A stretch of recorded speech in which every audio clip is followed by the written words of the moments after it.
Well, hello, everyone. I'm Jimbo And I'm Kemper. with a stand. Yeah, we're a little bit late tonight because Kemper has a real job. Make a lot of money tonight, Kemper? Not at all, man. It's a COVID world out there, brother. You know who did make a lot of money? I only made Bill, man. You know who did make a lot of money? Who's that? Skirny Smells. I was in there just watching a little while ago, and people was throwing that dude money left and right. Even though he had another lady that he came out against today, and you know what he did? She decided she didn't believe him anymore, and she disagreed with him. So he goes into his deep bag of tricks and starts showing pictures of her that she sent to him in confidence. Mm-hmm. Oh, you really wanted to get with me, didn't you? Let me show you pictures of you in this little outfit here. Everybody check her out. And then you want a phone number? I'll post it too. And then you put a phone number up there. Wow. That's a good old boy right there, ain't it? I hope she reported that. I really do. It needs to be reported by everybody. If you see every that, time it happens, it needs to be reported. If you see that, report it. Click that little flag or whatever it is, and on YouTube. If it's on your phone, it's really easy. If you're on a laptop, I know the flags. Let me go in here and look right quick. On YouTube, if it's on your phone. There we go. Let's see. I got a hand like that too. Yeah, you just had to bring up the little menu and find the 3 dots, I think there. Yep, and report. Pretty simple. Yeah, I'm trying to get so let the she did strike his channel. That's good. That's good because now I got my own opinion on her little show today, and we'll go over a little bit of that here in a minute, and we'll give her full credit for her show and all the video credits or whatever, but we'll do it like old Beanie does, and we'll pause it every 13 seconds and 10 seconds and talk about it. Right. But it's some pretty blockbuster stuff. But I'm gonna tell you, man, you heard these stories about people writing in pen pals in prison, and women waiting years and years and years and believing everything, convicted felons and murderers and killers and everything, believing every word that comes out of their mouth. Dude, this girl was putty in Shelby Shell's hands. I'm telling you, man, it was kind of like that's awesome.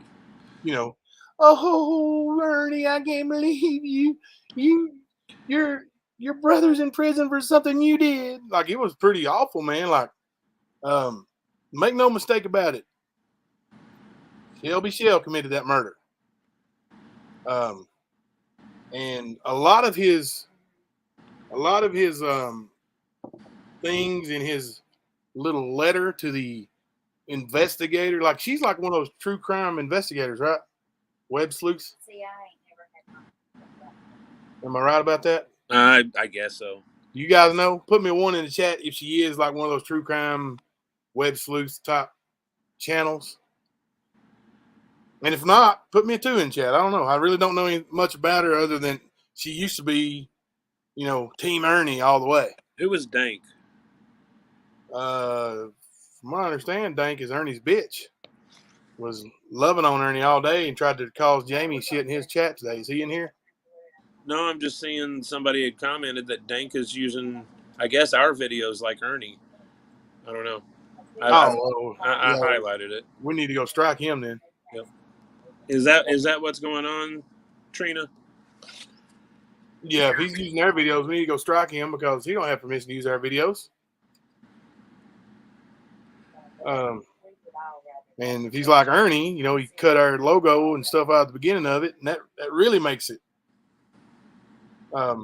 copyright infringement. Mm-hmm. So, yeah, I've heard that from a few people that Dank Williams is bad news. So, well, I do believe, if I'm correct, True Tragedies, he was stalking her or something, and she tried to get a order of protection or something of that nature. oh, And wow. apparently, like you just said, he's a bad dude. But I think that's what I remember of him. Yeah. So, Well, put a 1 up in the chat if you saw True Tragedies live feed today where she talked about her letter from Shelby Shell.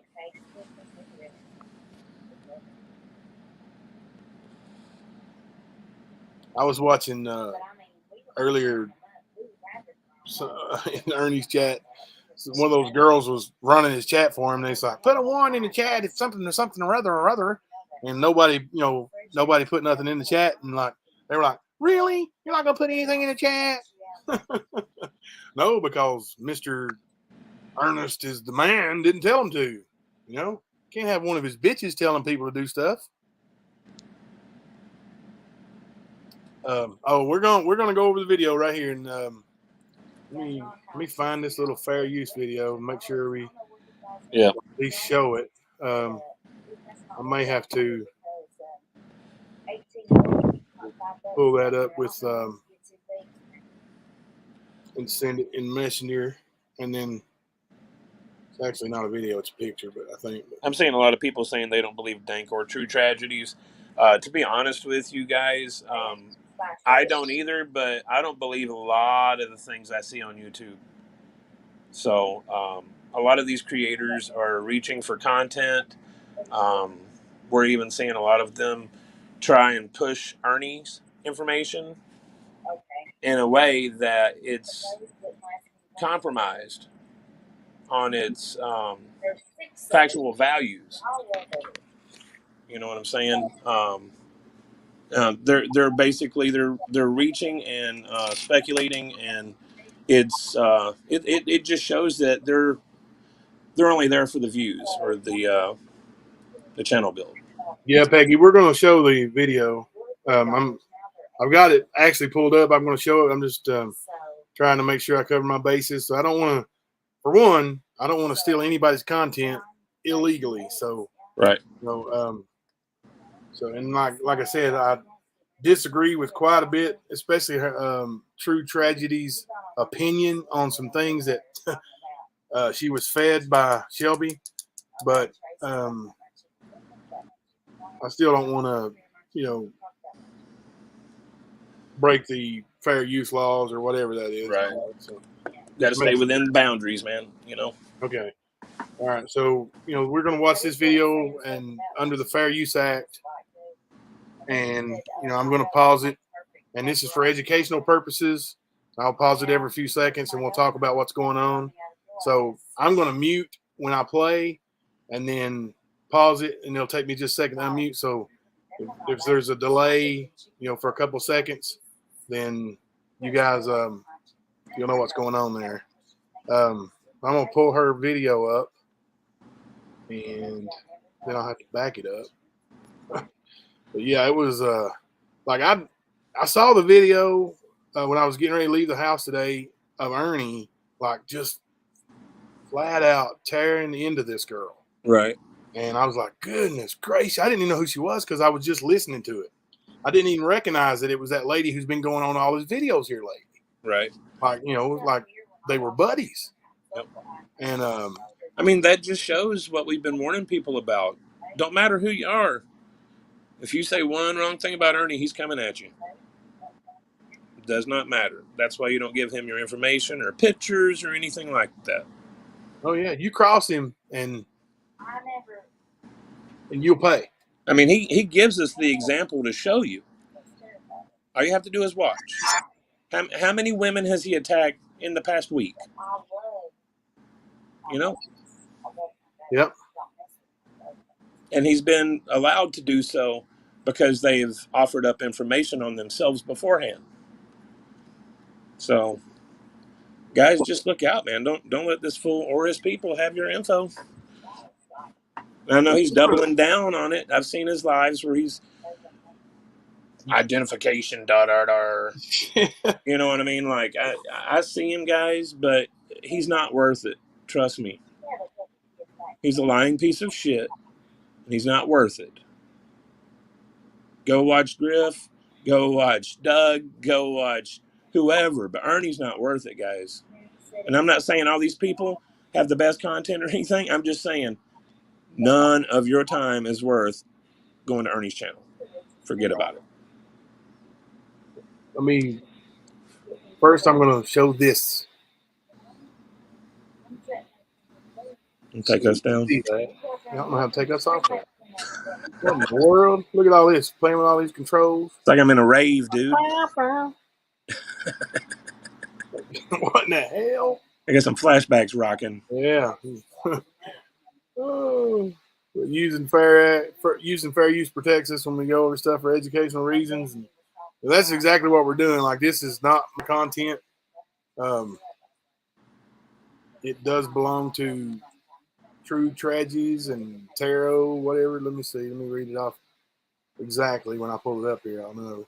Like I said, I've never really even checked out her content before, but when you put this thing in here and you start talking about the trial that we're covering, and we have exclusive DVDs that show that exactly what happened, and you're commenting on it like you were there, and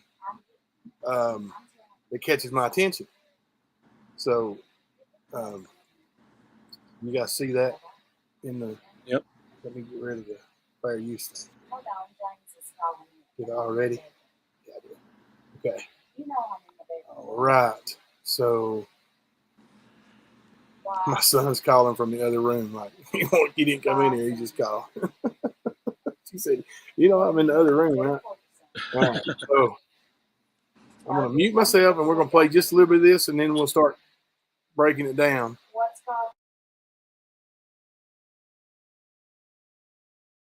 To jail right now for asking people for their identification just to be a mod in your room. Your truth is lies.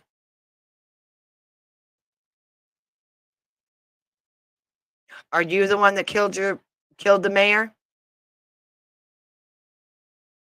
Woo, doggy. Right off the bat. Your truth is lies. Now, she's been in Ernie's corner, for the last week or so, like full-fledged. And now you heard her say your truth is lies. You should be in jail for asking for people's IDs. So right off the bat, she takes, as Ernie would say, the gloves are off.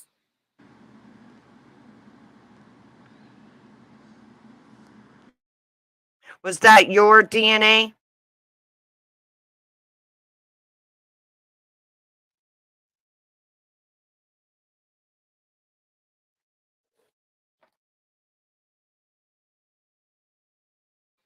All righty. Nope. True Tragedies. You're an investigator of some sorts, right?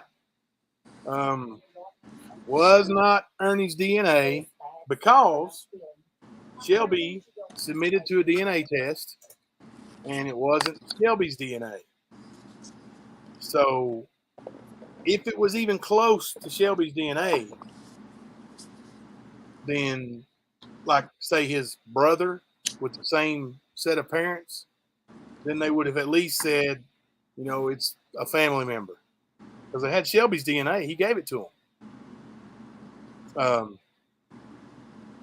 And contrary to popular belief, you know, and everybody knows how I feel about Ernie, but he was not asked for a DNA test. When I go over and it's probably uploaded already, but the Detective Cornett, if you look through just the video files of his testimony, the defense asked him, "Did you ask Michelle for DNA?" No, I did not. Like he tells you, you know, he screwed up pretty much. Like he didn't think he screwed up, but he did not ask for Ernie Shell's DNA.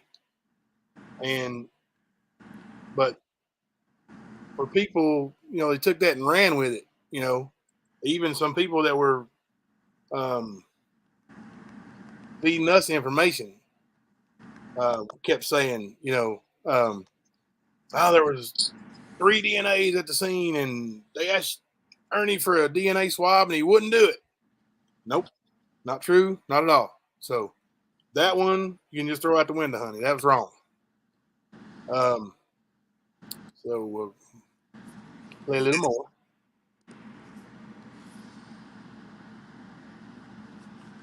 Because this is your brother's handwriting.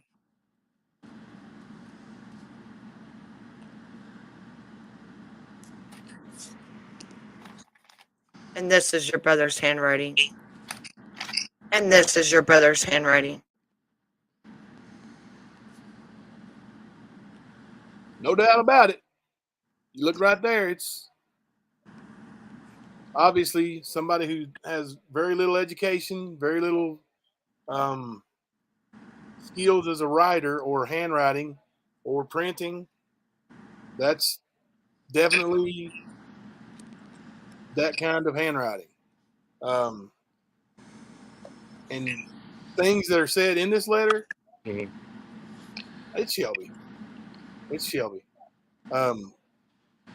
Now, he says some things that were said in the trial that he thought were facts that were disproven actually by his team,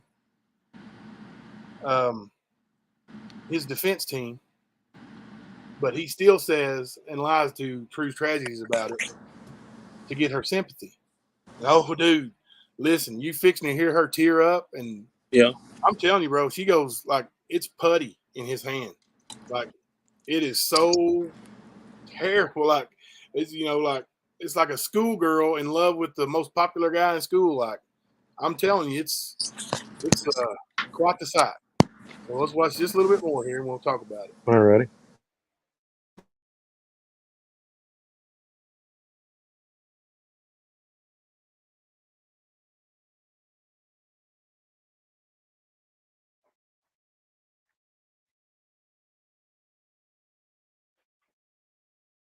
Why would you do that to your brother? A lot of that was dead air, but so I had to stop it. I'm sorry, but why would you do that to your brother? You remember the text message that we just went over yesterday? Yep.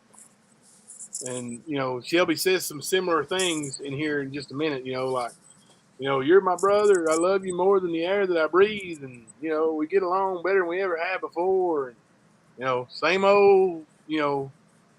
Listen, this guy, and they talk about his intellectual disability, which used to be referred to as mental retardation. For him to have such an intellectual disability, he sure is smooth with the ladies. I'm telling you right now. Remind you of anybody? Oh yeah.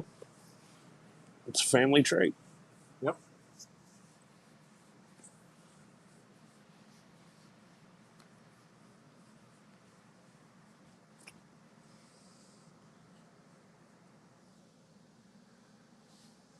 Why would you come on YouTube and scam people? Joe Solo, you know what? Go back to your fucking criminal. Go back.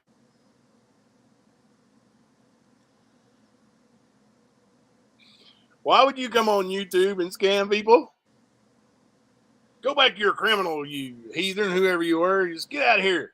Like, Right. I didn't what you were saying 2 days ago. Actually, she's been like that for a couple of weeks, bro. Yeah. Before she got Shelby's letter, she was eating that putty. You know, she was the putty in Ernie's hand, right? She loves her some Shell. Do you know what? When Shelby got out of prison, he hooked up with Ernie's ex-wife. When Shelby got married, he married Ernie's ex-girlfriend. Are we seeing another pattern here with the Shell boys? Oh yeah, for sure. Huh.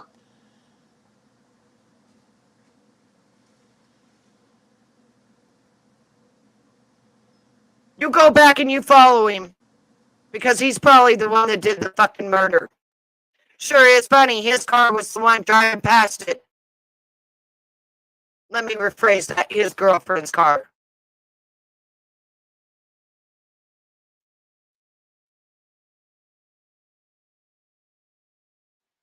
Now she's got you there, Ern. Yep. Yeah.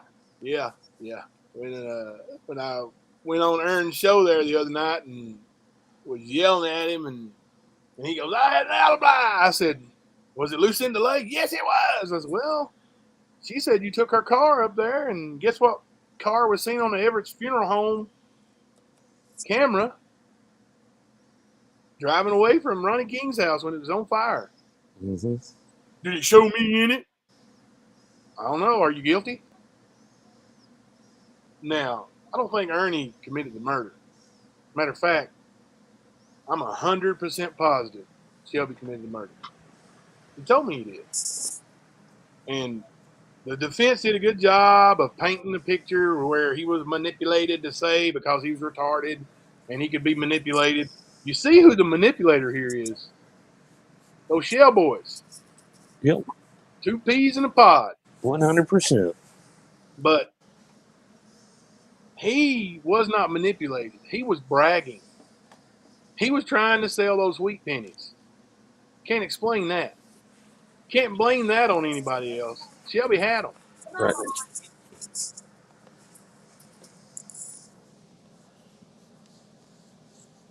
And I went in to save one person. That was Savannah. And then I seen something else. No, Ernie, you come up on panel. Don't you call me. Don't you call me. You come up here on panel. Wow.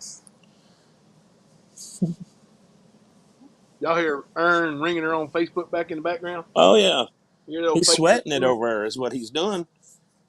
Yeah. Homie is sweating it. Now, like I said, they don't refer to that as mental retardation anymore. It's an intellectual disability. And we're going to go over that more because little Miss Investigator here brings something to do with that up too, and I feel like it just needs to be said. But you know, now we are doing this commentary just for, or doing this video and commenting for commentary purposes. You know, this is not our video. This is not our content. The trial video that everybody likes to use left and right and cut our logo out of, that's ours. This is True Tragedies and Tarot. So if you guys want, go over there and subscribe to her channel. And sounds like it's about to get interesting over there between her and old Ern. Yep. Because Shelby's getting out of the hole. You're going to hear that in a minute. Getting out of the hole here soon, and then they're going to just be good old pen pals left and right. You know, J-Pay. So, all right, let's hear a little bit more. This commentary is educational purposes. I'm not answering your call. You come up here on panel. Actually, better not. Because you're just going to lie. Just like you've been lying. Just like you've been lying. At least she woke up to that. That's what I was gonna say. At least she's got him figured out now, right? Yep. You dad burn liar, you. Scammer. Damn, man. Like, she don't even want to talk to you in private, man. Only where people can hear. Yeah. But I've said the same thing to him before.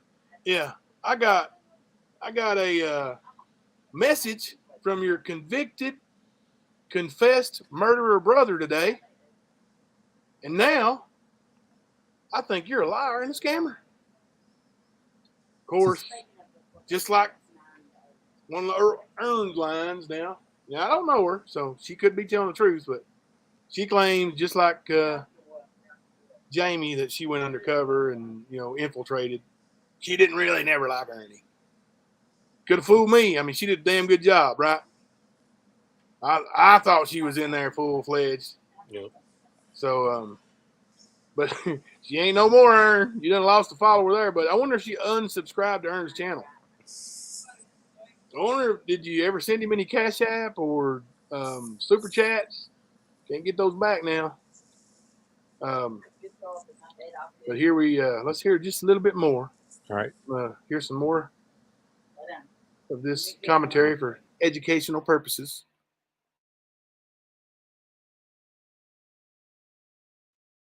You're lying to the whole world. It was so hard to convict your brother because your brother didn't do it. Why won't you submit DNA?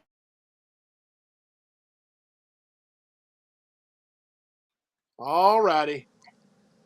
I don't know if you heard that, but that was screeching brakes. You hear that? Brakes? Yep. Wish I had some sound effects. Oh, that's where Doug's really good. Like, he's got those sound effects, just hit that computer button. Right. And perfect. But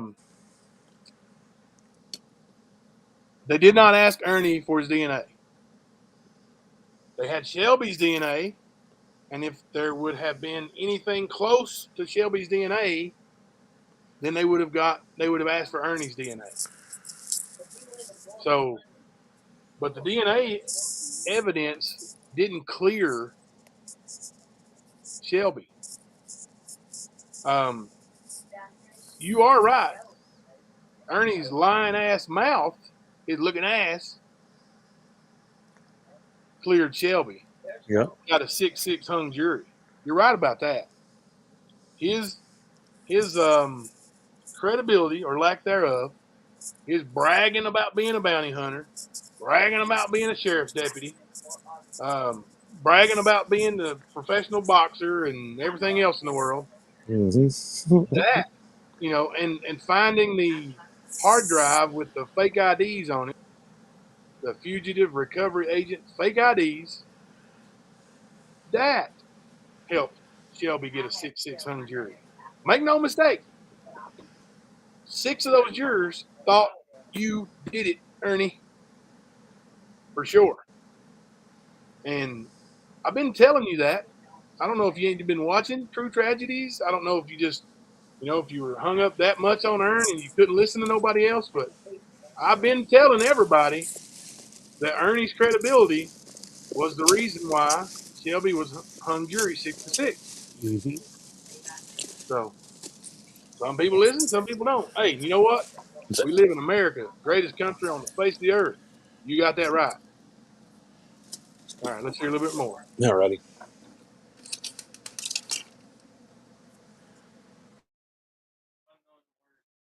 Goodbye, baby. Have a good day. Love you. Be careful.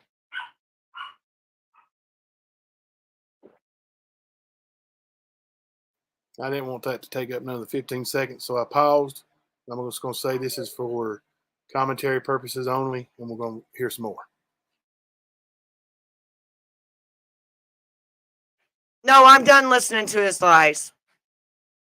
I'm done. I don't want to hear what he has to say. We've heard what he has to say. We've heard your lies. I've heard what you've done to these women. Now, what was that? Did you hear right then? Did you hear the shit hit the fan? That was I gotta get me some sound effects, man. That's what I'm gonna work on tomorrow. Sound effects. Word. We can sure use them tonight. Mm-hmm. She's heard those lies, Ernie. She ain't trying to hear him again. Everybody's heard them lies, Ernie. Everybody Mhm. knows. Everybody knows Ernie's a liar. You know. What's up, Tasha Pack? That's my buddy DA, actually. Everybody, throw your heart up for Tasha Pack right there. Her and her husband, my friend DA. You heard Ernie tell the story about the kid he saved. That was DA's nephew or cousin, and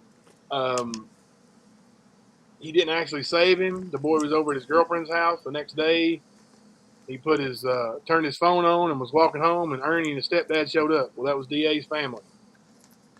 Also, DA's daughter was 14 years old this past summer, and DA and his family was in Gatlinburg. Ernie saw it and said, "Hey, DA, can I use your 14-year-old daughter for a sting operation? We're going to catch some predators." Throw me a 1 up in the chat if you think DA loaned his daughter out to be predator bait. I can already tell you he didn't. Right. Yeah, Ernie, the child protector, wanted to put a child in harm's way. Right. Let's get back to the commentary here for educational purposes.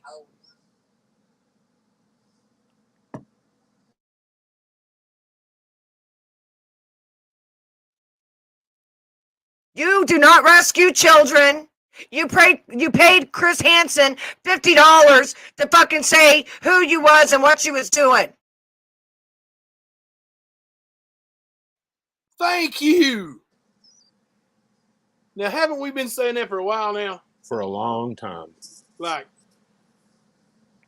oh no, look who's in the house. Amanda goes way back with Ern. She knows Ern very well. Very well. We might have to clean that comment up a little bit, though. Yeah, you might want to. I don't know if that's feasible to put up there. You guys know the rules more than I do. So, but anyway,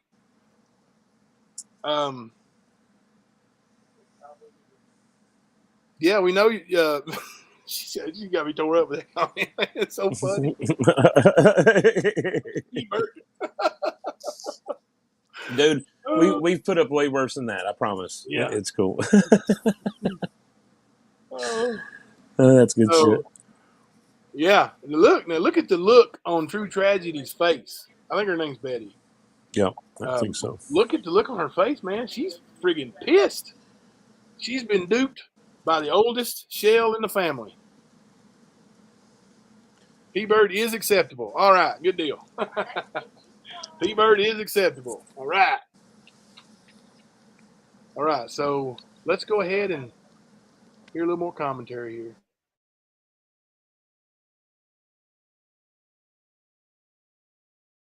You're not even who you say you are. You're the criminal. Amen.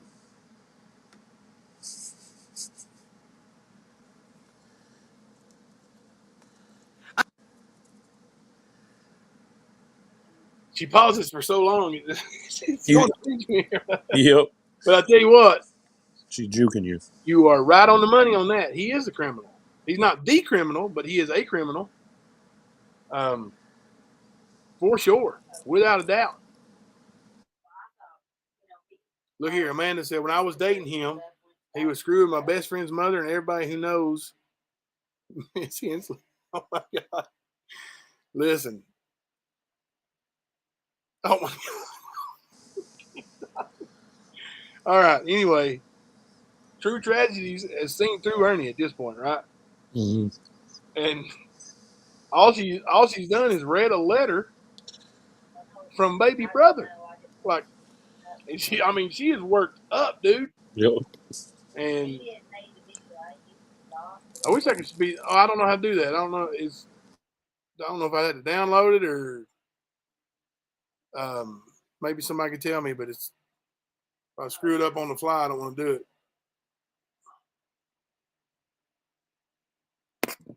So let me play just a little bit more. I will not listen to your lies anymore. All three of them were.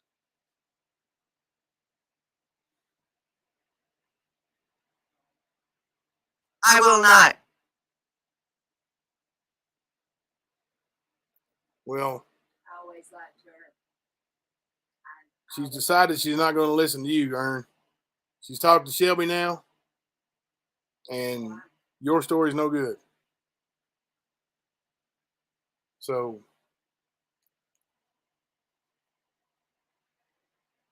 she believes baby brother over you.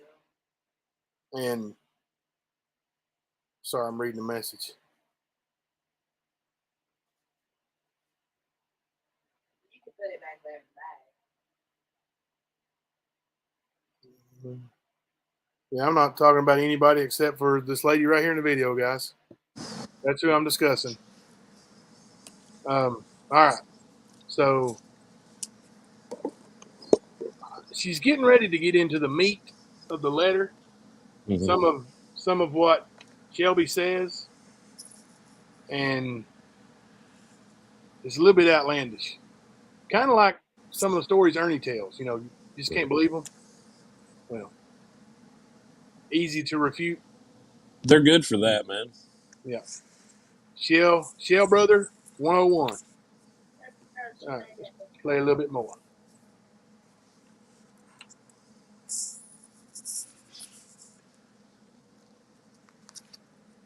And I pray that he does get out of prison, because he sure has spent a long time there. And to not get raped, he's been fighting and living in the hole. Because unlike you, he's not bi.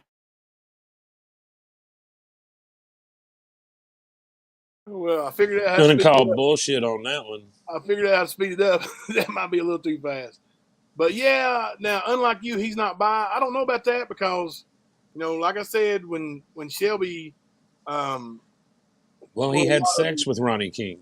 Yeah, he did. I mean- And a lot of you haven't heard like the story of how I actually met Shelby when Ernie brought him over to the house. He just got out of prison, and he was telling prison stories, and some of those prison stories was, you know, he didn't have a woman in prison, so he had some bitches.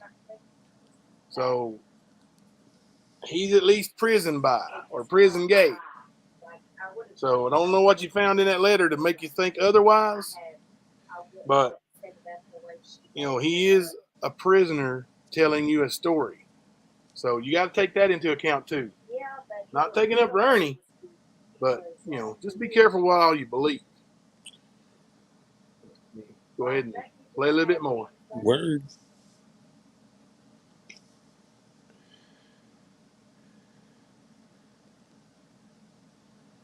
If people know about the Kentucky prison system, it's not good. And just because you was fucking jealous of him, he'd only been out of prison for 2 days. All right, get them. I need that brake noise again. Need that brake. Yeah. Okay. Was that Bobby Rudder that whipped Shelby? Oh my God. Okay. I couldn't think of who it was, but yeah. All right. But anyway, the Kentucky prison system, I don't know that it's any different than any other prison system. Like, you're in prison Right. with a bunch of other men, right? I would say it's pretty much universal. Like, you know, no matter what state you're in, I would say the prison system's about the same. You know, unless you're rich and got preferential treatment and all that stuff, which Shelby doesn't have. But yeah. Let's play a little bit more.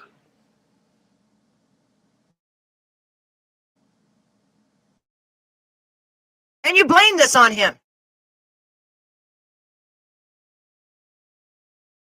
Okay. She also said right before that, she said, all because you're jealous of him? Who's that sound like? And put a one in the chat if you've ever heard Ernie say that somebody's jealous of him and wants what he's got. And that's why the haters are the haters, the trolls are the trolls, Yep. because of jealousy. Apple don't fall too far from that Shelby Shell tree there, does it? Nope. And I mean, It's they a whole- are a lot alike. I mean, I know they're brothers, and that goes usually without saying, but more than me and my brother are alike. What is it when there's like a bunch of lines, like a pack of lines? What are jungle cats that are all together? What is the name for that? Anybody know? I have no idea, man. The word is eluding me right now, so I can't think. But maybe instead of saying whatever that is, pride. Yeah, maybe that's just a whole pride of lightning tigers in that Shell family. Right? Right? Goodness gracious! Crazy. All right, let's play a little bit more.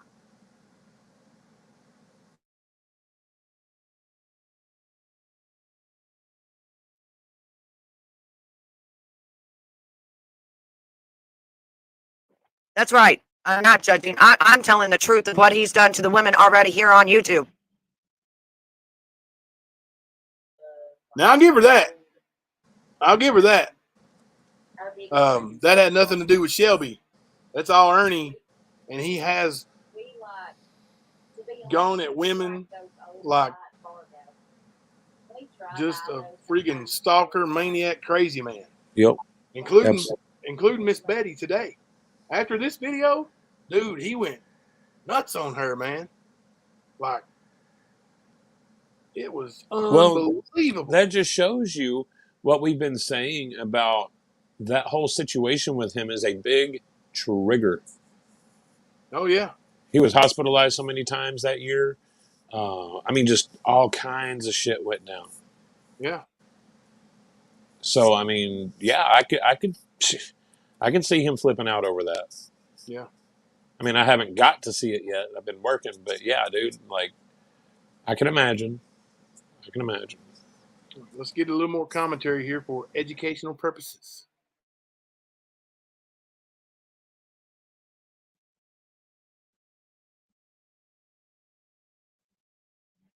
How he's already scared them and stuff on YouTube and taken their money. Stop lying to your people. If you're here for a con, say you're here for a con. Stop saying you're saving children. You're not saving no children. She's right on the money there. Yep, You know, she like, is. I mean, he's not saving money, but now just to be honest with you, there's a whole lot of YouTubers out there for a con, and ain't none of them saying they're there for a con. right. Oh, yeah. So I don't think he's ever going to own up to that. Hell, he won't even admit he's wrong about anything ever, because he's perfect, and his image won't let it happen. Mm-hmm. But yeah, he's definitely has shown his true colors as far as coming after these ladies on Facebook, or not Facebook, but YouTube. He did it on Facebook too, but YouTube's brought out a whole new animal in this lightning tiger. Oh, yeah. Let's check it out.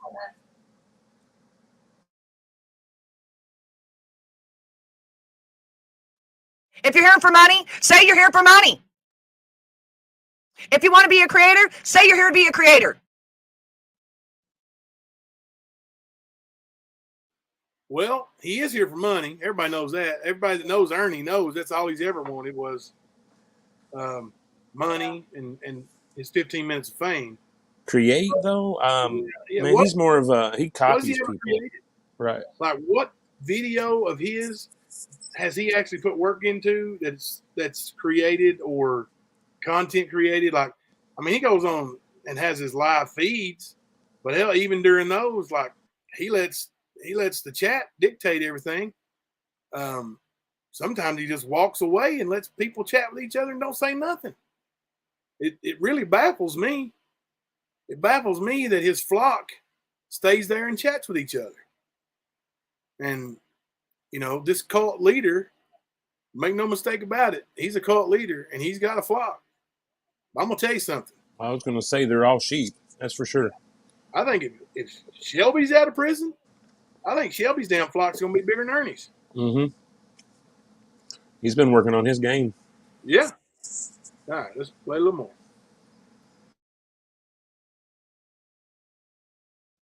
But stop steering women and making them feel like they need to be under your control, because they don't. Nobody does. Oh, yeah. This is absolutely appalling. You know what old LeBron James would say? She is big mad. She is big mad, bro. Oh, yeah. And you know, actually, I don't care what it took or anything. I'm glad she does see that side of Ernie. Yep. And that she's no longer affiliated with him. Whether she infiltrated or she didn't, right? at least she's coming forward and saying "fuck you." At least there's that. And then I'm kind of picking apart what she's saying here and I'm going to go into that more because of some of the things that were said. But you know, I don't think she's a bad person. I don't know her to make that opinion, to be honest with you. But I do believe that she was aligned with Ernie. I don't know what the reason was, but she's no longer aligned with Ernie. So she's definitely making big steps in the right direction, you know, and I'm by no means a perfect person. When I cut ties with Ernie and decided I wasn't going to ever forgive him again and he's not going to be around my family, I feel like I took big steps in the right direction. Right. So, you know, it takes what it takes, you know. Little Ern just went live again. That's all right. He probably going to talk about me and no Betty here. But I got up in his fields because he can't come over here and run his mouth. So, because every time he comes on with me, he gets dominated. I dominate him. Benny dominates him. Doug dominates him. Like, you know, he just gets his ass dunked on every time he comes over around here. On Facebook, Tracy Smith dunked on him. Nicolina dunked on him the other day. Like, dude is just getting facials everywhere. Now you want to bring up what Eaton Ball and Bill Barnes have done to him. Yeah. Oh, man, it's like if that dude had $1 million, I bet he'd give half of it to find out who they actually are. Even though he thinks he knows. This is too easy. Too easy. He don't know. No. He thinks he knows. All right. Let's have some more commentary and education from Miss Betty here.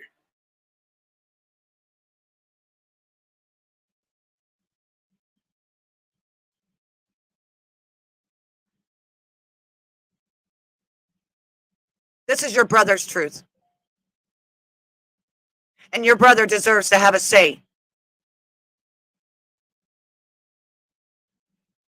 And what you've done was wrong.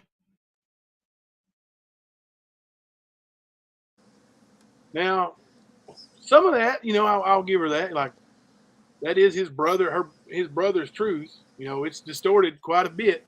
Mm-hmm. It's quite a bit different than Ernie's, and he should have a say. You know, he did not take the witness stand, so he didn't have much to say. Mm-hmm. But yeah, I mean, he did plead guilty. Yeah, doesn't matter all the blah blah why he did it. He did. Well, we're going to get into that too. Like that's his reasoning for why he did it. Don't hold water. Okay. But we'll talk about that in a minute. Let's hear a little more commentary from Miss Betty.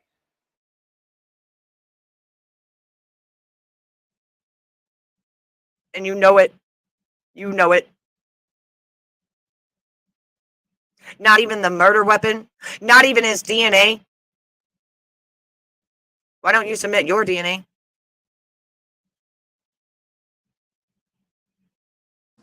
It's not how it works. Here we go again. Yep. Shelby's DNA wasn't on the mayor, wasn't on Ronnie King, but I will also tell you that there was no SA charges in the trial. There was no accusations of SA. Everything that happened was said to be consensual between two adults. No foul play according to the, bedtime activities or whatever.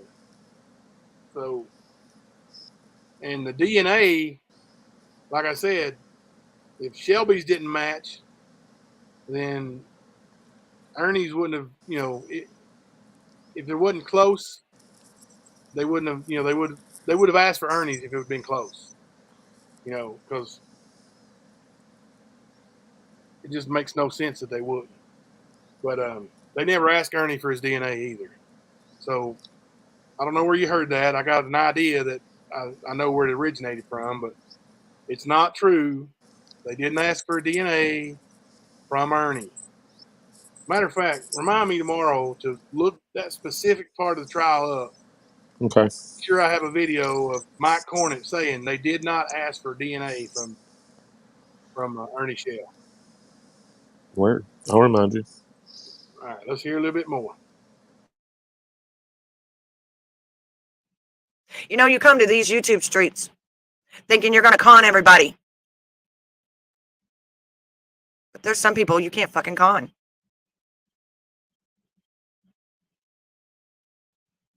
And I don't know if I'm the only one that reached out to your brother because I wanted his truth. No, there's been quite a few reached out to him. Yep. Now, he's doing pretty good on conning people on YouTube. Dude took right off, and YouTube streets. people throwing him money on them YouTube streets left and right. He's doing better than he's ever done his whole life. So he's not going away, not until he's forced out. Not until it's choked out. Yep. Yep. So, that's going to take a group effort. Let's hear a little bit more.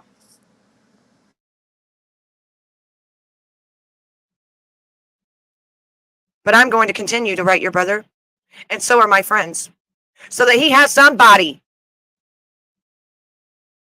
How would you like to be in prison, wrongfully convicted, and have nobody but just your Mimo?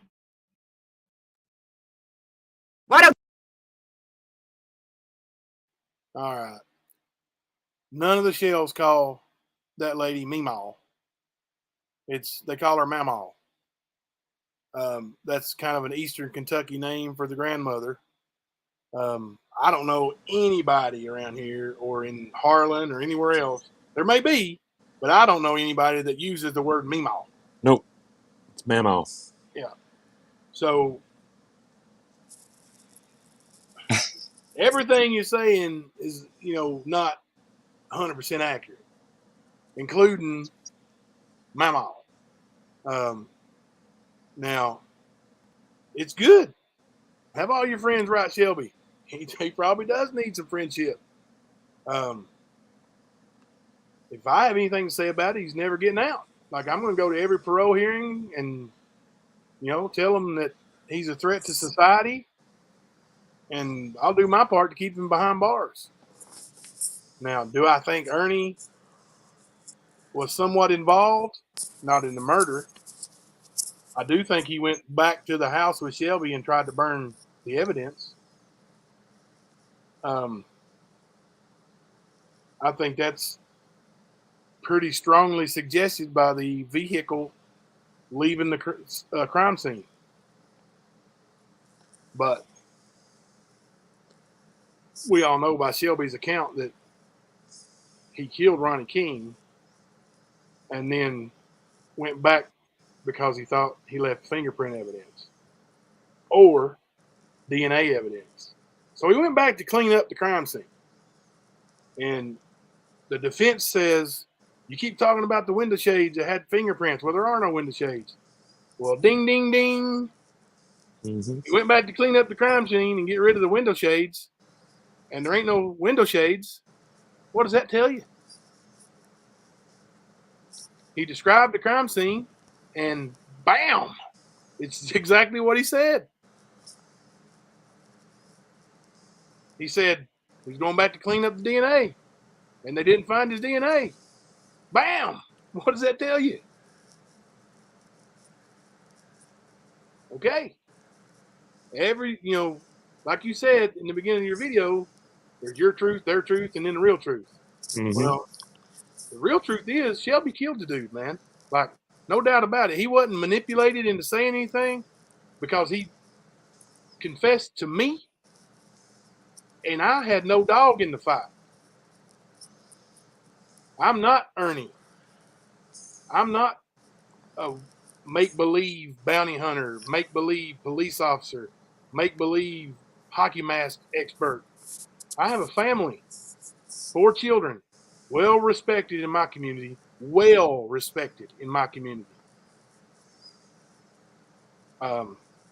Absolutely no reason for me to lie on the dude, not a bit. So, just it's not feasible for that to happen that way. But I'm telling you, old Shelby's got that charisma just like Ernie. You got to look at all the facts, though, man. When you're dealing with, especially with people like Ernie, you have to look at all facts. You can't overlook key things. You know what I'm saying? Mm-hmm. Let's hear a little bit more. Oh, and she said the murder weapon. I think she referred to that a minute ago. Like, the murder weapon wasn't there. Like, she reads in his letter that, well, I'll let you hear it. But she says, basically the murder weapon, the weapon they found on me wasn't even the murder weapon. How do you know that? How do you know that, Shelby? Yep. How do you know the weapon they found on you wasn't the murder weapon? I think only the murderer would know what the murder weapon was, right? Mm-hmm. Okay, little light bulbs going off in my head. I don't know if they're going off of your guys' heads or not, but you're right, Tony. This is too easy. Too easy. All right, let's do a little bit more.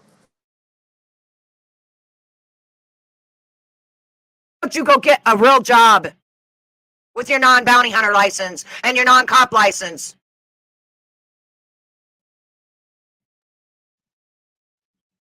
As he said, he even begged for a lie detector test.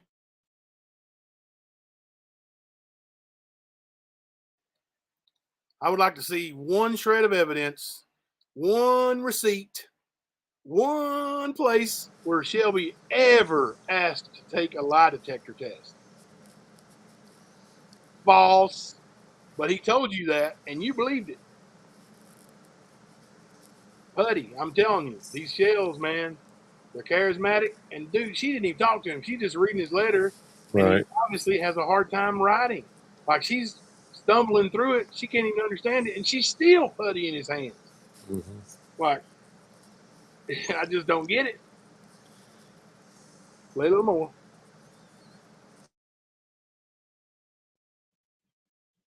He begged for a lie detector test.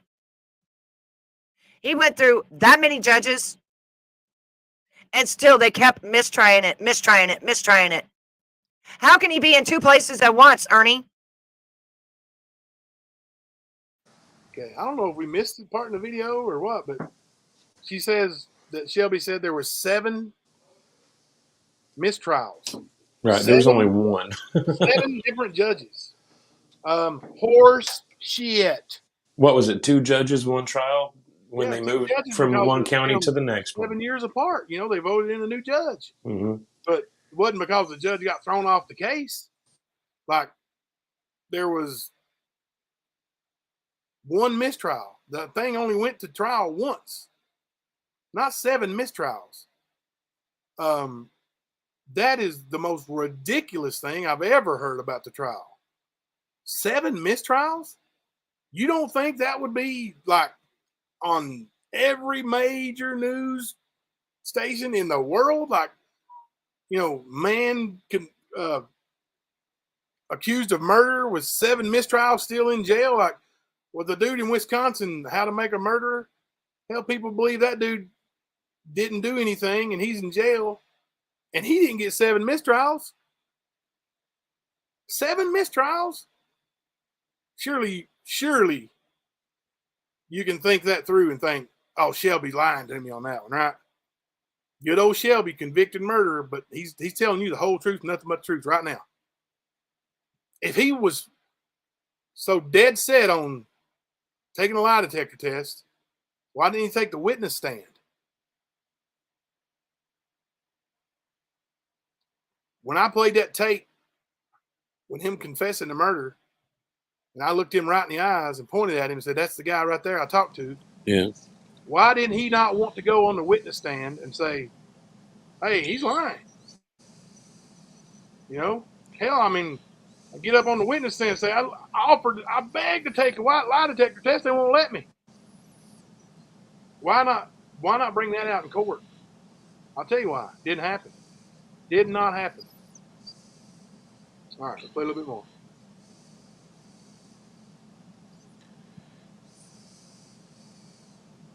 And how come you was seen driving right in front of the fire in your girlfriend's car? That's right, Crazy Alice. I was only in there undercover because I wanted to help Savannah.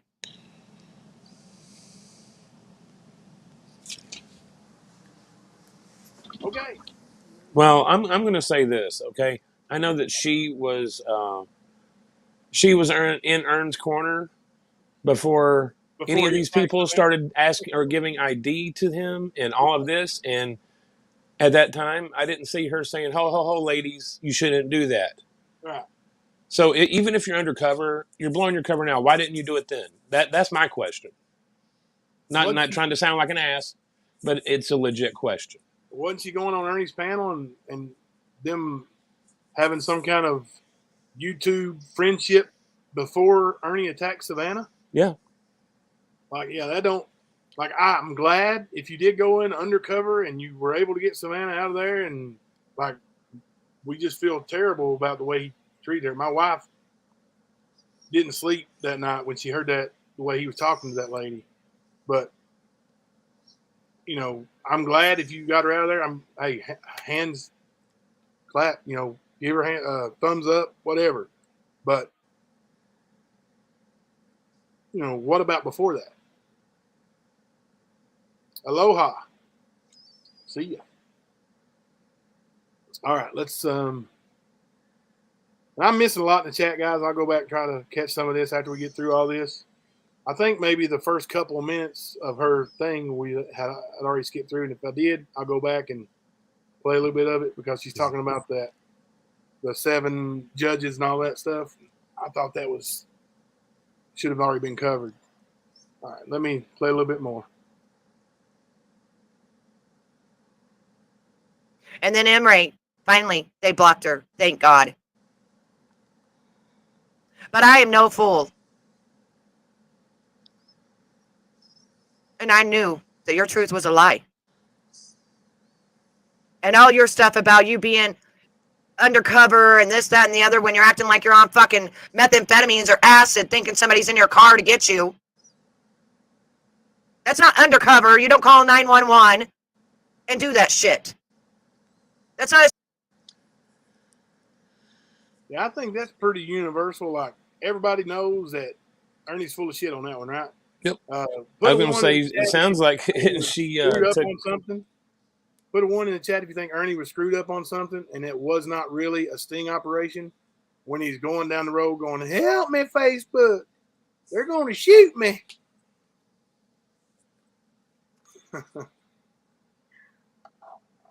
There we go. Help me, Facebook. I wonder if Facebook helped him.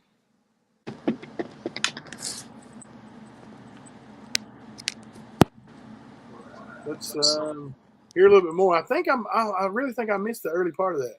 Let's see if I can catch a little more here. A sting operation.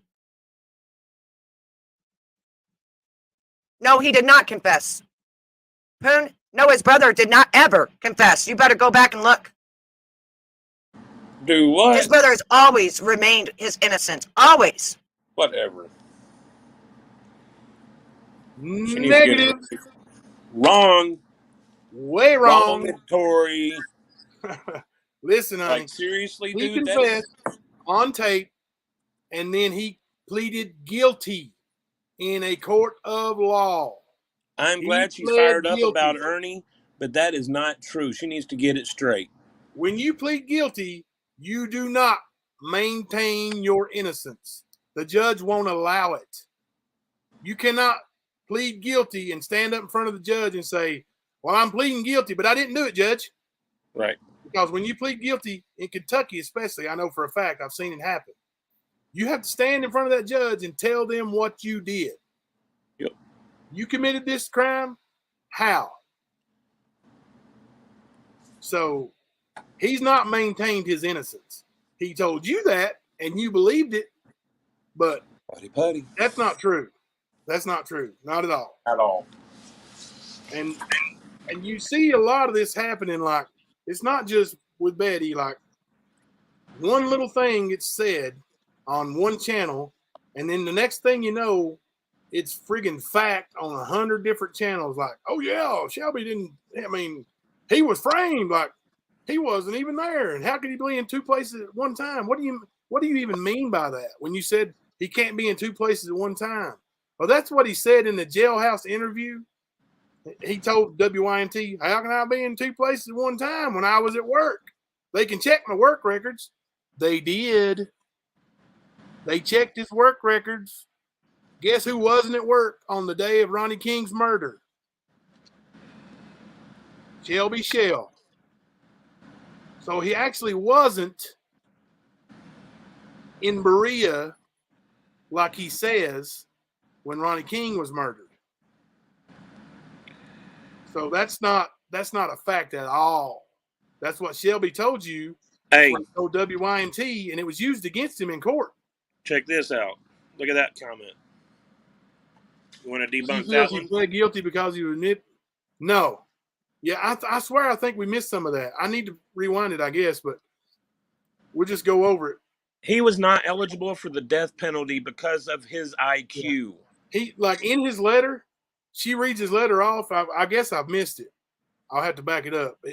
She reads his letter off, and he says to her, I beat the death penalty.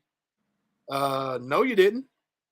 The state had to take the death penalty off the table because of your intellectual disability. Mm-hmm. You were not eligible for the death penalty. Well, them shows, man, they can't tell the truth for nothing, can they? No, and that's so easy.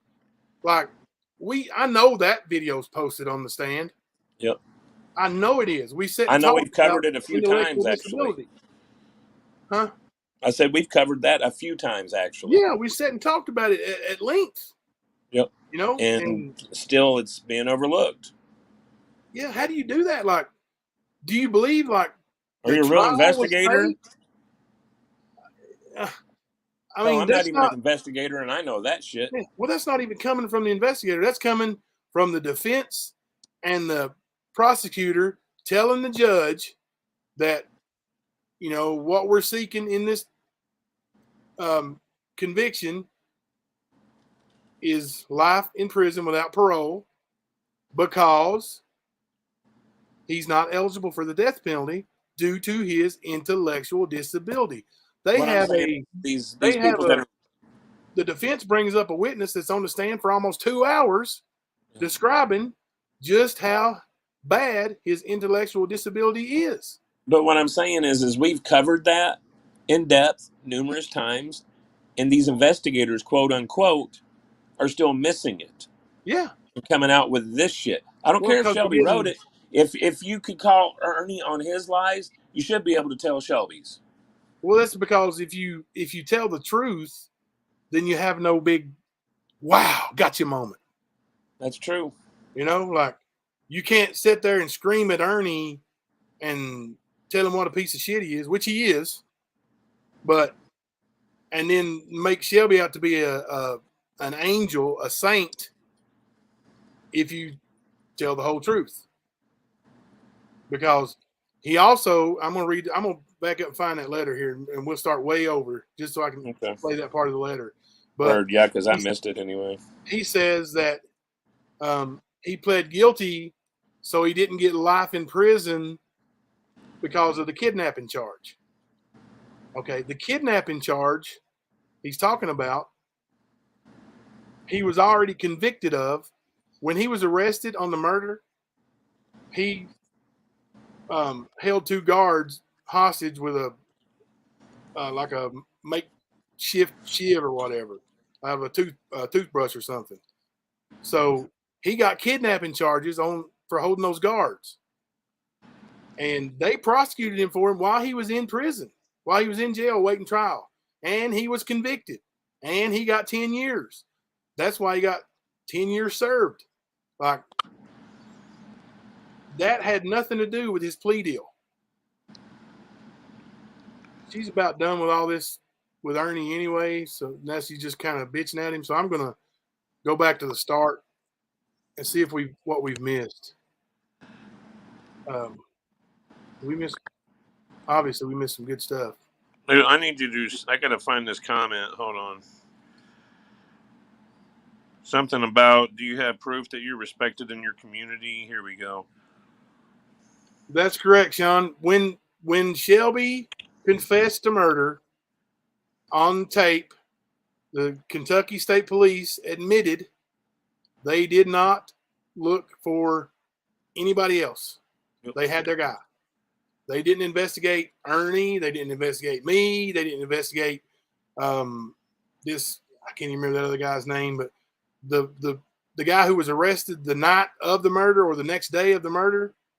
Well, he wasn't arrested. He was brought in for questioning. Like, had a history of What was it? Kevin with Dixon or Ronnie something King. like that? His name is Kevin something. Dixon. Kevin Dixon. But they brought him in for questioning, and they thought it was him.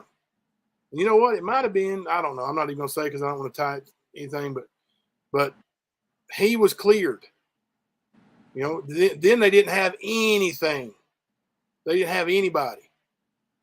So Kevin Dixon had a alibi, and it was verified, like stone cold alibi. So they didn't have any leads until Shelby Told you. called me that next morning after Ernie and I went down there to Hardin to the police. You see that comment? What is it? Do you see the comment? I'm looking. I said, what is it? I'm looking. I asked if there's any proof you're respected in your community and said something about your credibility having history in these types of individuals. I'm only relaying. I'm having history with what type of individuals? I mean, I can tell you. The only scumbag I've ever been associated with is Ernie. I was gonna say though, there's a lot of people from that community watching this live stream right now. A lot of them. There's a lot of them from Newport watching this live stream right now. Someone asked if I was real respected in my community. Well, I think so. I mean, I run free basketball leagues for children who can't afford to pay to play. The last league we ran right before COVID, we had 500 kids. 500 kids on my dime. So, yeah, I think I'm pretty well respected in this community. Yep. I've coached almost 2,000 kids over the last 7 or 8 years. And during the summers, hell, this summer, I'm taking my AAU team. We're going to go to Virginia Beach, Myrtle Beach, Alabama, Philadelphia, New York City, Gatlinburg next weekend. Like, I think I'm pretty well respected. Yep. National championship coach. I don't understand like how I wouldn't be if I'm, employed as a substitute teacher, and even last year briefly a school teacher at a Christian school. So, yeah, whoever's saying that is up Ernie's nuts, and it is what it is. Now Ernie, he's not well respected anywhere except at Tina's house. So, yeah, that's just a bunch of BS. Yeah, you can go to Harlan and ask about him, and you'll find out. Or ask about the Shells, period. Yeah.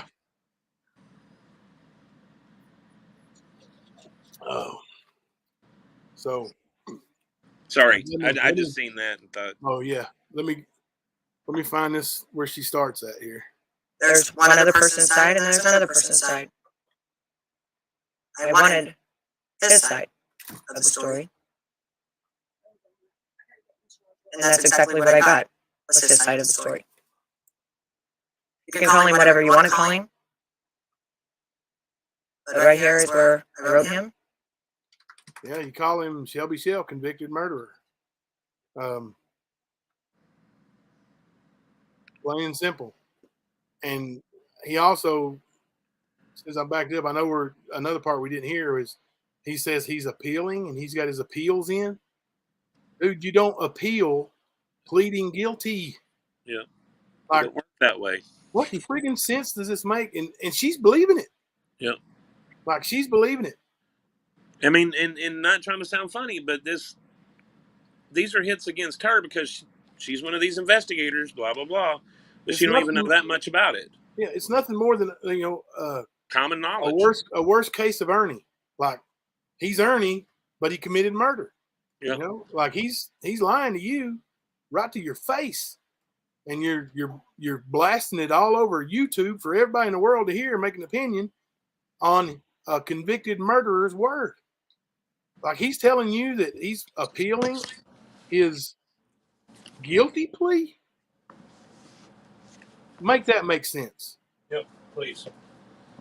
I'm curious on how This you. is what I said. Hey, love, my name is Betty Washam, and I'm an investigative journalist. I came across your brother on YouTube, and something stinks to high heaven. I believe he was wrongfully convicted, and I would love to hear your side of the story. I always know there are three sides to a story. One is the truth, and the other two are someone else's truth. All right. So there is little evidence that she really wasn't with Ernie, because when she emailed Shelby, she told him something stinks to high heaven. Of course, if you're wanting to get close to somebody and get them to talk to you, then you're going to want them on your side. So that's no surprise per se. But let's hear a little bit more here. I hope to hear back from you, and I hope you're doing okay in that horrible place you have to call home. Sincerely, Betty Washam. Now, I didn't know that you would actually write me back. Why wouldn't he write you back? He's lonely, convicted murderer. He has no friends. He's in the hole in prison. Of course he's going to write you back. It's his only contact with the outside world. Or anything like that. But he did. And before I opened the letter, tears flew down my face because it said, Mr. Melman. If this letter does not make it to the address where it is, Here comes the teardrops. This is good. This is good. Like, I mean, I've been married for a long, long time and ain't had to pick up a woman. But I'll be damned if I wouldn't take a few pointers from this right here.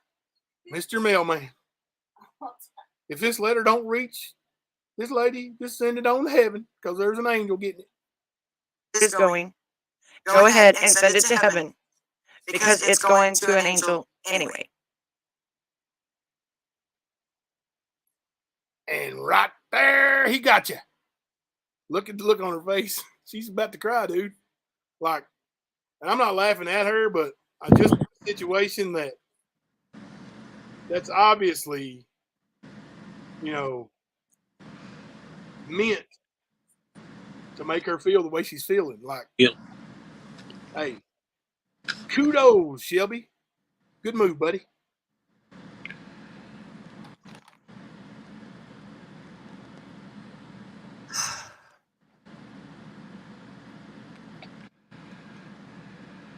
You see those ain't Ernie's crocodile tears. Like, she's really emotional. Like, that's for real, man. I believe that. Like, I mean, that's kind of heart-wrenching stuff, to be honest with you.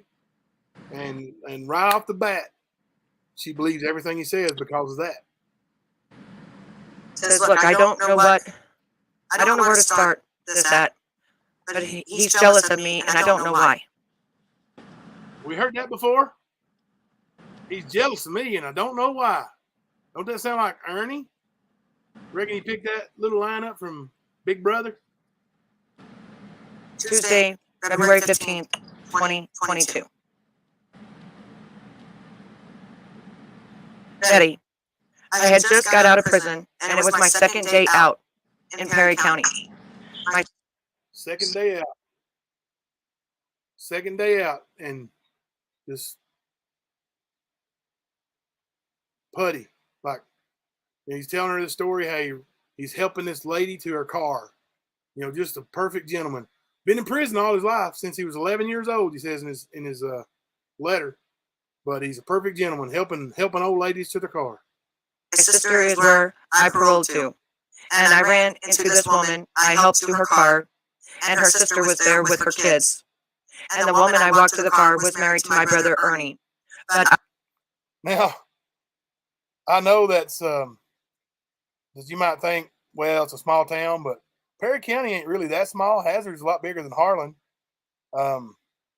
It's kind of remarkable that he actually runs into Ernie's ex-wife, actually his wife. They're still married. I didn't know. He never told me. No one. So I didn't believe her, and I didn't know how to use a cell phone. So I had my sister's boy. You hear that? Ernie never told his family he was married. Now, what kind of dude does that? What kind of dude goes and gets married and don't even tell your family? Like, nobody knew. Boyfriend called Ernie and asked him if he was married to, and I don't know if it's Amanda or something. He said no and asked me where I'm at. We told him, then I asked him to meet me at Amber's. That's my sister, and she was there, and I asked him, did he have any feelings for her, and I pulled him to the side and asked him again. Now, listen, Amber is the sister who lied on Ernie on the stand. And Shelby has given Betty Amber's phone number. So it's untelling what Betty's going to find out when she calls Amber. It's untelling what Amber's going to say then. So get ready for some more wild tales. I'm telling you that right now. But they then split up for 5 years at the time. But that's why he lied on me. Post-conviction, picked up my case. Picked my case up. They got 2 other people's DNA. Untrue. Not true. They did not get anybody else's DNA. That's just complete and utter BS.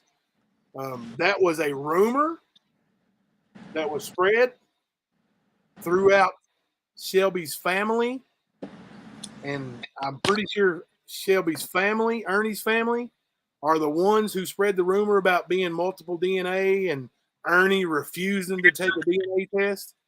So that kind of adds up, but that's not even true. Not at all. I can't be 2 places at the same time. The gun they got, not the murder weapon. I was just... How do you know? Betty, when you write him back, ask him how he knows the gun they got wasn't the murder weapon. Because when they discussed the not admitting the weapon into evidence, it was in a conference between the lawyers outside the presence of the jury and the witnesses. And those witnesses include the defendant. How did he know that wasn't the gun? How did he know that wasn't a murder weapon? If that don't throw up a little red flag for you, I don't know what does. I know he's telling you that Ernie did it all and set him up. That was his story from the get-go. And I do believe there's some truth to it. But not the way he's telling it. Not at all. Jokingly with his buddy on the phone, and they set me up what got said on the phone call. Okay. Now, he said it jokingly with his buddy on the phone, which is me. I'm the guy he was talking to. Okay. So there wasn't a joke. There wasn't no laughter. The only laughter at all was Shelby's kind of evil laughed after he talked about the actual killing. But when he said, you know, when I was trying to get him to say what happened, all I did was, you know, say, did you tell Ernie you killed that dude? And like, he went to singing like a canary. Yeah, he knows. Ernie knows. And he said, he tried to call me at 3 a.m. this morning, bro. Want to talk about it. Something's up. He said, you think I can trust him, Jim? I said, yeah, you can trust him, man. That's your brother. He loves you. Because I knew Shelby was going to jail that day. And I knew he wasn't going to have to be around Ernie and he wasn't going to kill him because the state police were stopping at my house. Actually, we met them at the interstate. Got the tape, went to Richmond, got the arrest warrant. They had a search warrant. They got the arrest warrant after they heard the tape, and they went and got him. So there wasn't no, you know, joke on the phone. It was a setup. Nope, not at all. And if you can go through the tape and hear, like, where I play it to the jury, you can tell he's not joking.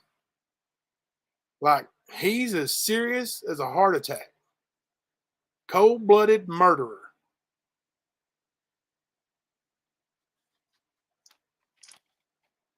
Wasn't how the men was, we caught my brother and the detective in his lies.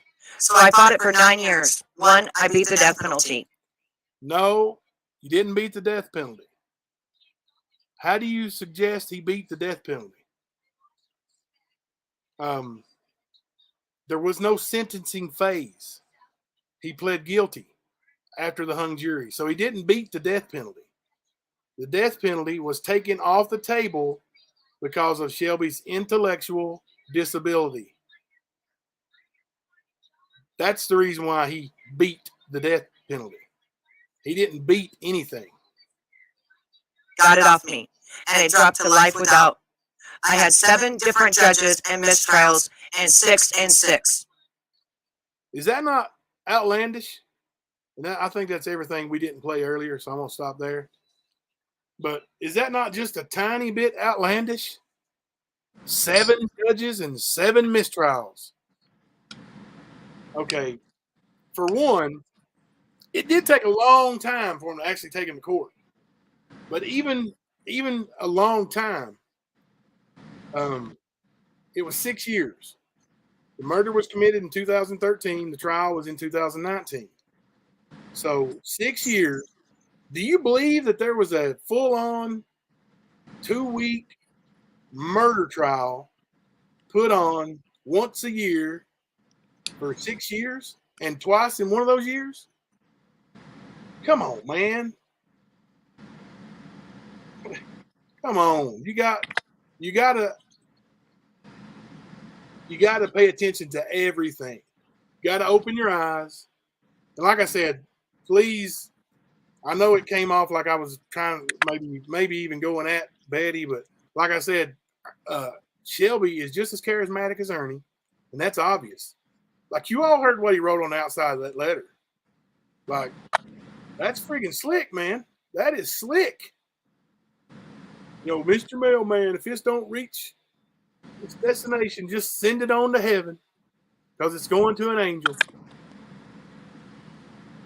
Hey, that's a standing ovation type performance, man.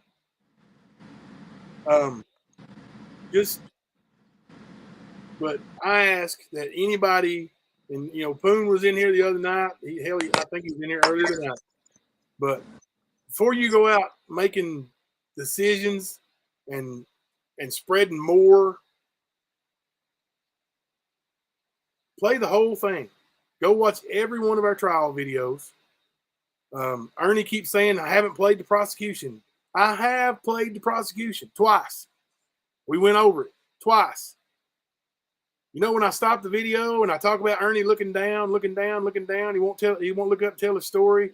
And Ernie's telling the story about how the woman had a Coach purse and he tried to get T-boned. That was the prosecution, Ernie. Your story's been told, little fella. The whole thing's been told. Prosecution and defense. It's all there.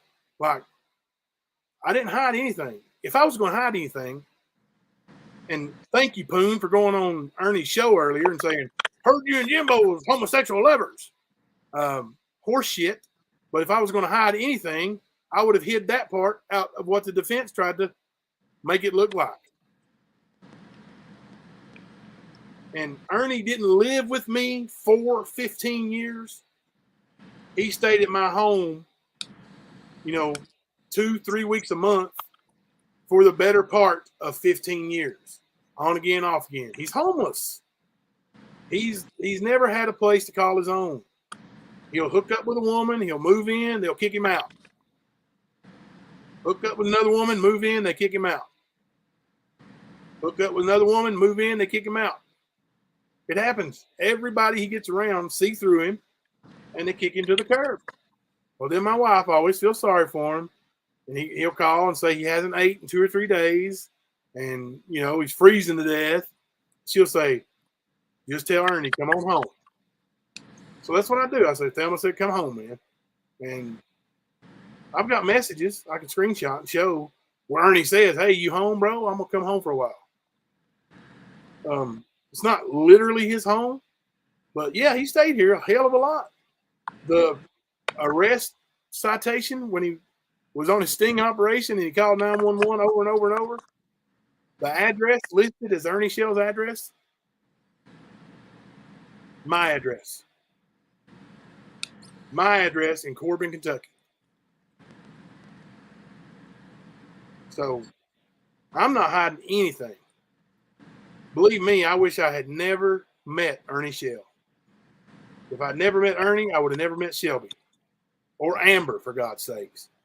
That friggin' pack of idiots is the craziest bunch of people I've ever seen in my life. And I wish I'd never met them. And I fully had other plans on the show tonight, but this letter came back from Shelby today, and it's getting so much play, and it's deservedly so. I mean, believe me, if I got that letter and I'd bring it to you guys, I'd show you. You deserve to see it. But there's a whole lot of bullshit in that too. I don't think he tells the truth about hardly anything in there, to be honest with you, except for the murder weapon. Now, the murder weapon that Ernie says I gave him, that he says I gave to Shelby that killed the mayor, well, he's right. That was not the murder weapon. I didn't give it to him. He stole it from me. The defense say Ernie stole it from me. But that was not the murder weapon. Ernie's story about the barrel being filed down, not true.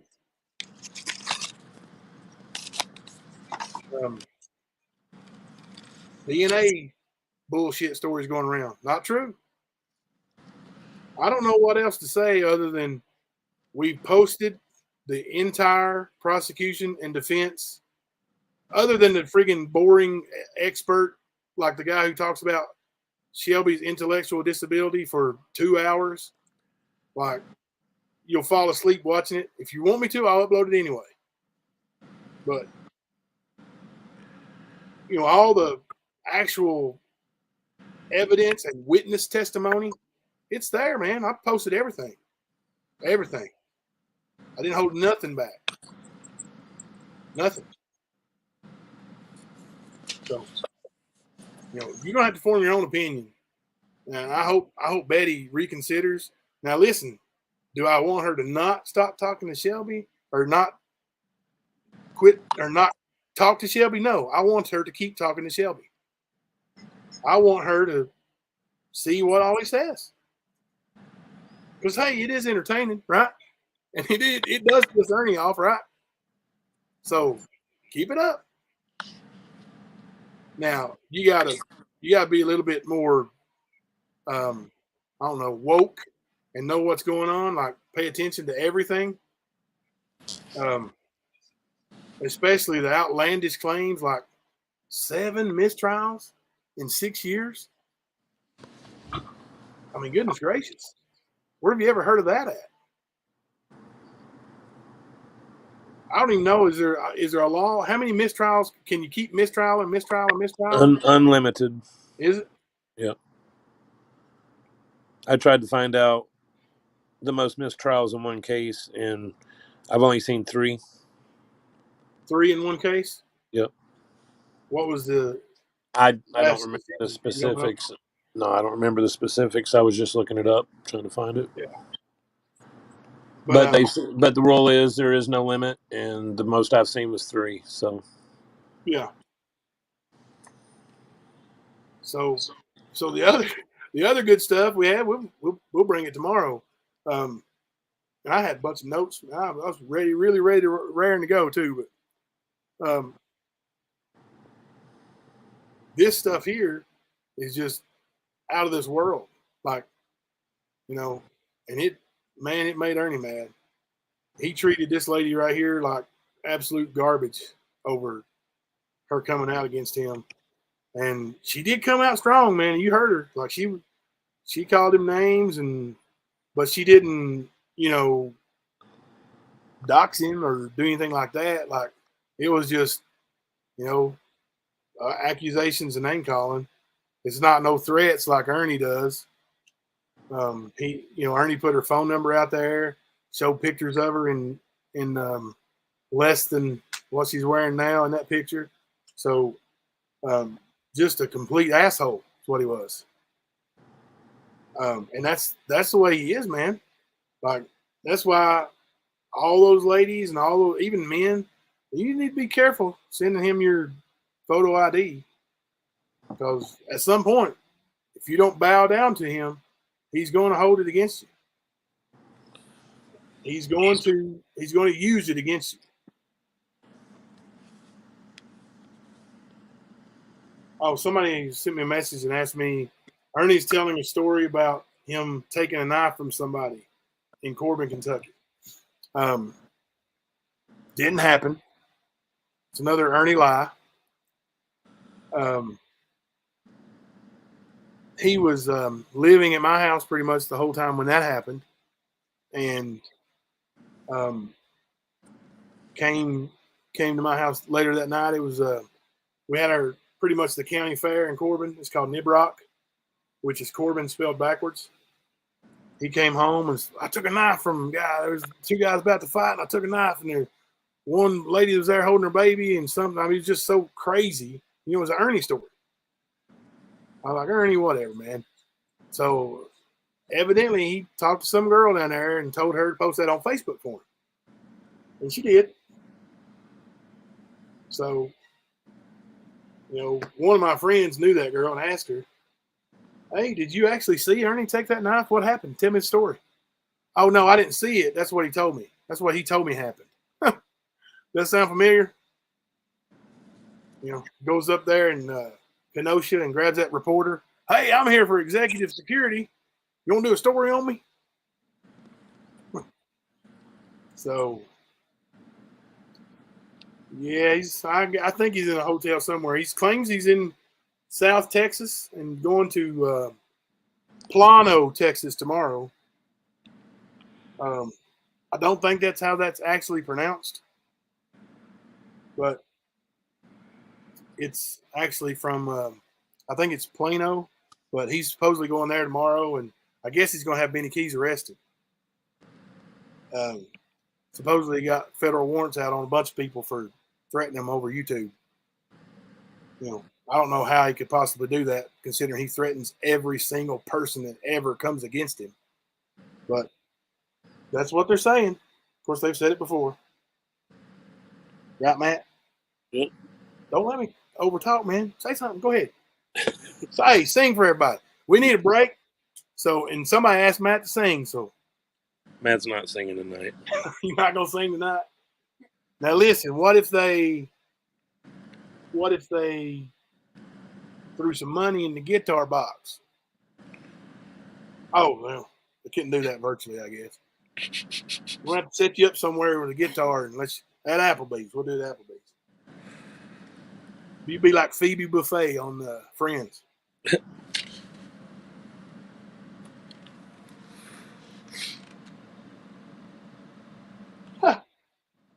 Somebody sent me. Is that you? Sent me that saying that they didn't get the video from of the trial from me. It was publicly available. Yeah, it is. It was Cher. Huh? Cher, Voices Behind the Wall. Yeah. Where's it publicly available at? Well, I mean, it is it's public information. She could have bought it. You think she did? Might have. Who knows? No, she didn't. I don't know if she played ours and gave us credit or what. I seen it in the chat. Oh, I thought she was claiming she got it and didn't. Maybe I misread it. I'll have to give it more looking later. But yeah, as far as I know, like nobody's bought that DVDs. You know, they may have now, but he's playing Bama Williams again. That's, you know, what's he playing when he's stalked her in Probably when she blew Waffle him, House? when she blew him off. Probably that's the one he likes to play. Yeah, but that don't make him look like nothing but a stalker.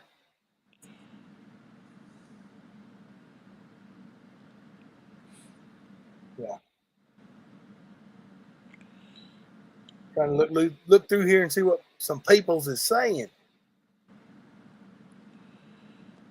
Cher's in Canada. She could still probably buy it. They call down to the courthouse and buy it, but Yeah. like I know for a fact it takes about a week to have them made because they don't just have them there. You know, you got to pay for them and then they make them. And then if they shipped them from Harlan to Canada, you're probably talking about another week. And I don't think we've had them for 2 weeks, have we? So it don't add up. I don't believe it at all. You know, she could show me a picture of the DVD, I'd believe her, and I wouldn't say a word. I'm not going to say a word anyway. As far as I know, she's anti-Ernie too. So, Yeah. But anybody who's trying to stop that evil piece of shit is okay in my book.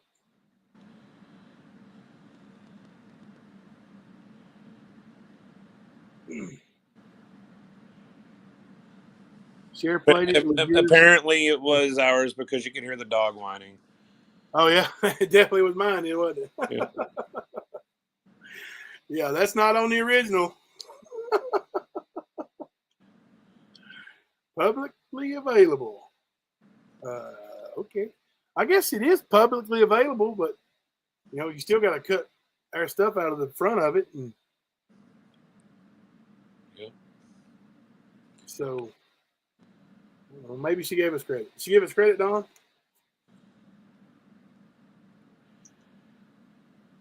Sorry, I had to take a drink. She did not buy it. She didn't. That's what MJ says. Yeah. Ern showed a woman on his phone saying what? Saying she is wanted, and she also is who sent her ID, and I don't know what's going on. I didn't watch all of it, just pieces. Oh, now listen. Now You reading the comment I posted? I'm Yeah. here in Rio. I got a letter from Shelby. Oh, I know. I is she still in here? I know. I believe 100% that letter's from Shelby. I don't doubt that at all. 100%. I believe that's from Shelby Shell. No dispute whatsoever. Did Ernie dispute it?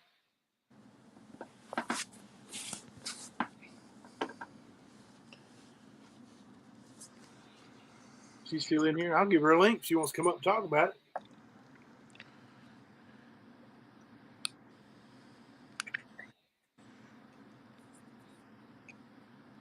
Yeah, I figured no credit given. I think it's kind of an issue with a lot of these YouTubers, right? Now listen, I got my team that is on my ass when I start putting videos up and doing anything that's not my original content. They're letting me know what I got to do. You got to play this, fair use act, and you got to pause it every so many seconds, and you got to say this and you got to say that. They're on top of it, and I appreciate that. I feel like I'm just a rookie, but I got good coaches. Thank you. I don't know how late it is where you're at, but if you want to come on and talk a little bit, we'd love to have you on. I can send you a link in the chat. Every time I do that, Poon tries to jump on backstage. Oh. No, I didn't say you're lying at all. I didn't say, believe me, I did not say that. Not at all. I 100% believe that's Shelby. As soon as I saw it, I knew. But Shelby lied quite a bit in that. Shelby did lie, yes. Shelby told a bunch of good ones. He's a lot like Ernie, I'm telling you. Yep. A lot like Ernie. Brothers Day. Yeah. Brothers Day. Yeah. Love you more than the air that I breathe. We're getting along better than we ever got along. I think the last Brothers Day for them is February 17th, 2013. We got a guest. Welcome in. How are you? Hello. How is everybody? Hello. Pretty good. We go on late on this channel. Sorry, I just now woke up. So, I woke up and I don't know, my phone pinged and I was like, hell, I'm on their screen. Yeah, we get every morning when I wake up, it's like messages from everybody in the world. Like, you see that? You see that? I'll give you a chance here in a minute. I saw you go on Ernie's earlier and go after him. So I'll give you a chance here in just a few minutes, buddy. But yeah, I mean, that letter was powerful for sure. Powerful. Yes, and I wrote him back. Because I had a few other questions, and so it takes about 2 weeks to get letters back from him. Yeah. Because I wrote him on the 6th, and he was in the hole for a year, and he said he just got out of the hole from fighting a CO. I guess he kicked two of their asses, I guess. I believe that. And he gave me phone numbers that only you guys would know, but I'm not gonna, say the phone numbers or anything. And well, I don't. The only phone number I would know is the one that Amber's got. That's because she pranked me back when I was working at the school during the early part of the year. And so, hang on. I don't know how I would show it to you without doxing it, because it's his sister's number. Yeah, probably Amber. Let's see. Oh, I could put it in private. Hang on. Yeah. This is what he gave me.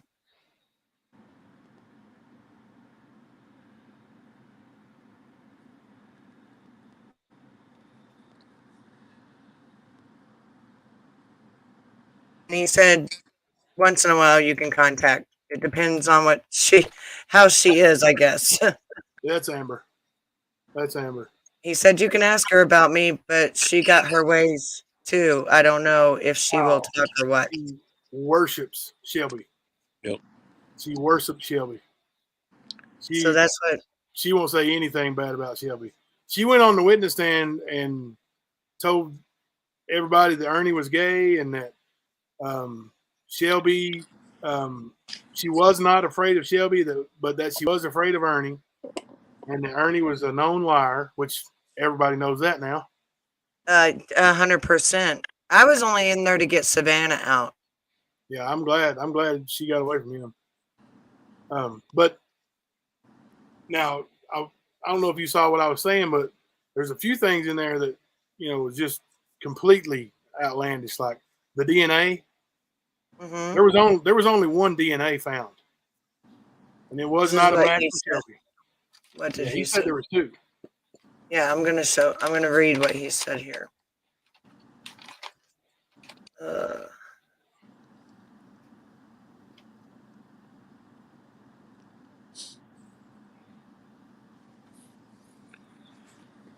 That and the 7 mistrials and all that. Yeah. Yeah, he said okay. So no, he said he fought 9 years, beat the death penalty, got it off me, and it dropped to life without. I had 7 different judges and mistrials in 6 and 6. No. Yeah. Jimbo was in the trial, so he wasn't involved in 7 of them. Yeah. 7 There different judges. No, No. there was 2 different judges. One retired that had the case when Shelby first was charged, and then Hmm. of course it went to trial 6 years later, not 9 years later. Went to Yeah. trial 6 years later. He said And since 2013, so back in 2020, I would have had 10 more years to serve out. yeah, But he not, got in a fight with COs or something, so he cut a deal. yeah, he was actually when he first got arrested, he was in the Harlan County Detention Center, not even in prison yet. Hmm. He grabbed a guard and held him with a toothbrush, like threatened to cut his throat with it or something. So Yeah, they something like they that. got Yeah, him he for didn't go into kidnapping. detail. Yeah, he didn't go Yeah, into they got him- detail. Yeah, they got him for kidnapping. Now he got 10 years for that before he ever went to trial for murder. So there Yeah, was because he said something about kidnapping. yeah, that had no Well- bearing in his murder trial Well, whatsoever. and also he was already a felon. Yeah, he said he had just got out for 2 days. He said I just got out of prison and it was my second day out. Did he tell you why Very he funny. was in prison? Uh-uh. Because he was parading around as Mills for Wills and tying up seniors and robbing them blind. Wow. Yeah, he's a very violent and deceitful person. And now the murder weapon thing is really interesting to me because Oh, here it is. This is the DNA thing. Okay, so it says post conviction picked up my case up. They got 2 other people's DNA. no, they don't. I can't be 2 places at the same time. No, they don't. They got one person's DNA, and it does not match Shelby. But they also said Found that, spermicide. yeah, it was spermicide, and there was no signs of SA at all. It was consensual. Right. Everything was consensual. Right. Now, as far as him being in 2 places at the same time, that's what he said when he first got arrested. The news station went down there and did a jailhouse interview with him. Hmm.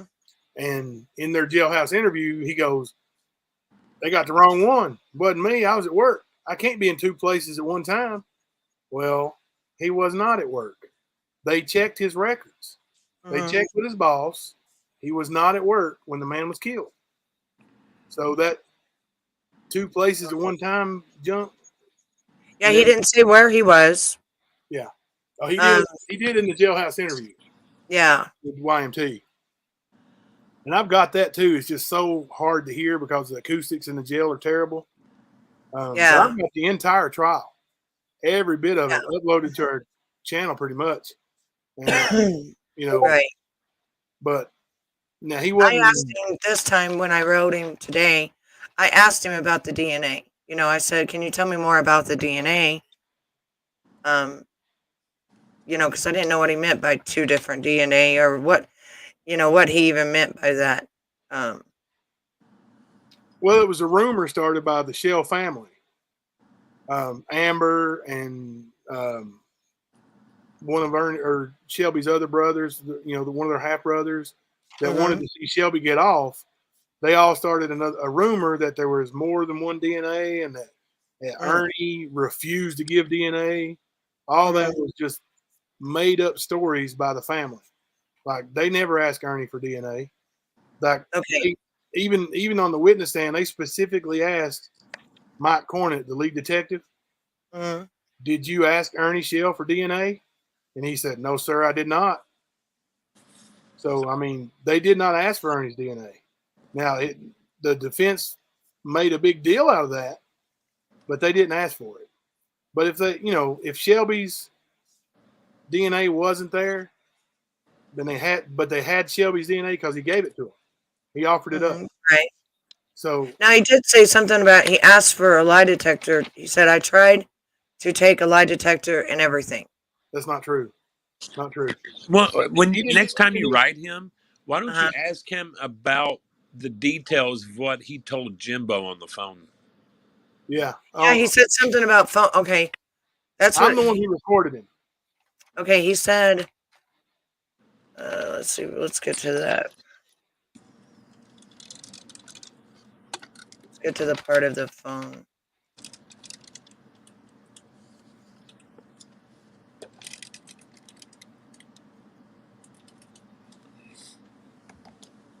He said, I had no problem with the mayor. He was nice to a lot of people. Now his family think I killed him. His own brother shot his own brother the same month. I don't know who killed him. Whoever it was a few fires they set. They say too, I think, I know they tested the gun, was in the truck, was it? And they get 2 other people DNA. Yeah. Okay, that's where the DNA must have came from. From the truck. Yeah, it says That's weird. the gun was in the truck, was it? The gun was in the truck, was it? Yeah, I can't understand some of his Yeah, stuff. him and Ernie have the same. And that's another thing. Like, And they got 2 other people DNA. Look, you are from Missouri, and I don't know. I don't get no mail. How did you know about me? And where was he at that he's talking on the phone? Let's see. Oh. Let's see. I was just joking with his buddy on the phone, and they set me up. What got said on the phone call wasn't how the man was caught. My brother and the detective and lied, so I fought it for 9 years. You do know that Shelby gave details in that recording that nobody knew publicly. right. No, I don't know nothing about it. I just That's- wanted his side of the story. That's why I Right. wrote it. No, I get it. I'm just saying there's a lot of BS coming from Shelby in that.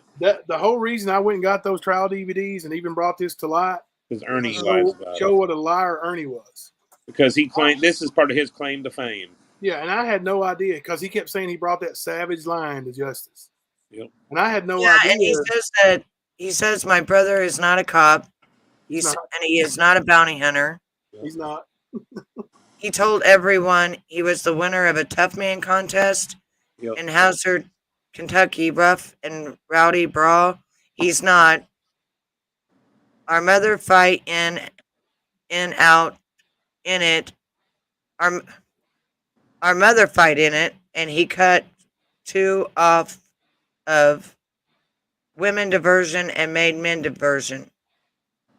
He scammed a bunch of wrestlers, Diamond Dollar Page and Brill, the Night Heart, and Amy Hunter, and 26 more.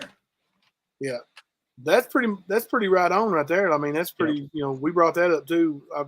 I've dug in. Our people has got the.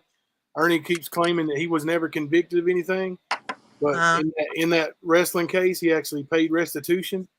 And as If you pay restitution, you're convicted. right, Yeah, or at you're least you admitted guilt. Like somebody on our team actually found the 20 pages of documentation on it. Yeah, but yeah. And then he said, it under West Virginia Bluefield. yeah, He told them it was his 179th show, like he's a fighting promoter. Yeah, that's a joke too. Yeah, he's not. And then he said, look, sorry about my spelling. I've been locked up all my life since I was 11 years old. Yep. Yeah. Yeah, and he's got a history of violence, you know. And he said, I got maybe a year on the street. Yeah, that's about right. Yep. But He is institutionalized. Yeah, Make but no he was difference. out. He was out for 4 months or 3 months. He got out right around Thanksgiving of 2012, and he killed Ronnie King in the middle of February Yep. of 2013. So it wasn't the second day, but and he's didn't beat the death penalty. They had to take it off the table because he is intellectually disabled, Yep. which used to be termed mentally retarded. Yep. So he's not eligible to face the death penalty. So he's just been institutionalized his whole entire life. Yep. Pretty much. Is his mom and dad the same mom and dad as Ernie? Yep. Yes. There's 3 of them. There's Ernie, Shelby, and a sister named Melissa. How come he was locked up since he was 11? Violence, just acting out. Was it because of his home life, or was it, Now in the trial they said that he was SA.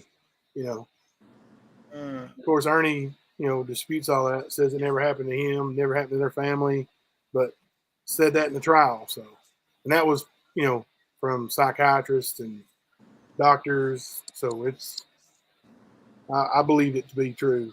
And like, I didn't spend a whole lot of time with Shelby because, like I said, he was only out for a few months. Yeah, he said maybe a whole year on the street, his whole life, maybe. But he was not highly intelligent. But I mean, he'd work as hard as he could for you. Like, Pete Miller, what would you like to say about me that you'd like the whole world to know the truth about? what is it, Pete Miller? She wants to know. Have a Yeah, conversation. what is it? People need to know the truth about truth. You sit there and you troll me on my fucking channel. What the hell's your problem? I'm so sick of these people. To be honest with you, honestly, Yeah, we don't. I would say one we fucking usually don't have time a whole lot of trolls in here. my lifetime for whipping a man's ass for trying to rape me. I pled guilty to it. What the fuck else you want? What else? That's it. Not even a mugshot. Does Ernie know that? Yeah, he knows it. I told him. I was going to say he'll blast it everywhere.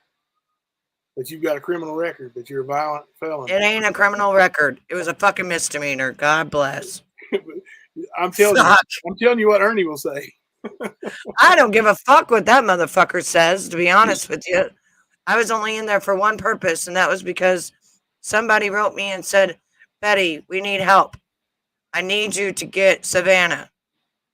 Best way to get somebody out of there is go undercover and act like you're with them.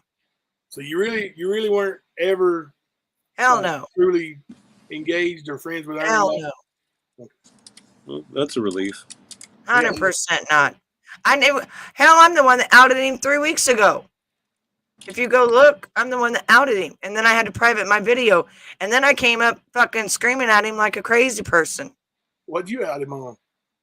That he was a goddamn con man. That's what I said. You're a goddamn con man. Listen, all you got to do is Google his name, and you'll see he's 20 years of con. Yeah. You're right there, Doug. Man. Right there. You can call bullshit all you want to, but didn't I?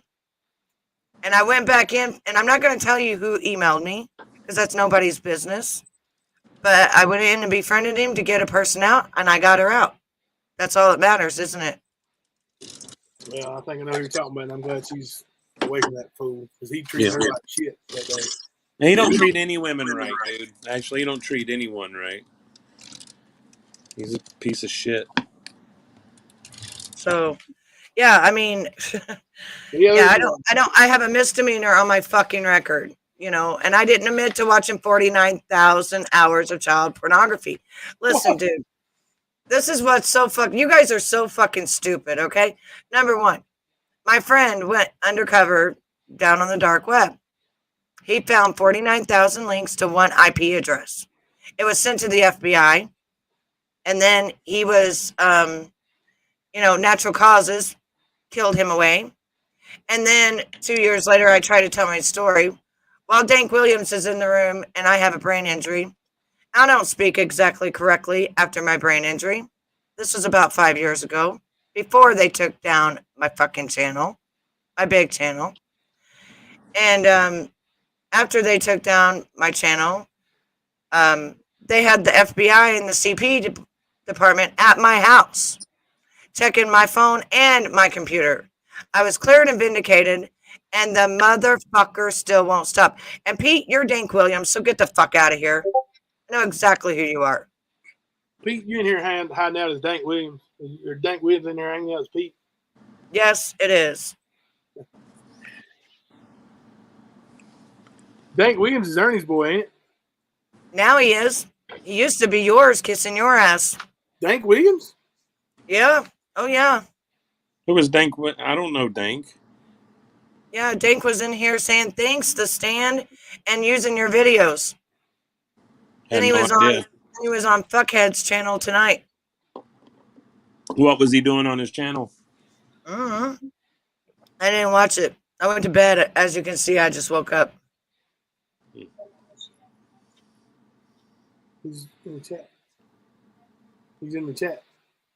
So for 5 years, this motherfucker has stalked me, harassed me, called me a pedophile, and did everything he could to diminish my name.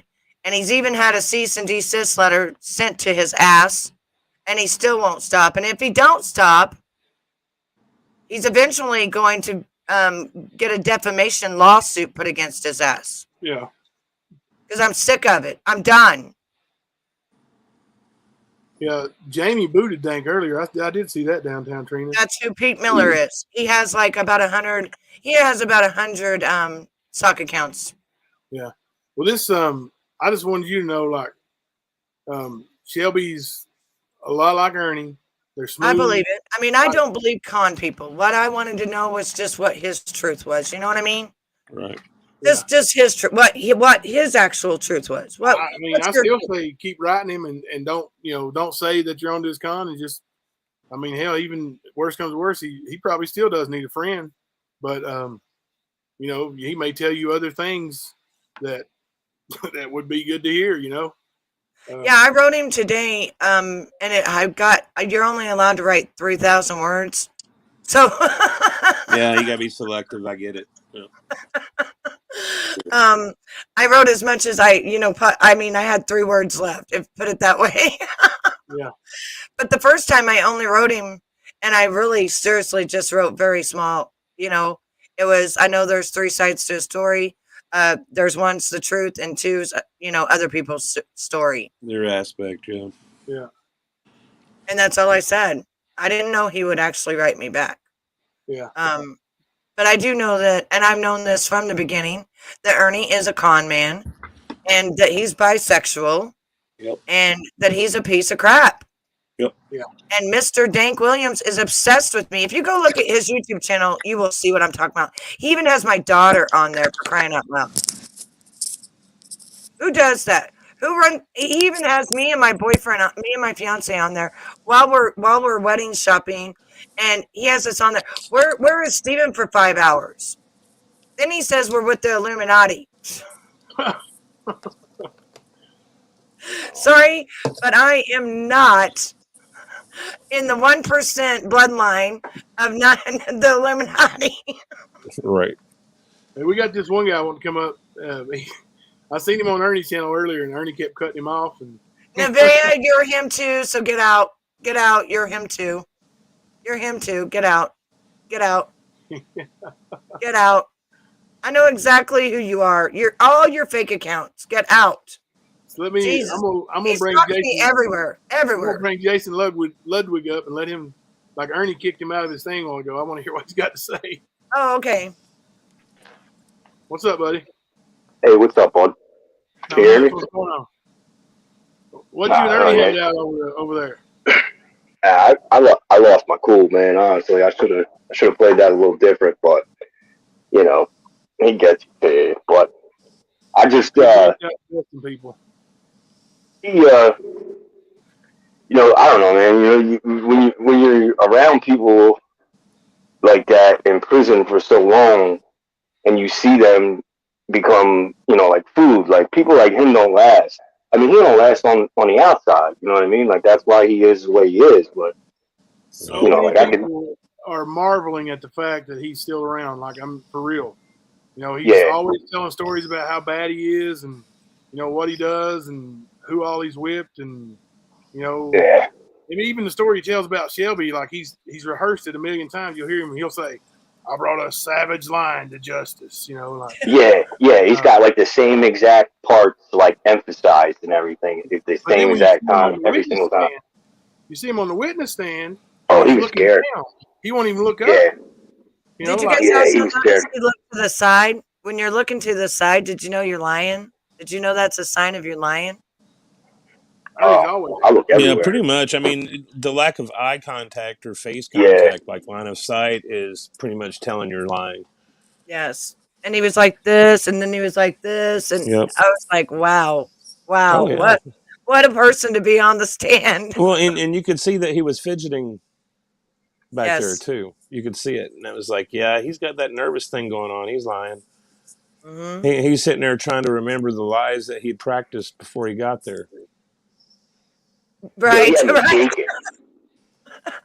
You know, And where did this blue Smith and Wesson gun come from? He said. Well, I caught that on your channel earlier. now you'll hear Ernie tell everybody that I gave Shelby the gun that he committed the murder with. Well, my gun was stolen, Oh, but my gun was not a blue Smith and Wesson. no, I had a Rossi 38. it was shiny. Yeah, it wasn't blued either. Right. So Ernie tells that story, and the first time I heard that was when I heard it with everybody. And I was like, "What in the hell?" You know, like I can't believe he said that, because you know they don't even enter the gun evidence into evidence. Mm-hmm. yeah, They he didn't said bring it something. up. That's what Shelby said. It wasn't even the right gun or something. Right. Well, they It Yeah, they didn't said it fire wasn't when even they were fireable. yeah, right they when found they him with the gun, but the gun he had, I guess, was mine, and it wasn't fireable.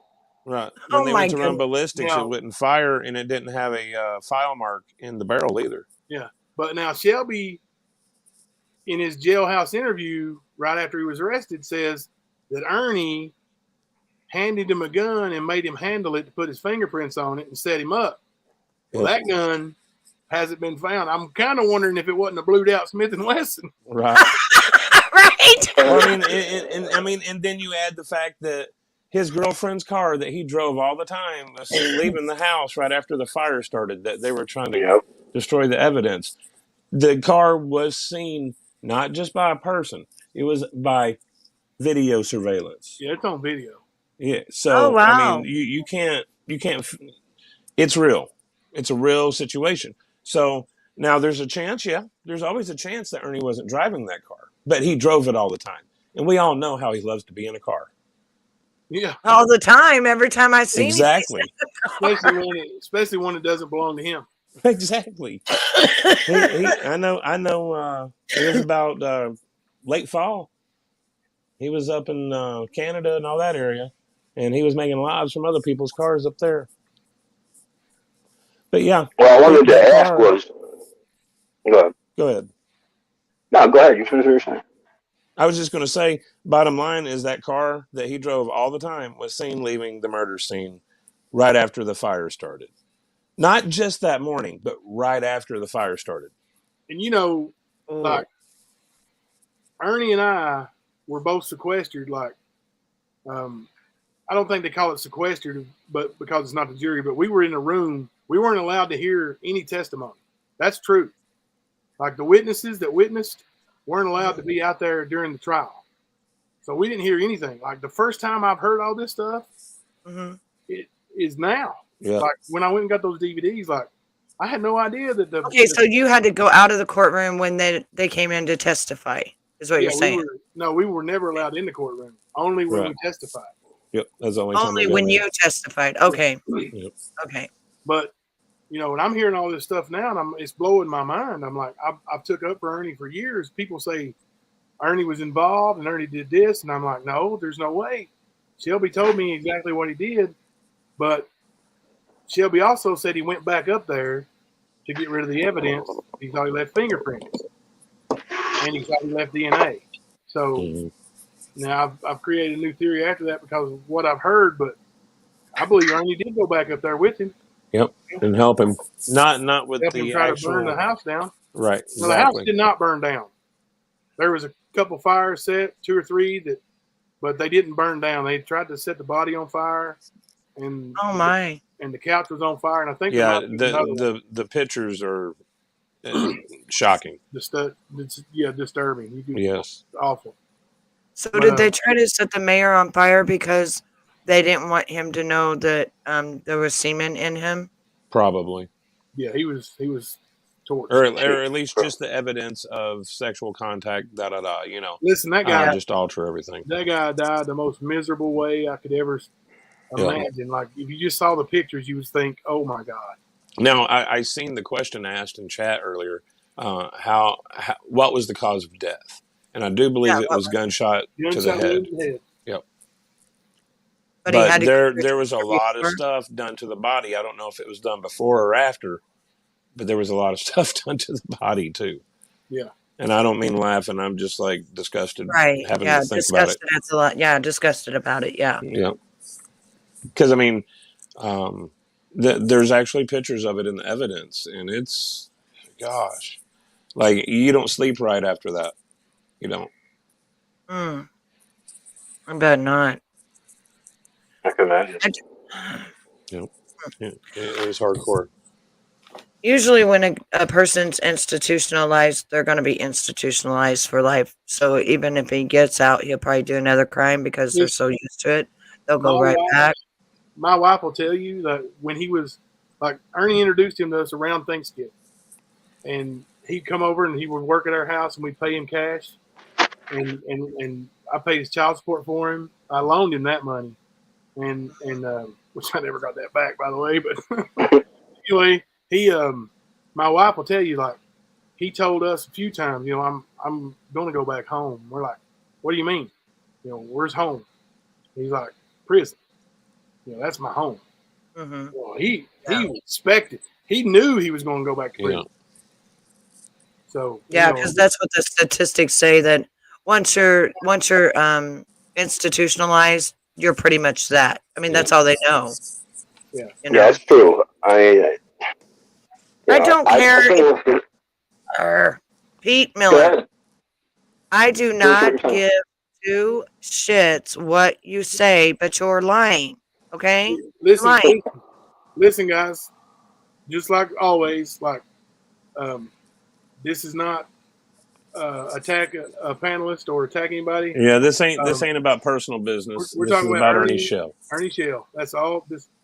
Our whole focus is to get Ernie off YouTube, and that's what we're here to talk about tonight. And that's what we're going to talk about. So, please respect that. Let's skip over. No, not you. Chat.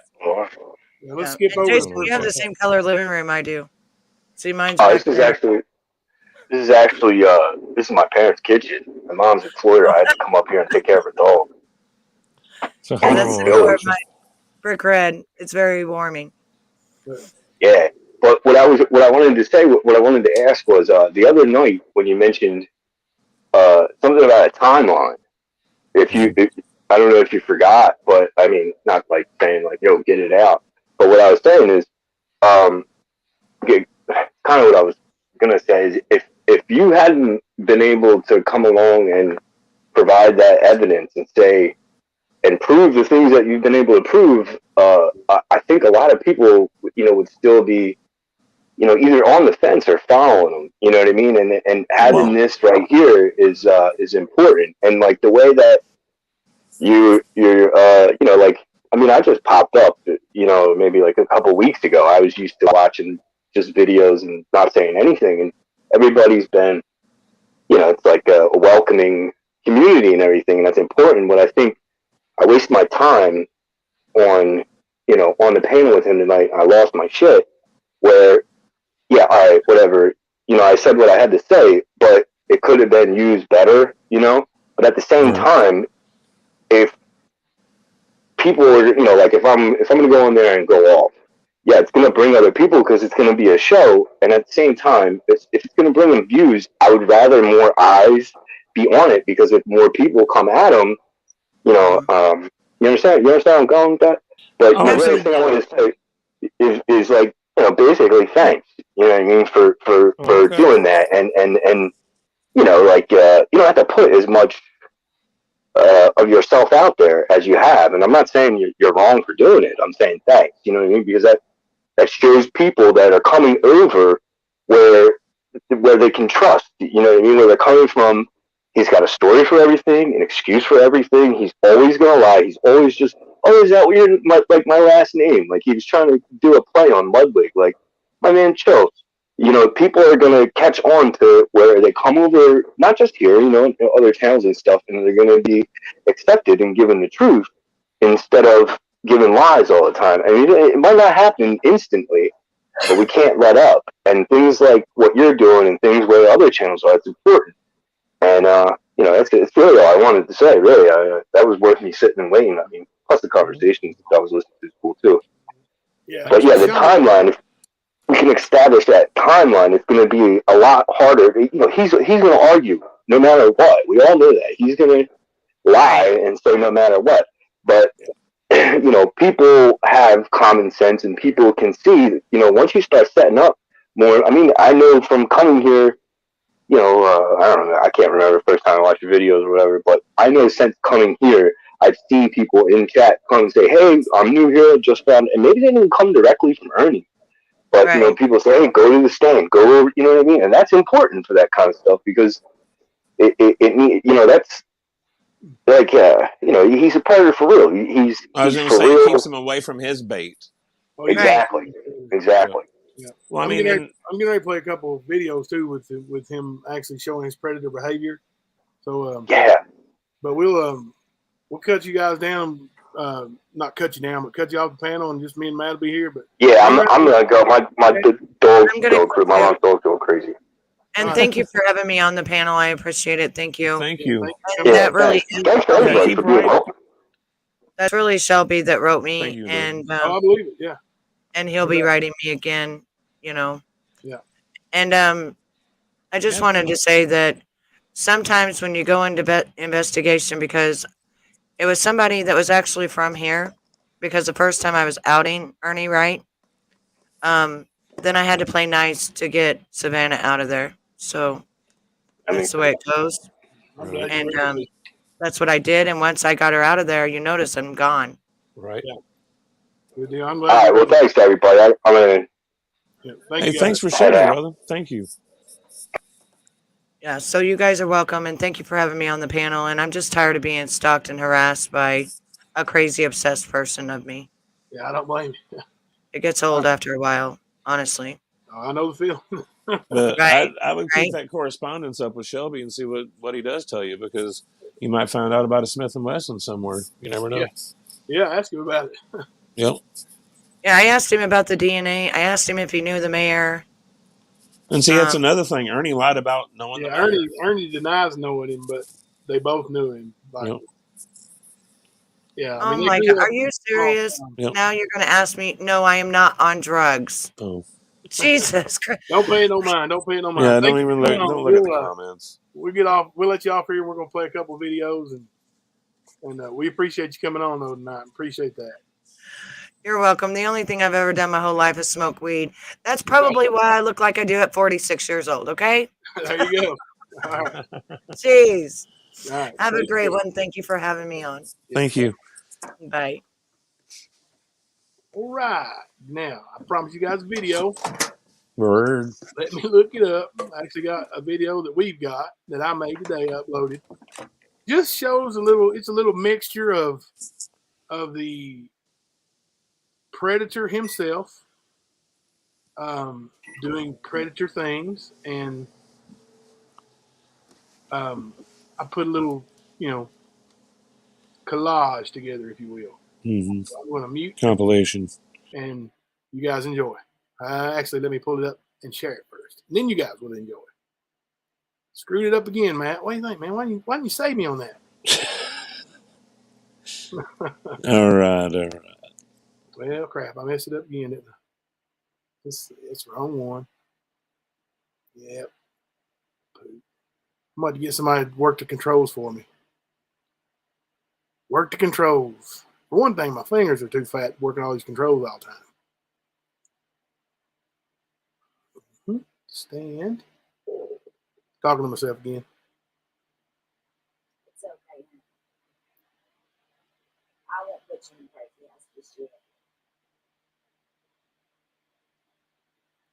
Well, you go find the videos. What are you doing, Matt? You sabotaging me?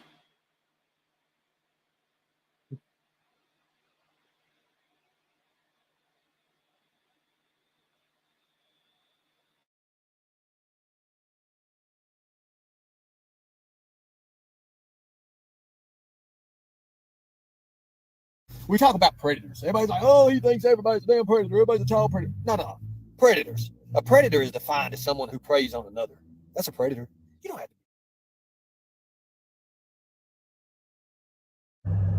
Benny, don't message me right now because I swear to God, I'll drive fucking play. After I do this, I'll drive plumb to Texas. I'll jerk your little sorry ass out and I'll beat you to a fucking inch of your life. I swear to God, I will. Don't fucking message me again. I'll break you. I'll reach down into your fucking soul and tear your ribs plumb out one by one. I'll break your fucking collarbone. I'll snap your damn ribs with my bare hands. Don't fucking message me again. Don't fucking message me again. Don't do it, boy. I'll jerk your goddamn eyeballs out your fucking head. Don't message me again. Don't do it.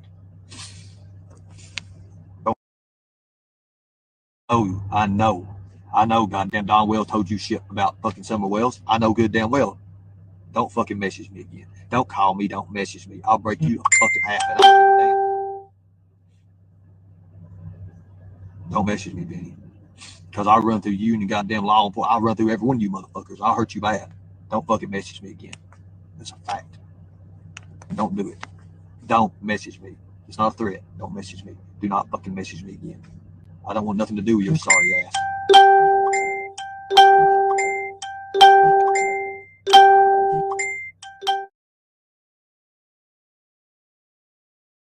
Oh, no. Predators. A predator is defined as someone who preys on another. That's a predator. That I talked and I said I was going to rape her. No. Predators. A predator is defined as someone who preys on another. That's a predator. You don't have to be a child.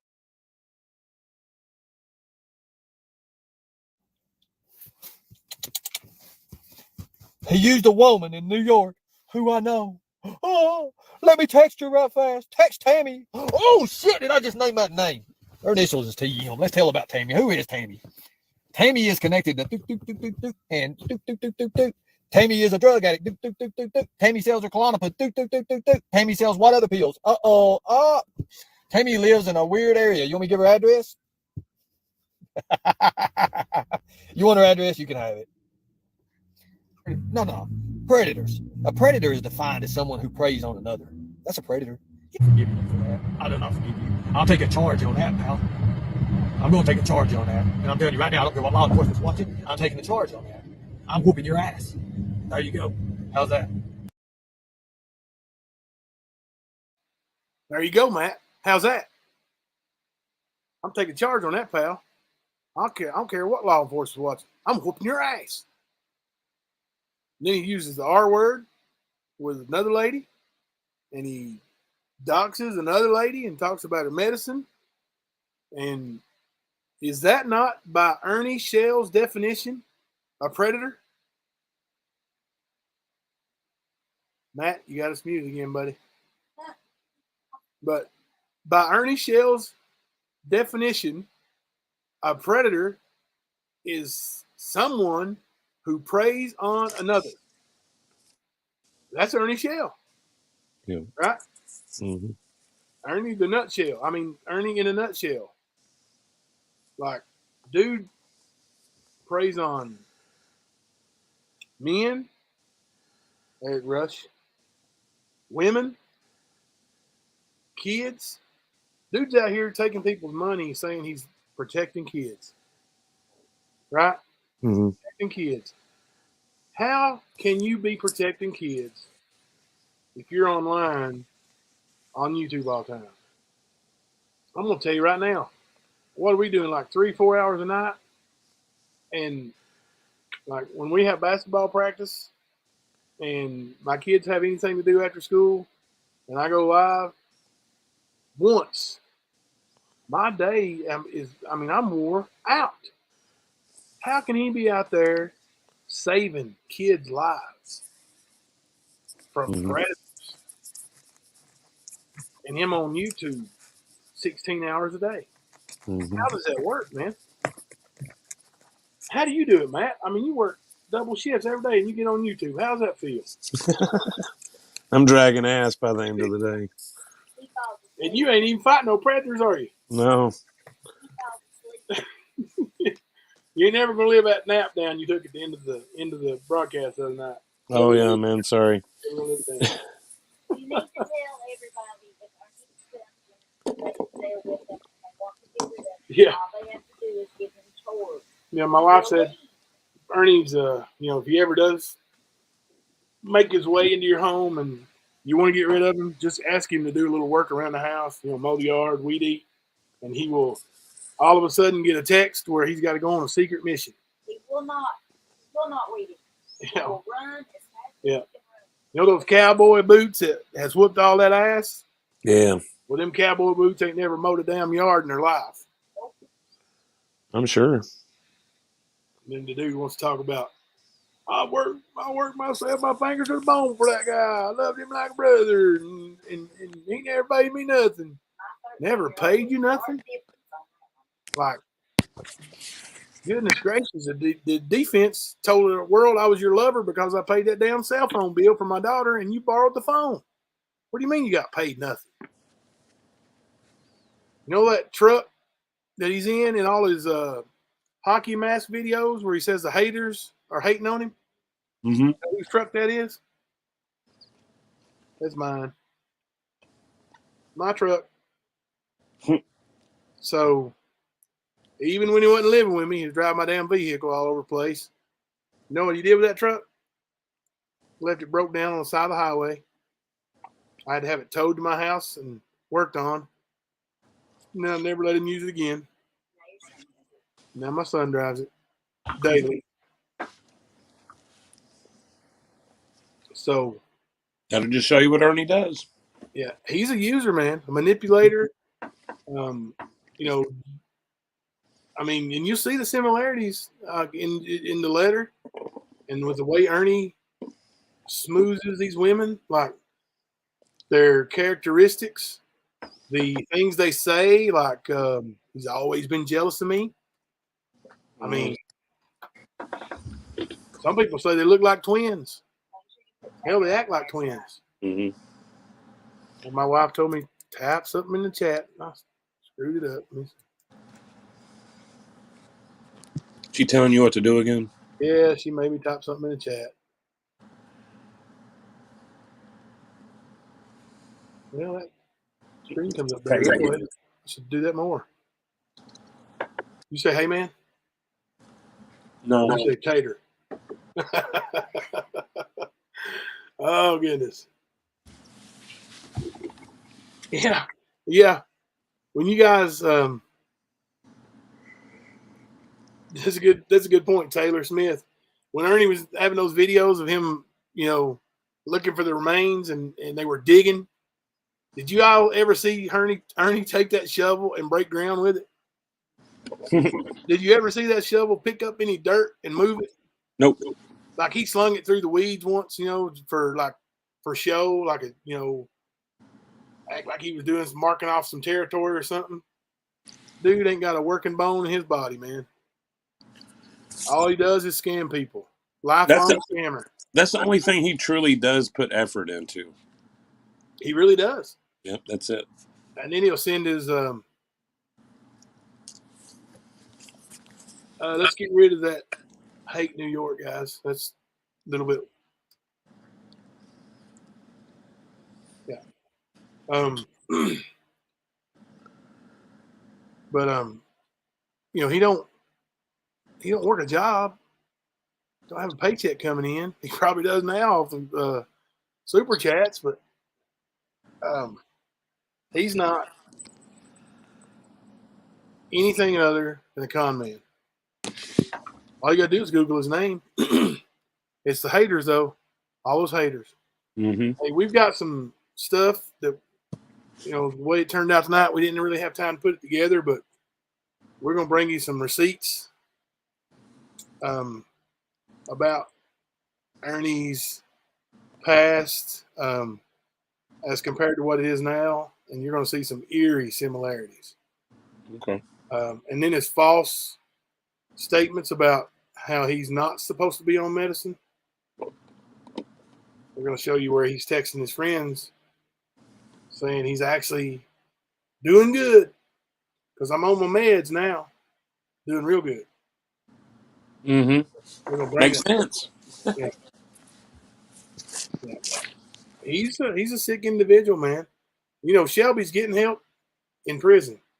Like, he's not going to hurt anybody on the outside anyway. You know, that savage line is off the streets. But Ernie, you know, when does it end for him? When does he stop or stalking people? Is it going to stop or is it going to escalate? Is he going to be, you know, run away from YouTube and move on to another scam? Or is he going to finally have enough and show up at somebody's doorstep and do the unthinkable? Yep. He already said in his exact words, I jumped out of the Hummer, keep from doing the unthinkable. Jumped out of a vehicle going 70 miles an hour to keep from doing the unthinkable. What was the unthinkable? What were you going to do? He said, I was going to shoot Xander in the face. Wow. Mm-hmm. What did Xander do? I mean, for all we've seen is Xander sucking his ass, right? Well, no. See, that's the thing, man. I've actually been talking to some people, and they're letting me know that at that time, Xander was just about as disgusted with Ernie as a person could be. You reckon it was because he was laying the pipe to Tina, or possibly extorting him? Yeah. Like I've said before, I think that one of two things: it's either a cult or he's extorting them, because people don't protect assholes like Ernie like they do unless those two things are happening. One of those two things is happening. Personally, my opinion, but that's just from every bit of information that I've received. That's what I think. That's right, Mama G. Xander did tell him, shut the freaking door, man. What are you doing? Mm-hmm. Hey, put a 1 up in the chat if you think they were actually going 70 miles an hour. Put a 2 up in the chat if you don't.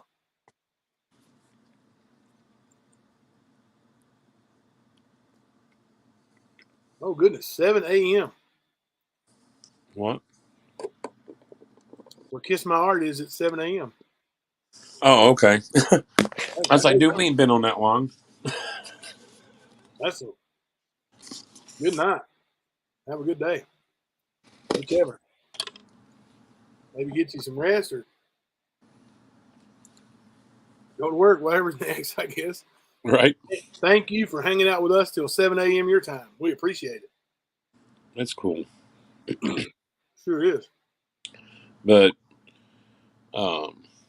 yeah, it's been an eventful day. I'm gonna have to go back and catch up on a lot of it. Oh, yeah. I've seen some screenshots here and there, but per usual, Ernie starts his shit when I go to work. So, yeah, it's gonna be amusing. It gives me more motivation, gets me more fired up, makes me work harder. Watching him treat people the way that he does, because it's gonna stop eventually. And I know Miss Tina, she might have some trouble coming her way. Oh, yeah. She likes to call people's employers and tell them that there's federal warrants out for them and all kinds of outrageous lies, and those people's employers let them go. And in some states, that's an illegal act. So there were some charges filed, I think yesterday. So we'll see what happens with that. I mean, I seen Tina's little weak ass post about some drug tests that apparently them or the kids had taken. Well, They heard us talk about it on this live stream. Guarantee it. They've tried to stage the fact that they had to take a drug test. And I'll say it again, for any DCS worker that goes near them, test them for psilocybin. Test them for LSD. Oh, that's one thing I wanted to talk about too. The urine tests. Right. But do you honestly believe that DCS went there, made them submit to urine tests, Mm-hmm. and then let them have the urine test to take pictures of? Here you go, guys. We're going to make you submit to these urine tests to make sure that you and your kids aren't on drugs. But when you get done, line them up there on your table right in front of that ashtray and take a picture of them. We're not that Come on, gullible. man. We're not that gullible, Tina. Nice try, though. Nice try. Yeah. And you know you can buy those urine tests down at Walmart, right? Mm-hmm. Or if you know somebody like Ernie, he can go in there and steal them for you. Yeah, if you don't get caught and banned. Mm-hmm. But yeah, we see it, Tina. We're calling bullshit. Yeah, I mean that is just, I'm glad that that was brought up because I'd forgot about it, and like that's just you catch them in their bullshit, and then they're gonna have another lie for it, like Mm-hmm. just. But I'm sort of excited about charges being pressed over them stepping on or crossing boundaries with people's employers. Yeah. Well, To be I know honest one with other you. employer they cross boundaries with. And from what I understand, this state will bring their ass in there. They will extradite them. Mm-hmm. So, good luck. Listen, you don't. For one thing, that's you don't screw with somebody's livelihood. Nope. Now listen, They try to blame us. They try to say we did, but we did not. They were screwing themselves from the get-go. people talk about, and we were warned, when we started this channel, trolls are going to come at you. Hell, Poon was in here the night and said that we will never see nothing like the trolls that we're going to see. Like, it's just going to be crazy, right? So let me tell you something. If you don't have a thick skin and you can't take it a little bit, then do not come to YouTube, you bunch of dumbasses. Yeah. Like, that's just not, people are going to talk about you. Yep. Especially when you do, ridiculous stuff. I almost said a not cool word. Okay, Samurai. But yeah, I mean, like me and you sat and watched for a few months before we even decided to do this. Yeah. And we knew the drama's here and the middle school bullshit's here. I mean, yeah, there's good things going on too. Don't get me wrong. Okay. But there's way too much drama around saving children than there should be. Way too much.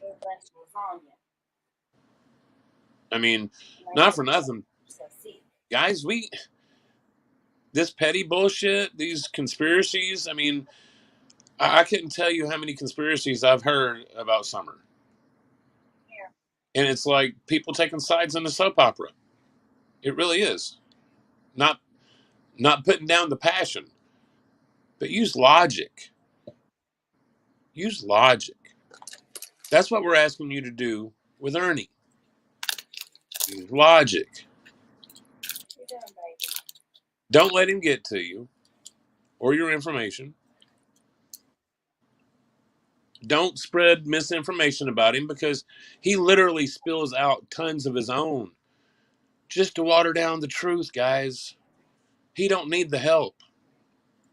Bring the facts. His facts will be his demise. There's no doubt in my mind. Every day he does something to hurt himself. Every day. Yeah. So we sort of need to keep this on track, make sure we're bringing the truth so we can just deal with this a lot quicker because misinformation is going to keep it's going to let it fester. There's enough of us that are watching, that are listening, that will listen to do something about this. We just need to grow up and do it. We need to put aside differences just for a minute and do it. It's really, really simple. Yeah, I know we don't have our own personal differences in here because we've not been here, blah, blah, blah. That's true. But it's still the point. I thought you were planning on whipping Tony Jarvis. Who, me? Yeah. For what did I do with, what do you mean? for upstaging us last night? Yeah. Fucker. That shit was funny, though, man. My rib is still hurting, dude. I really do think I hurt it. Yeah. Did you guys see Bernie Smell in here last night in the bounty hunter outfit and his hat? That was awesome. You had the whole chat going, just laughing and rolling. It was funny, man. Yeah, it was great. It was great. But Tony's a funny guy, man. He's fun guy to know. Yeah, he really is. I've gotten to know about a different side of Ernie through him, and it's with Tony Jarvis. Yeah. Did I upload to Tony Jarvis? Let me see. Let me see if I did. I think I did upload it today. Somebody said play it, so let me see if I can find it. If I can find it, I'll play it. I'm pretty sure I uploaded it today. Yep, I did. You guys want to see Tony Jarvis? Throw me a 1 in the chat, and we'll play Bernie Smells, aka the Thriller Outside.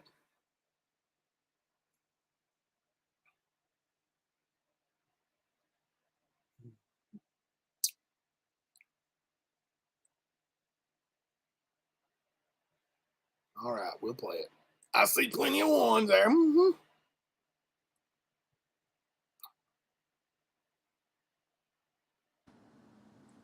Let's see. I didn't pull the thing up. There we go. You got it, Pete? At all costs. Can't see it, dude. I know. I'm trying to. I'm lost. Yeah, you can hear us laughing our balls off, man.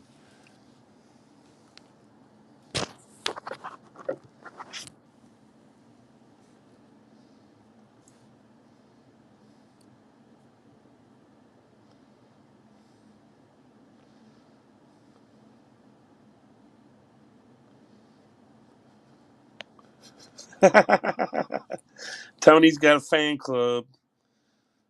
That's good shit.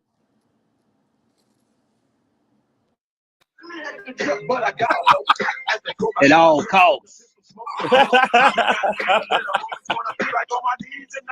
Got my fake dog tags on. Nice. We do not own the right to this music. Got 15 seconds for the copyright. Do you? I learned Yeah. something else every night, man. Thanks for that to me.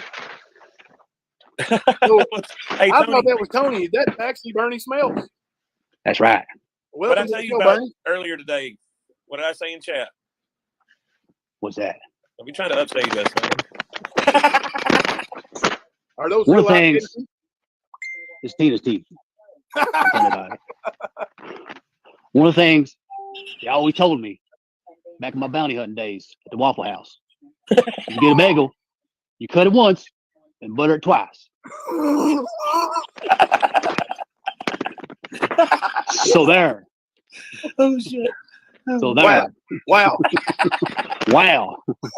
That's right. Literally. Oh, Oh my God. Oh shit, that was good. I'm getting warrants on everybody. I'm getting arrested. You just wait. I got 2 private investigators, 2 FBI in my chat right now. They're watching everybody.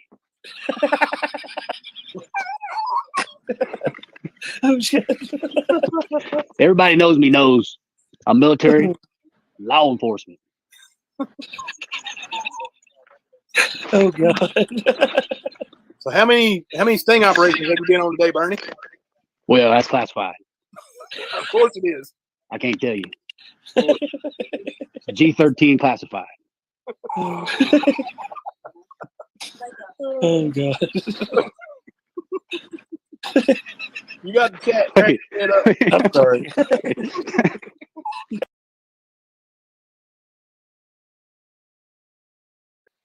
I couldn't tell if that was you laughing or the video, and it was the video, wasn't it? Yeah. That was funny shit, dude. That was a good time last night. Yeah. Safe Good word. time. Safe word is cage fighter, ain't it, Doug? Yeah. Sting operations. You know him and the cops. That's what he told Doug on his interview. We had a safe word, cage fighter. In that sting operation, did any of you hear Ernie say cage fighter at any point? No. I heard him say, "Help me, Facebook." Maybe it should have, like the code word should have been, "Please don't shoot me."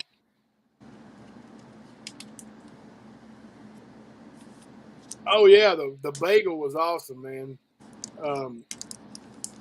You know, you cut the bagel, cut it once on the bagel, Butter cut it once, twice. butter it twice. Yep. That's good stuff, though, man. Those are That shows classic you how moments. shallow Ernie is, though. Yeah, Jenny Penny. Doug's got a video that he shared with us, and it may be on our community page for some reason. I think maybe because Doug sent it to me, but it's definitely on Doug's channel. If you want to drop a link to it, Doug, go ahead. But it's like 15 minutes long. It's the one that Kipper fell asleep at the end of our like 4-hour live. You watch your whore mouth. But yeah, in that video, he's talking about those sting operations, and he says that him and the police had a code word. The code word was cage fighter. I mean, he was dead on serious too, man. Like he was trying to sell Doug, like, you know, sting operation. We didn't have any of that stuff, the movie star stuff that you put in your eyes. So, I had to take dishwashing liquid. By God, I'll never do that again. That hurt. We had a code word, safe word. It was cage fighter. I wonder what they would need a safe word for. Right. Like, I've heard of safe words, It might have been a safe word for him and Phil. Right. Him and Phil probably needed a safe word. Right. Him and Rush may have needed a safe word. Well, didn't he call Ernie a top whore? He did. Does anybody know? There's another video. Did we play that one? I don't even think we played that one. If we did, it was just once. But Rush is a totally different Eric Rush. Yeah. There's the link. He's trying to play back. There you go. There, Jenny Penny. That's the link to that video. But like Rush was kind of fighting back to him, and talking like manly, and he told Ernie, he's like, you're a top whore. So does anybody know what a top whore is? Besides, I know what Ernie is. The opposite of a bottom whore? That's too easy, man. That's too easy. Give a real description. What's a bottom whore? They always like being on. They like taking it. How do you know? How do you not know? Are you on trial here? It was a blued out Smith and Wesson. It was. Blued out Smith and Wesson. You know what? He probably knew the damn serial numbers on that thing. He's such a good investigator. Well, I mean, he's on that label like a hawk, dude. Yeah. The prosecution said, "How do you know?" Well, I saw the label, and I know my way around guns. Yes. Well, he didn't just see it; he knows some guns. Hot diggity dog. Of course, then the defense got up there and said, Ernie don't know shit about shit. He's a liar about everything, and he set Shelby up, and 6 of them believed him. Me too, Doug. Me too, buddy. Sorry. True tragedies. I showed the difference yesterday in the actual labels. Smith & Wesson has a real fancy label, and the trademark.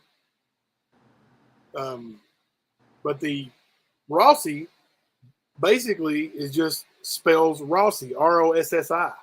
Yep. Like really especially if you claim to be, you know, your way around guns, you would know the difference. Like, there's absolutely no way that he mistook a Smith & Wesson for a Rossi. Oh, come on, Doug. We don't need that. Benny ain't even in here. Let's talk about Ernie. Talk about Ernie. Yeah, I've heard the term power bottom before too, Danny. Yeah, Power bottom is Ernie's finishing maneuver, right? What was it? The franchise or the new franchise? New franchise, Ernie Shell. New franchise. You gotta love that, man. That's original. That's original.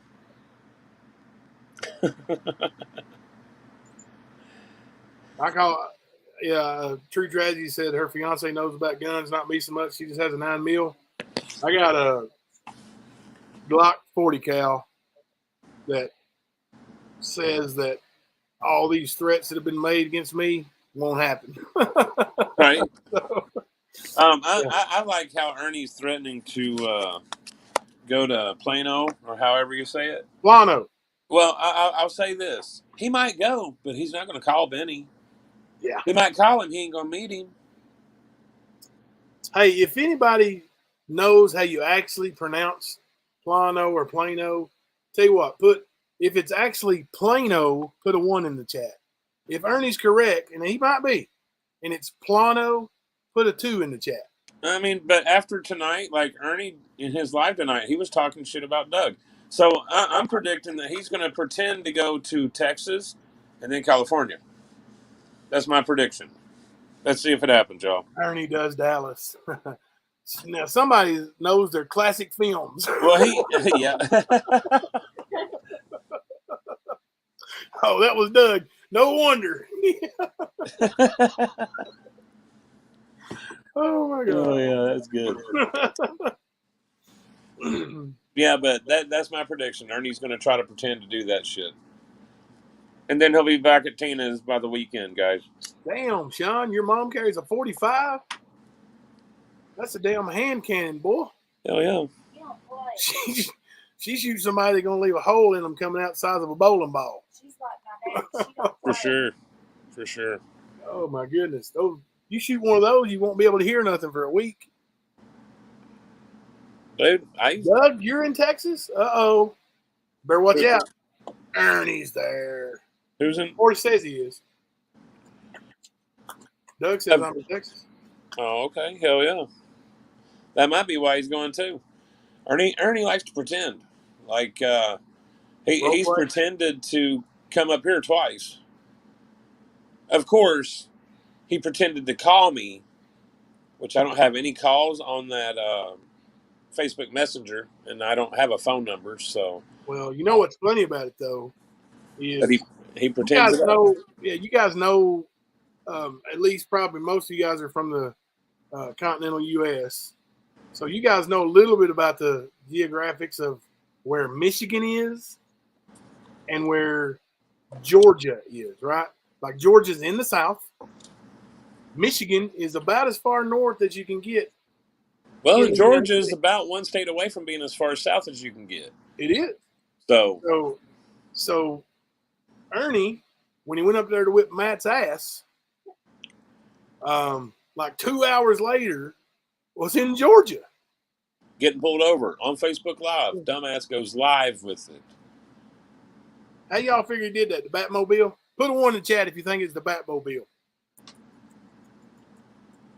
Or it was that Nimbus 2000 butt plug he's got. Put a 2 in the chat if you think he's flew down there because he's a bioengineered super soldier. Oh, God. He reached down and found his inner Lycan spirit and had supersonic running speed all the way to Georgia. Hey, isn't it great that so many people are coming to realize what this turd muncher actually is? Yep. And that he's being outed, and so many people are figuring it out. And that's okay. Like, if you were ever a friend of Ernie's or donated them money or, believed in their cause, There's nothing wrong with that. He's clearly one of the best con men on the face of the earth. And Because he's not in jail yet. I myself considered him family for many years. So, you know, join the club. But now people are starting to see, and that makes me happy, man. I mean, it really does. Well, that was the whole point to this mission, was to let people know so they can steer clear of him until he does do enough to get his ass in prison. Because sure as I'm sitting here, I know he's done enough already, but he's gotten away with some of it because he plays his fucking games. You see what Doug, What's the matter? you see what Doug said? Look at the screenshot up there.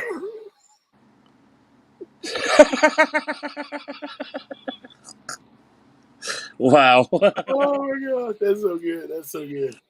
Look Man, out, he's he coming to really see is you, Doug. dangerous. You're right. True tragedies. That's a tongue twister. Is it okay if I just say Betty?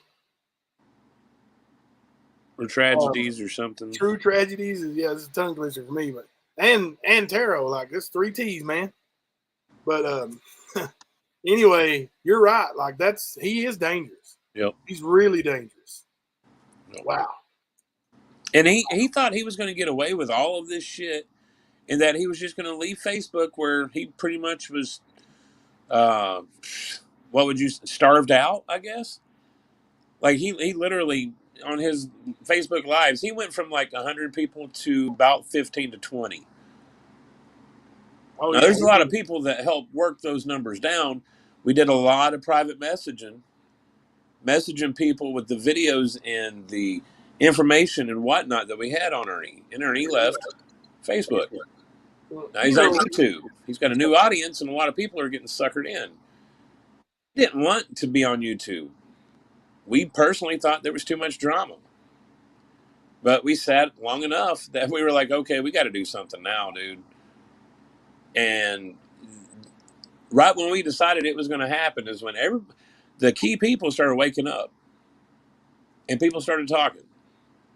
And now people are starting to understand, hey, Ernie Shell is dangerous. We need him out of our community. Tina Simmerly is dangerous. Yeah, we're just Xander McDougal on is that one. dangerous. Huh? Yeah, we're just scratching the surface on the others, Yep. Xander and Tina. And to be honest with you, man, like as far as physical danger and like not being afraid of somebody, but somebody who I think would actually do something that is, physically violent, I would think, like from what I've seen, that Kendall guy. Oh, yeah, Just for his sure. behavior. Yes. You see that guy and you think, man, that dude will, if he says he's going to, bust your windows out of your car, he's probably going to try to bust your windows out of your car. I mean, just that one video of his, man, is nothing but trigger warning after trigger warning, dude. Yeah. Using the N-word and hollering and screaming like a buffoon. Saying he's sent on a mission from God. And, Yeah. yeah. Yeah. Now, he could have done that for effect, but I also know people that know him, and they said he's crazy too. So I'm going to go with the first impression. We had the one, and I love to say this, and I feel like I've arrived because we have a troll, or trolls, but we had the one troll earlier talking about, the people that I've hung around with or something, or trying to the community. They said something about the people that I was, that I were friends with or something.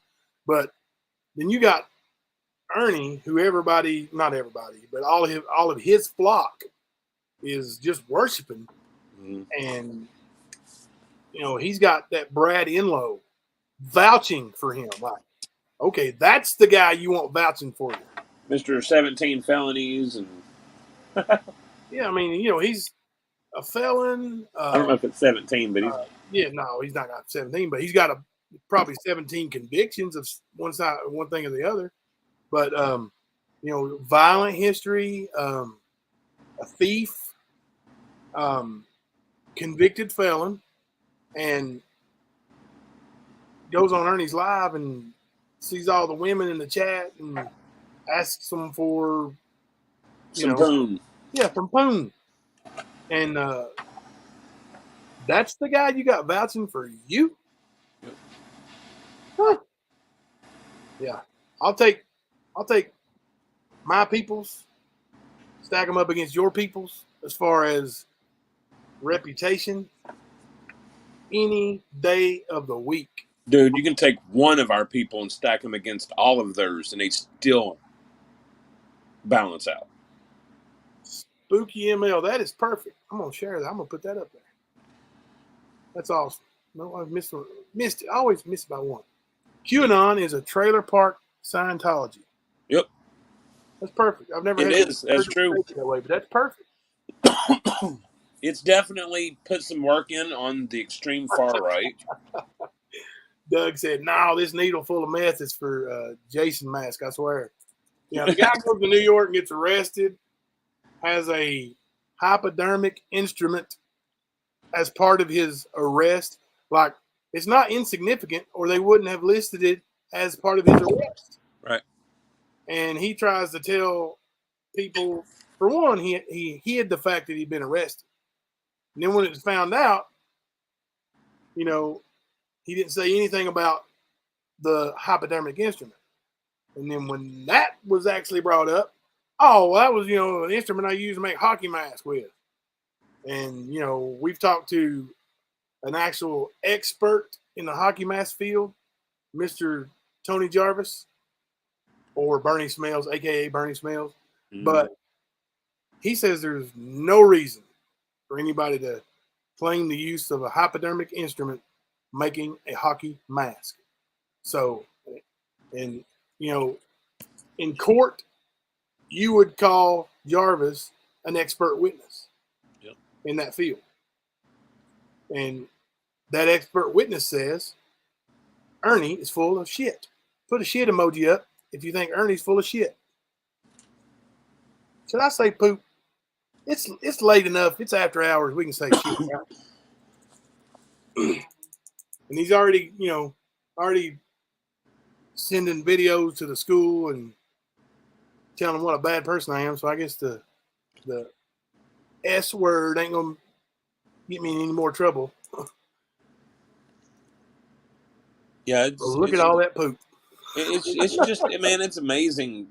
This court trial, dude. Like, every time we look at something, dude, something else is showing its face. And then, of course, you got Shelby throwing his twist on it, his version. So, I mean, yeah, he's going to play the systems against me type thing, which most inmates will do. He's institutionalized, so of course that's the lingo, that's the talk. You could do a GoFundMe for Tina's tooth, but she would probably turn around and give money to Ernie. Like, yes, you would, because he's probably getting extorted. She gave him so much money already that, they came damn close to having to shut down their hemp shop. Yep. /home /school for their children. All because of Ernie. Yep. That's what he does to people, man. He's just a leech. Takes your resources and squanders them, dude. And leaves you with nothing, and he don't care. Yep. He don't care. Because there's no skin off his back, man. No, he's never had skin in the game. Nope. So to say. He puts everybody else's there. He always does that. That's how he targets and succeeds at this manipulation game that he does. And it's not always a clever thing that he does. The only Yep. He would have a better chance of convincing Mama G that he is a member of the Village People. That's not really a big stretch. I mean, he would pass as a Village People. I mean, you seen that video, Gangster's Paradise? I mean, yeah. That just shows you his mental state, to be honest with you. Yeah. Like, he's played that song in 2 different videos of him walking through the hallway, nodding at people who aren't there. Yep. Doing his hand gestures and waving people away that aren't even there. Yep. Like, who you playing to, buddy? Who are you playing to? Skirm dog. What are you trying to accomplish? So, brings me to one question I'd like to make or ask. Tina, and they had another lady on there. It was either today or yesterday that was, asking the question, why are people trying to keep Ernie from saving kids? Why are we? Is he saving a kid? Like, if Ernie was saving a kid, I'd commend him for it. I'd help him. Yeah, I mean, if he was legitimately taking people's money and using it, For the better good. yeah, to, save a child, rescue a child, provide a service for a child or their family, protection, then I applaud you, my friend, but you're not. You are not. You are a scammer. And it's, that's why we do what we do. Yeah, he's not a teacher like he claims. Not even close. The dude might have his GED. We don't know. I'm not saying people with their GED are dumb. But you heard True Tragedies reading that letter from Shelby tonight.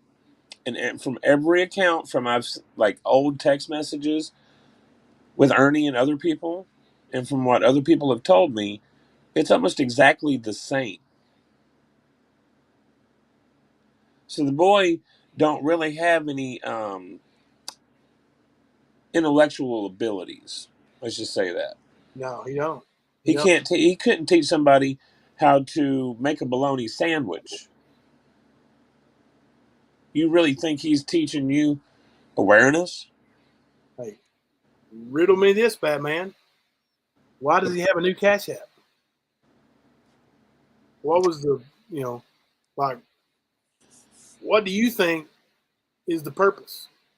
I don't know. He might have got in trouble with it, man. You know how he does. He's had many accounts in PayPal and everything else, dude. Yeah, his PayPal history is quite extensive. Accounts being shut down, flagged. Same thing with eBay. Yep. He had, several eBay accounts that were taken down or suspended or deleted. And that was because, he was taking people's money and then not providing the service or the merchandise that he promised. Yep. Then he found out on PayPal that he could, ask people to send him money, friends, and family. And he would say, if you send me money, friends, and family, I'll do, cut you a deal on shipping because it'll be cheaper on me because I don't have to pay the PayPal fees. It's a beautiful story. But truth be told, when you pay him with friends and family, it's extremely difficult, not impossible, but extremely difficult to get your money back or red flag his account if he doesn't deliver. Yep. So, But that's my guess. I think that might be why he's got his new Cash App, because something probably happened. We know there's a long history, so that's my guess. Yeah. Is he got in trouble somehow and he had to get a new one, or he might be trying to do a rebranding, if you will. You know how he does. Yeah. Well, he's got a new company, right? I hadn't really been paying attention to what he's been saying, dude. I've been He's got a new company, new mission. I can't remember what he called it, but I know yesterday he had a new job and he was in North Georgia or something, but yeah. And now he's in Texas. Yeah. He's everywhere. Yeah. You know? Now he was gone from doing live streams long enough to drive to Texas, but I doubt it. He probably did that to make it look like it. You all know, like he told his flock and his haters and his trolls and everybody that, you know, his ship had finally come in. Thank God. He's got somebody going to give him $100,000. We've heard this before. Yep. And November. that's what I'm talking about. They were going to give him $100,000 and up to 120% of his operations. And I'm not talking about brain operations. I assume he's talking about sting operations of some sort. But and a work vehicle and a personal vehicle, as well as a job as director or operations director. Never does he say director of operations, but in many of the companies that he's so-called worked for, he's listed as operations director. So, and the funniest thing is, like, he believes that, you know, like he's living in his own little world where he thinks it's true. Cage fighter, cage fighter, cage fighter. My bad. But he believes it's true. You know, I don't know how he convinces himself that he didn't get the money. But, you know, he believes he's a superstar. And he's, you know, sought after by filmmakers. Like he's an actor. You know, he's focusing on his acting career. Yep. 42 years old, and now he's going to focus on his acting career. I mean, it's not beyond the realm of possibility per se, but how many actors like kick off their big career at 42 years old? Right. You know, when you already got to the point to where you are going to need some cosmetic surgery, like his teeth, not on-screen type material, you know. And I'm not saying that, you know, people have to have perfect teeth or anything like that. I'm just pointing out that's one of his flaws. His teeth are bright friggin' yellow, and he don't smoke. You know, he just don't brush his damn teeth, and he's got teeth missing. He's got gaps in places. Like, you know, for him to start an acting career, he's going to have cosmetic surgery. Oh my God! But he's going to have surgery, and that costs money, right? Like, you know, what director or agency is going to take a big risk on a no-name actor from Eastern Kentucky that has Right. no resume? You know, like, I'm talking about acting resume. Of course, his resume is extensive with all of the operations directors and companies he's owned, and his MMA career and his boxing career, and yes, Darth Vince. That's where I was going. Lightning Tiger, but he reminds you of the Tiger King. Like that guy, much like Ernie thought, you know, that everybody wanted to see him, and he was going to be the star of some big show. And, you know, Well, I mean, he's been talking about Cobra Kai recently, so yeah. But in all reality, he's the butt of everybody's damn joke. And Doug is on a roll tonight. Doug is on a roll. he usually is. Yeah. I'm gonna tell you right now, Doug, if you ever come at me like that, I'm blocking you and muting you, and I am not gonna let you talk to me. I'm just gonna probably run and hide. Goodness gracious. Like, Ernie's got so many daddies out there, man. Yeah, we call him Aaron Exotic a lot. Iron Exotic. True Tragedies. Yeah. Yeah, he's that, or if you can also look at him as a Wish version of Charles Manson. Is a Yeah, good there's comparison. so many similarities to that. If you're, a lot of people, especially, I think you said you were 46 at that young of an age, is not extremely familiar with Charles Manson. But, that guy got people to do unspeakable things for him. People just believed in him and flocked to him, and like he had control over them.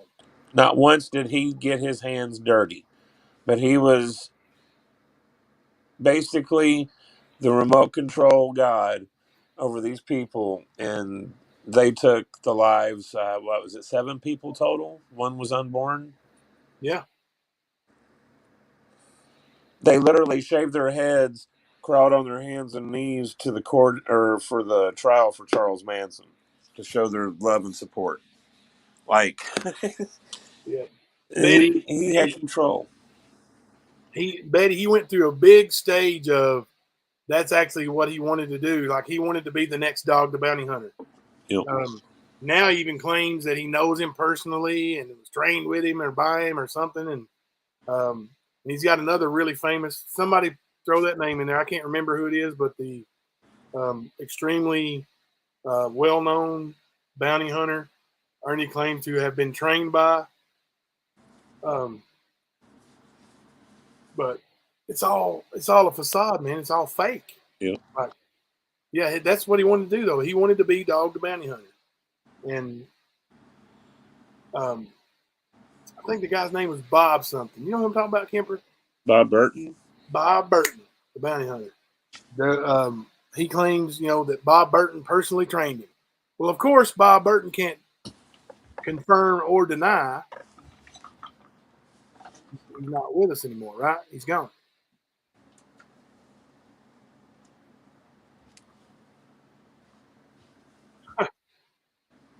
What's up? Send me a message. No, James Foster, I'm not mad at you, buddy. Is James Foster in the chat?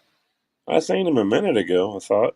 Everybody wave at James Foster. Show him I'm not mad at him. Now, we show a little respect. James Foster wants to actually throw down with Ernie, and Ernie won't do it. Because Ernie backed out many moons ago when they were training, and it was the day before, and Ernie's like, man, broke his hand. My badge is swollen. I can't fight. Yeah. But Ernie's backed out of a lot of things like that. Yeah. He's a fake. He's fake. And like his dog tags, like his military ID, like his 1,156 arrests, like his executive job in New York, like his werewolf family lineage, whatever you want to call it. I mean, just everything. And it's if he actually told a story that was believable, he might be able to pass this shit. There you go, James Foster. See what Darth Vince said? Let's share that. Let's put that up here for you, buddy. That's for you, James. You want to play in our playground? That's what you got to do, buddy. You need your driver's license and social security number, please. We don't want nudes. And you got to name your next 4 kids after us. We're adding to that. We're adding to it.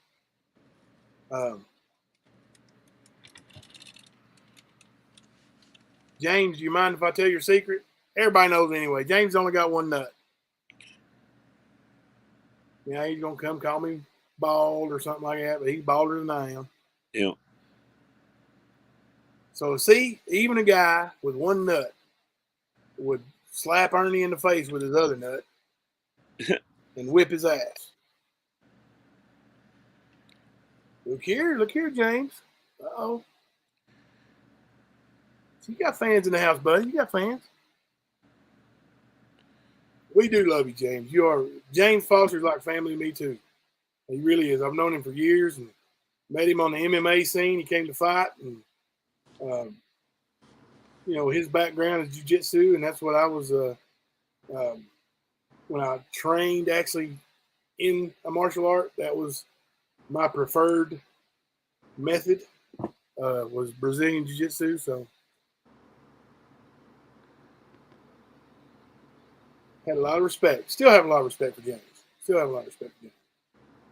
Like I said, he'd roll right off the couch right now and smack Ernie and choke him to sleep, and then give him those raccoon eyes. You know what those are, Doug? You ever heard that? Choke him to sleep and give him the raccoon eyes. Goodness gracious, James. Yeah, you sound like Ernie. Yeah.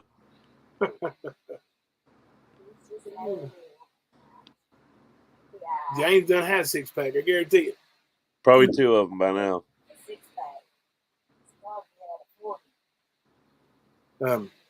Yeah, that's what we're here to do, is out Ernie and have fun doing it. Yep. So, and it gets fun like this almost every single night. Like we start out just like we always say we're going to do, and we bring you some receipts, some actual facts or video or something to prove what we're saying, because we won't say it if we can't prove it. Yep. That's the complete opposite of Ernie. So, And he always claims that we've not brought receipts. Well, the thing is, Ernie, you won't even go onto a panel with either one of us to discuss these receipts. You just claim that we've not brought any. You learned your lesson, I guess, on Ziggy's panel with Jimbo. But the bottom line is these are receipts, no matter if you see them or not. We know you're scared of it. yeah, You're scared of a lot of things coming out about you right now, dude. You're scared that your brother's being talked to. What does he know? He knows something. I'm with Jimbo. I don't think that Ernie did the deed for King, but I really do think he was there the next day with old brother helping. Yeah. Brother's Day. I love you more than the air that I breathe. Just like that little note to the mailman on the envelope. Yeah. Wow. That's slick. Yep. And honestly, like, Shelby's probably somewhat sincere in saying those kind of things. And just like Ernie, like, Shelby probably believes stuff he's saying.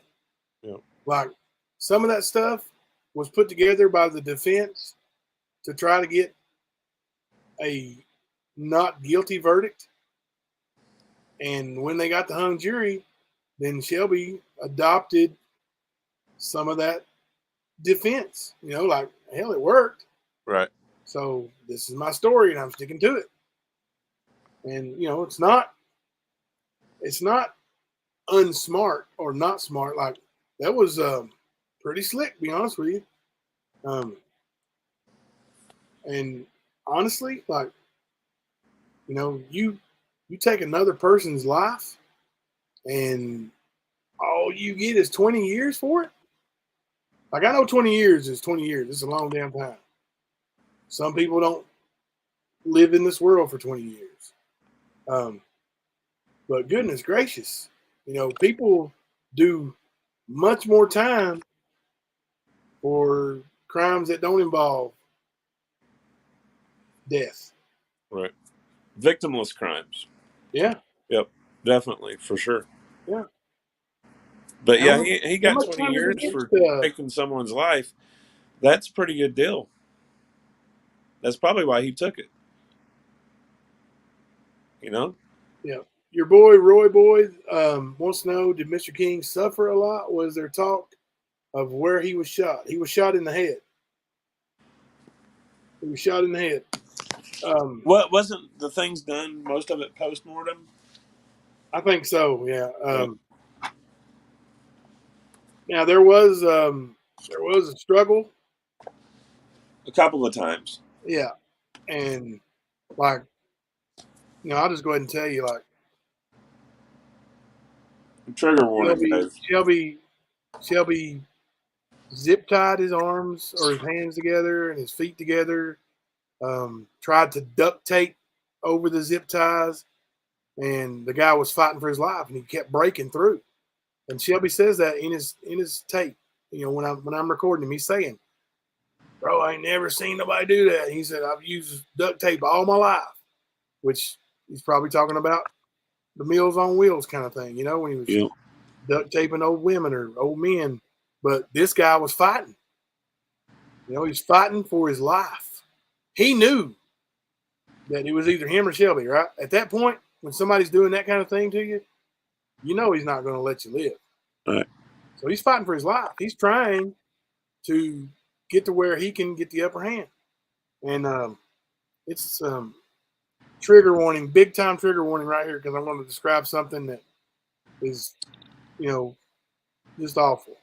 But the duct tape was also wrapped around his face. Like they duct tape around his mouth and his nose, his eyes. Like, actually, it's not on his eyes. It's on, like, his glasses are still on his face. Yeah. But the duct tape is over his mouth and nose. It's, you know, how can you breathe? Yeah. It's just got to be a monumental struggle. Now, like when he actually fired the gun, it was a headshot. So I'm assuming that he went pretty fast after that. You know, who knows? Like, you know, some people don't even die from a gunshot wound to the head. Yeah. Just depending on, I guess, where you shot at. But I would like to imagine that once he got shot, he didn't feel anything anymore. That's what, you know. Otherwise, he's gonna have a hard time sleeping at night. Just imagining. Like, I've seen those pictures, and I'm not gonna share them. They're disturbing. Yeah, and I wish I had never seen them. Right. I wish I had never seen them. You know, that's stuff at the hands of a monster. No matter who you believe it was, like, Monster did that for sure. Absolutely. There's no way around that one, dude. It was, like I said, I still find it hard to sleep because I still. TML was it contact? What does that mean? I've heard that. Does that mean like right up next to his head? Because one of the details in the of the murder that Shelby gave in the confession was never released to the public, so only the murderer would have known was that took a pillow, put the pillow to the man's head, and fired into the pillow. So, and that's another reason why, if you take all the facts and you look at everything that Shelby knew about the crime scene, like, and described, there were some things that he said that weren't true. But just like Ernie, I think, you know, he's a storyteller. But there are some things that only the killer would know. And that was one of them, because it was never released. And the pillow is in evidence. It was used at the trial. So, Gamer Girl, we're talking about pictures of the body. Of a crime scene. Mama G, the R word was not used in the trial at all. It was all the sexual acts. Hope I'm not saying anything that can get us in trouble, but all those acts were consensual, according to the defense and the prosecution. So, of course, the defense says it was Ernie. Prosecution says it was Shelby. Yeah. Well, he thought your boy. He didn't know he was only weak pennies. He thought he was rich. Yeah. You know? He thought he was going to hit the mother load. Like, even in the trial, like, one of the testimonies that isn't really, you know, exciting or blockbuster type thing is Ronnie King's brother testifies. I think it's his brother. It's a male family member that it took 7 men to put that safe in the house. So it was a huge safe. So, you know, I'm sure if you're looking at that safe, you're thinking there's got to be something valuable in that safe. Yeah. So, but there was some jewelry taken. You see It that? was all, it was all recovered by when they arrested Shelby. Let's see. Wasn't Ernie accused of putting? Yes. During the trial and without anybody knowing the details at that point. And like I said, none of the witnesses were allowed to see what other witnesses said. But during the trial, Pam Stidham said that Ernie threatened her and put a pillow and a gun to her head. So, yeah, we're not going to show those pictures. It's just too bad. It's just. I mean, and I mean, it would. I don't think it would be in good taste. Yeah. Personally.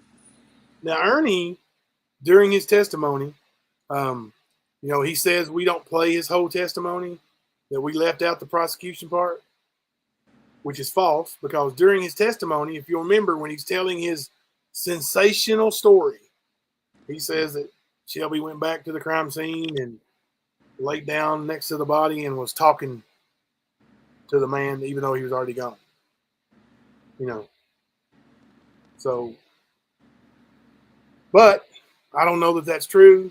I know that sounds like a shell type of story. And Betty, if you're still in here, you go watch those videos and you'll see that Ernie is definitely trying to tell a sensational story. Yeah. Like he even at the end of his testimony, like puts his hands up, you know, in the air, like, you know, Ta-da. look at what I told you. Check it out. You know, if you don't act that way in a jury trial, you also don't look straight down at your feet the entire trial. Like, I'm still working on getting a body language expert. I actually spoke to a friend who knows one personally, and I'm trying to get them to come on one night and go over Ernie's testimony, my testimony, and a couple of the females' testimonies and give their opinion on body language. And I don't know the body language expert personally, so I don't have any influence on what they might say. if I'm able to get it done. But that would be a huge night if we can get that done. That would be cool. Yeah. Let's see. I'm trying to read a few here.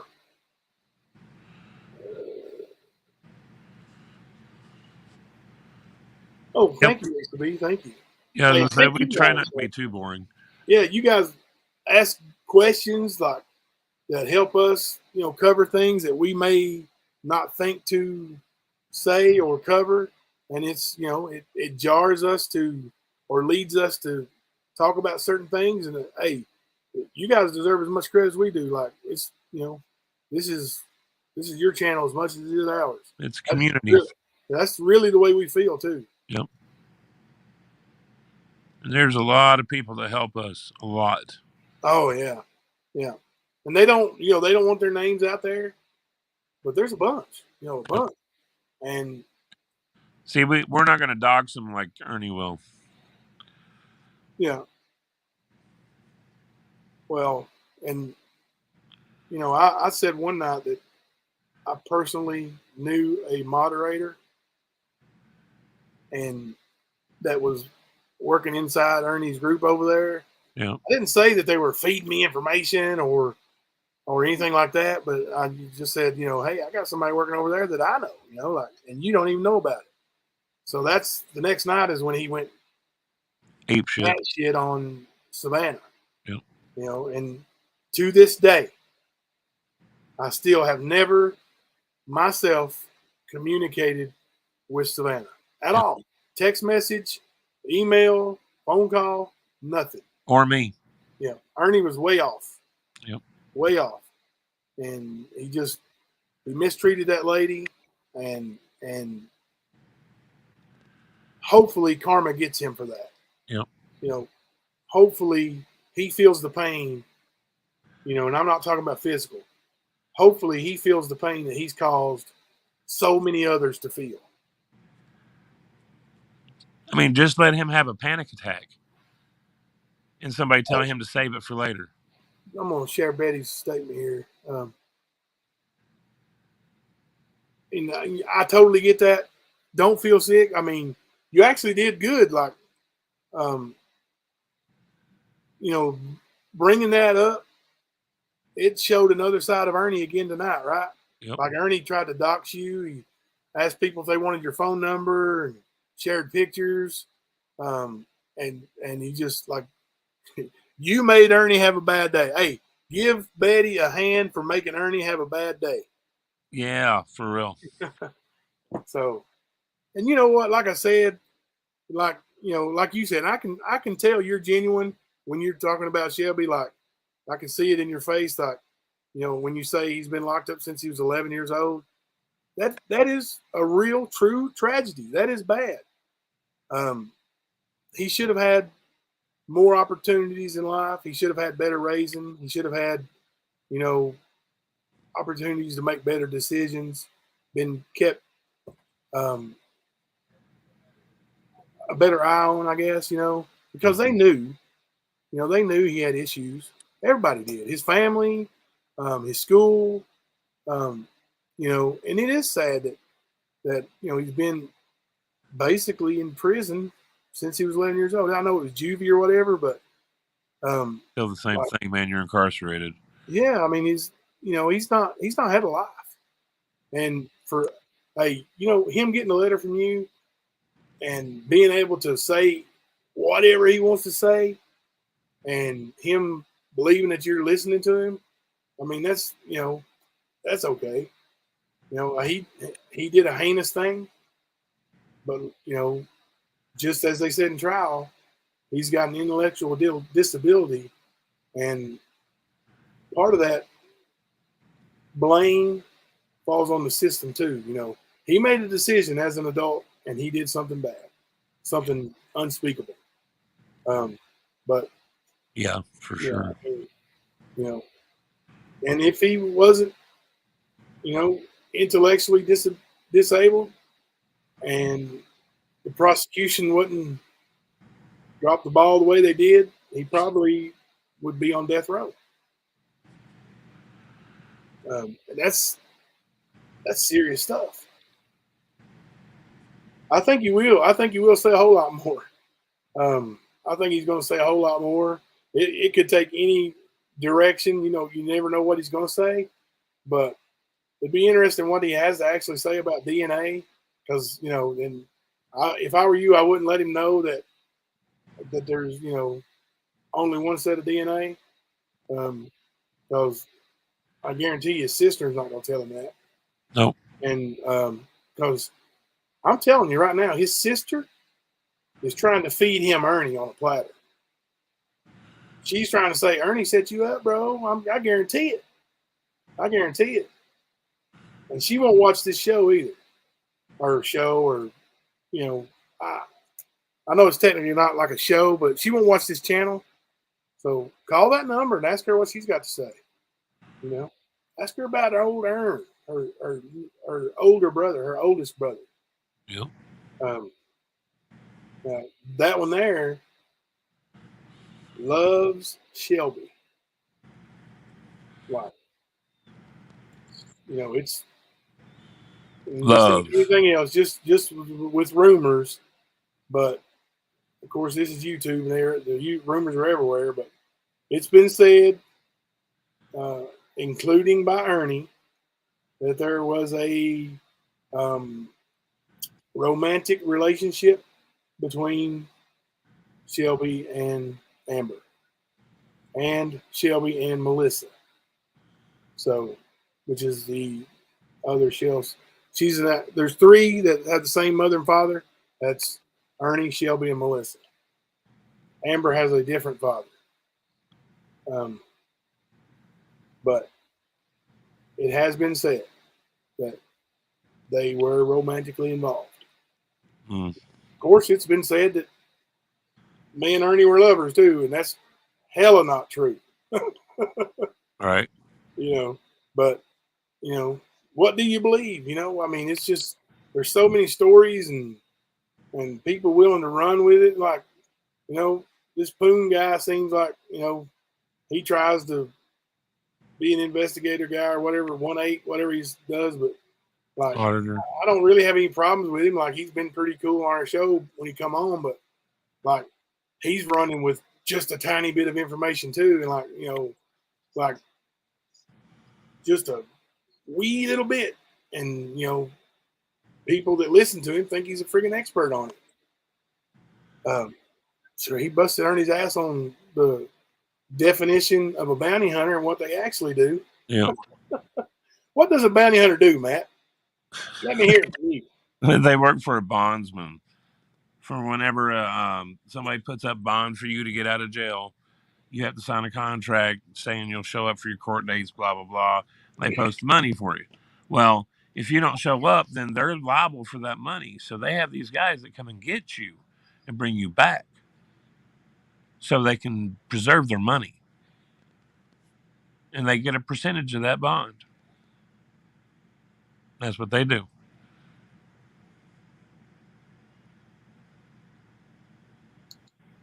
And can a bounty hunter, let's say Matt Kemper has a warrant for No, they cannot arrest me. for assault. They cannot arrest me. They cannot arrest you for having a warrant for assault. Unless it's a citizen's arrest. I don't think so, no. But if you got arrested for assault, went to jail, and then didn't show up for your court case. Yes. Okay. So I have to be originally charged by the state by something and be bonded out for a bounty hunter to even fuck with me. I knew the answer. I just want to let you talk a little bit. Want some of them fried, or some of them taters, and fried taters and mustard. Wasn't no gas in it. There wasn't no gas in it. What was wrong with it, Ern? Wasn't no gas in it. Ernie won't check for gas because he won't mow. He won't fill up the gas tank whenever he borrows cars either. I know. Yeah. Tell Oh Dr. yeah, everybody says that. Everybody says that. What Betty, there was a question I was going to ask you. You want to bet that Ernie used to ride bitch with Xander in his Hummer all the time? Oh yeah. But sometime I'd like to hear some of, if you've ever had any conversations with Ernie about, him actually doing something to help children, like, if he's told you that, let's say he's, going on a predator sting and he's actually caught somebody, or that he's done something in a particular day where he helped somebody. I'd love to hear if he ever said that to you. Now, I'm not even saying I would believe that he told you the truth about it. I would just like to hear if he said anything like that to someone he thought was in his circle. Because I know for a fact Tina and them know he's lying all the time. Yep. And Tina lies on top of Ernie's lies. Yep. Like and then they justify each other's lies on lives. Tell me about me. Yeah. But the damn urine test today, like, as soon as I saw that, I was like, what kind of DCS worker is going to let you have the samples and take pictures of it? Right. Like, we're not stupid. We're not gullible. We're not your followers. I don't know if you've ever been drug tested, but like, every now and then where I am prescribed pain medicine, as Ernie likes to tell the whole world, every now and then I'll get called in for a random drug test to show that I'm actually taking my medicine. Right. You got the right levels and stuff. Yeah. So when I take that drug test, for one, There's a guy standing there with me the whole time. Watching. Yep. When I'm done, I have to sit the cup on the sink, and he puts the lid on it, and I'm never to touch it again. Yep. Like, you don't touch the urine sample after you provide it. Yep. And for me to believe that horseshit story about them stacking them up on the coffee table there and taking pictures of it. Yep. Come on, man. I was born at night, just not last night. Right. Well, I mean, that's what I said when you asked me what do they think they're doing. I was like, they're probably pretending again, because all they're doing is hearing what we're saying on these live streams, and they're trying to discredit everything that we're saying. Problem is, we're telling the truth. They can't discredit it, but yet they're going to go over here and put on their Facebook and on their YouTube and all this shit. They're going to make it look like they've done something or doing something. They did this about the DCS visit and told a bunch of fucking lies then too. Yeah. We know we're not stupid. We know you manipulated your little buddy too. Yeah, that's another thing. Like, we saw in the summer, the DCS came there, and Ernie was on the phone. Remember, they said, we're talking to a federal agent right now. Yeah, but the badge that we're working with, yeah, it was in Ernie this county against a major pedophile ring. But they wouldn't allow DCS to even see their children, let alone provide urine samples. So today, after all this time, come on in. We'll all piss in the cup for you. From what I understand, those children live in an outbuilding. So does Tina and Xander. On top of the fact that they're living in a commercially zoned property. Yeah, they're gonna have to answer for that. But yeah, it's a roof over those kids' heads. But you add up everything that is coming out. Yeah. It's a lot of shit, man. The right DCS worker, things will happen. Yeah. Any DCS worker like that's doing their job the right way, you know? Yeah. And I'm not saying, and I don't condone running out and calling DCS on somebody every time. But when there's a situation, it needs to be looked at. And there's definitely a situation there. Yeah. There's no way of dancing around that. Even that, like, I wouldn't call DCS on them. I've never called DCS, even though they claimed I have. But, like, you know, people are going to. Hell, Tina even tell you that they've had them called 10 times on them this year. Well, last year. Well, no, she said period. Okay. She said it was 11 times, and it's a period overall, all time. Okay. 11 times. But just with Benjamin Burns, there was 9 DCS complaints. And that was Tina and them. That was the Blackwater contractor that they were fighting with. No, that was the dad that they were harassing and accusing of doing shit so his ex-wife could have custody and move. Betty, I will send you a video. It was taken off of their Facebook page. But so you couldn't use it on YouTube because I'm sure they would try to strike a channel for it. But I don't care to message it to you or send it an email. But yeah, there's a video, like they've got a phone propped up where they, you know, are trying to be, you know, slick and not know they're being recorded. The lady from DCS comes in and, you know, tells them we've got a complaint and we need to, you know, just do a well check, make sure the kids are okay. And she don't let them see them. Nope. Now, the lady looks afraid to me. Yeah. And that place is a scary looking place. And she was by herself. I'm sure she could have called police and got to actually force her way to see those kids if she wanted to. But she was also told on the phone, like, she said, I'm on the phone with a federal agent. Okay? A federal agent. And then at the end of the call, she tells Xander to send that to Ernie. Like, they're calling Ernie a federal agent. Yep. And they did this again when the county sheriff's department and animal control showed up at their place. And they tried to delay about a half a dozen cops from taking their dog by saying that they were on a phone call with a federal agent, which it was Ernie that Xander was talking to. They played this federal agent shit for a while, the beginning of last year. Yeah. Said that there was all kinds of badges in town. They were there to bust the pedophile ring, yada yada. Well, coming from a hometown boy, there is no pedophile ring there. There are sexual offenders, yes. Well, she tells that DCS agent that I find it no coincidence Yeah. that the day after we bust a massive pedo ring in this town, like you would That think was the day after they had that predator in the park. yeah, well, you would think after a massive pedo bust, there would have been something in the news Yep. about a massive pedo bust, right? Yep. Like their claims, like you said, it's just like the Tiger King.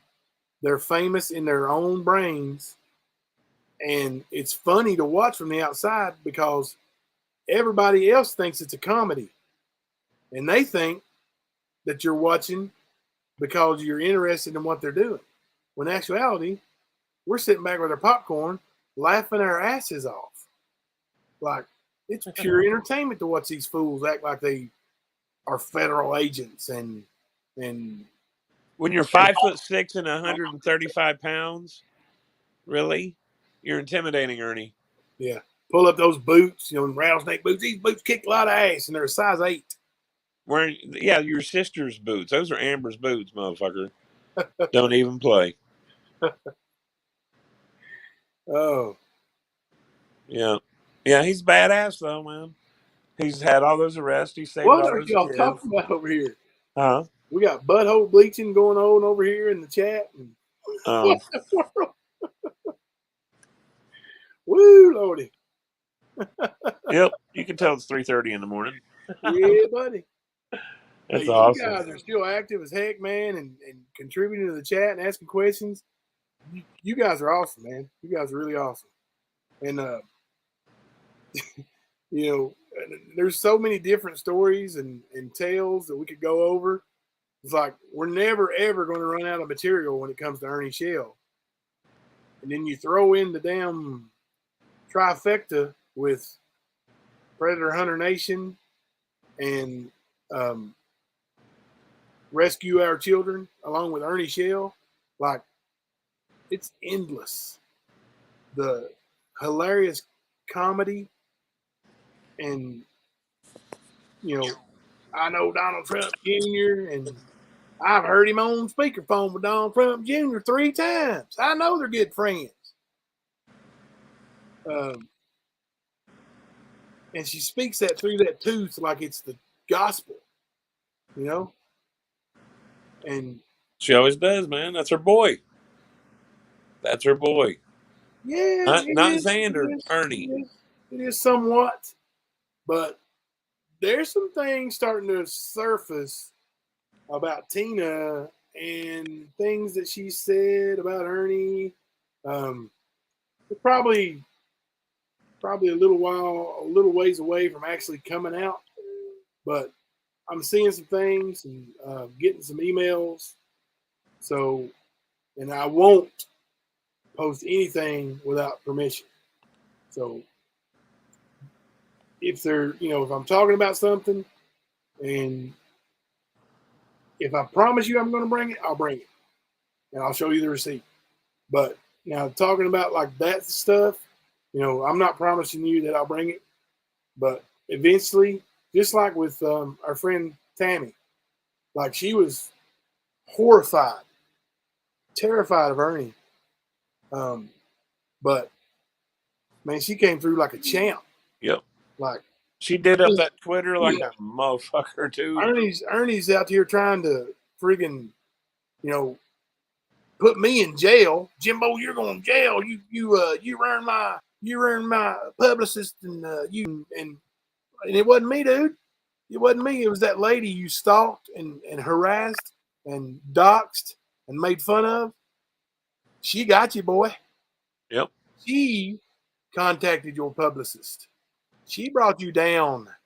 She told your publicist that you weren't friends with Don Jr. Not only did she tell your publicist, she tagged Don Jr. in the Twitter post. Why didn't Don Jr. go to his rescue, Matt? Because he don't know no Don Jr. I He mean, knows of him, but he don't know him. if I'm your friend, like legit, you're my friend. Let's say somebody comes up and says something about Matt. Says, "Hey, he's just screwing around, man. That's not really Jimbo he's talking to. He don't know Jimbo." I mean, you're my friend, dude. I'm gonna say, look, man, Matt is my friend. Like, don't attack him. Don't fire him. Don't worry about it, publicist. You know, hey, he really does know me. I really am his friend. Yeah. I really did invite him to Mar-a-Lago. And then he had hotel breaches and security breaches and Had to you know, sleep that outside happened. with a sleeping bag. slept on his sleeping bag. Will somebody just tell Ernie I'm the one that needs the break, so please put me in jail? Now, he Yeah. acts like we don't know he sleeps in his car, dude. I know. Like, dude, we know you didn't sleep on the ground outside, dude. You were in your front seat. Because your back seat's covered with everything that's not in your trunk. That's what, like, it reminds me, like, I ain't seen it in a long time, but was it like the name of Truman that was Jim Carrey in it? Yeah, When Truman Show. everybody was watching. Yeah, Truman Show. Yeah. And he had no idea, right? Yep. He had no idea that people were watching as he lives his life. And that's what Ernie's going. Like, Ernie thinks he's famous for a good reason. And really he don't have fame, he's got infamy. He's infamous because of his idiotic behavior. Yes, gossip. He said, and I can't even remember the context, but I think it was Doug he was talking to in Doug's interview, and says something about Elon Musk. And as soon as Ernie hears that name, you can see his eyes pop up. That's my friend, by the way. Elon Musk? Yeah, Elon Musk is my friend. For real? So he's friends with Elon Musk. He's friends with Donald Trump and Donald Trump Jr. And he had some kind of multi-millionaire on the porch of The Hemp Cafe. the Hemp Cafe. Yeah. If you got Jim, all something these like rich friends, why are you living in your car? They won't rent you an apartment Right. till you get on your feet and you get started. Like those kind of friends you've got, and you can't get any financial help other than Cash App.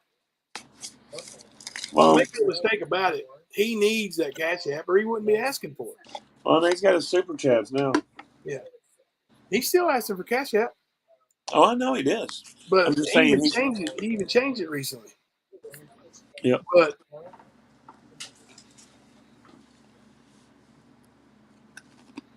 hang on, I got something going on back here.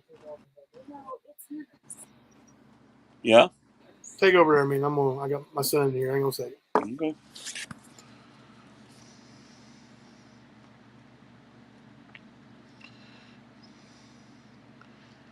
So everybody had a good time tonight? I'm back. I'm having a good time. Are you? Yeah, I couldn't let you have before for that long, dude. What's wrong with you? What's that? What's wrong with you? I don't know what millionaire it was, but like, you know, he was talking to Tina, of course, and he said, you know, this guy right here don't never have to pay for nothing. He don't never have to worry about nothing. He's got all this money. Hey, money. don't forget about Lisa Williams' friends. Do what? The friends that Lisa Williams introduced him to in New York. Yeah. He's got them too, man. All these millionaire friends, man. Oh, hey, listen, that girl right there is living in hog heaven right now. She's one of his top mods. She's in there hitting them in the head with that wrench before she throws them out, you know. Lisa Xander Williams. Yep. Yeah. I mean, she's, you know, she's on top of the world. Top of the world. What is that? What is that? I would love to be there. And maybe somebody will catch it on video because you know they like videos down there. but maybe they'll catch it and we'll all get to see it. And I would love to be there when Xander finally has had enough Yep. and he lets Ernie know. Well, like I said, dude, I've been told that back in October, that's what was going on. Yeah. That was the friction. That's why Ernie quit Predator Hunter Nation and said not to talk about him again. You want to talk about the Saskatchewans, go over here. Like, yeah, all that dumb shit. All that was It was not a cordial breakup. no. I mean, and some of it was public on Facebook. Yeah. Like Tina and Ernie exchanging on Facebook. I'm like, dude, you seen it? It was crazy. Yeah. And then, of Somebody course, questioned what are they going to do now that Ernie's not there? And Tina's like, what does it matter? Me and Xander paid for everything. mhm. You know, Ernie didn't do nothing. Yep, that was Or, you know, resentment right there, dude. Yeah, you could tell. Like, You can tell that dude made some promises that didn't come true. Yeah, it was cut once and buttered twice. Mm-hmm. You could tell. But yeah, Xander was definitely over Ernie. Ernie had in chats talked about wanting to do something bad to Xander or something, or Xander. Yeah. Oh, he's going to shoot Xander in the face. He jumped out Something of the Hummer. like that. Yeah, Jumped out of the Hummer, keep from shooting Xander. I couldn't remember, so I didn't want to go out on a limb like that. So Yeah. I But- climb out on that lamb. but yeah, for sure. I mean, Oh, look who we got in chat. Please help me, Facebook. oh yeah. No, please help me, Facebook. Well, see, they're trying to pretend that they never broke up. They were doing that around Christmas time. That was when he was sending out all those codes and stuff. It was a decent enough breakup. Please help me, Facebook. But there's theories out there, and Kemper, I think, is right on the money with his. And a lot of people have a similar theory that Ernie's got something on them. You know, Ernie loves to collect information that he tries to extort and blackmail later. So there's huge probability that Ernie has got something and makes them endorse him and not say anything bad about it. If you know, he's still not an owner of Predator Hunter Nation anymore. Like they bought him off and paid for Predator Hunter Nation. Like they gave him money so that they could not have him listed as Predator Hunter Nation. Yep. So it was bad enough for that. Don't get us wrong. We're not defending Xander. Xander's just as bad as them. Yeah. Xander, Tina, Ernie, they're not good people. Now, yeah, true. Xander's one of those types that will help you change a tire, give you a ride town, whatever. You know, you need something fixed. He's one of those kind of guys. But he's also, look what he endorses. Just look at what he endorses. I don't care if you're being extorted or not. At some point, you have to say, fuck it, it's stupid. They can say whatever or do whatever they're going to do. I cannot go along with this anymore. He's not reached that point, and they're doing a lot of shit they shouldn't be doing. So on those grounds, we say Xander's as bad as them because he endorses it. Now, he's quiet, but believe me, he's as involved as they are.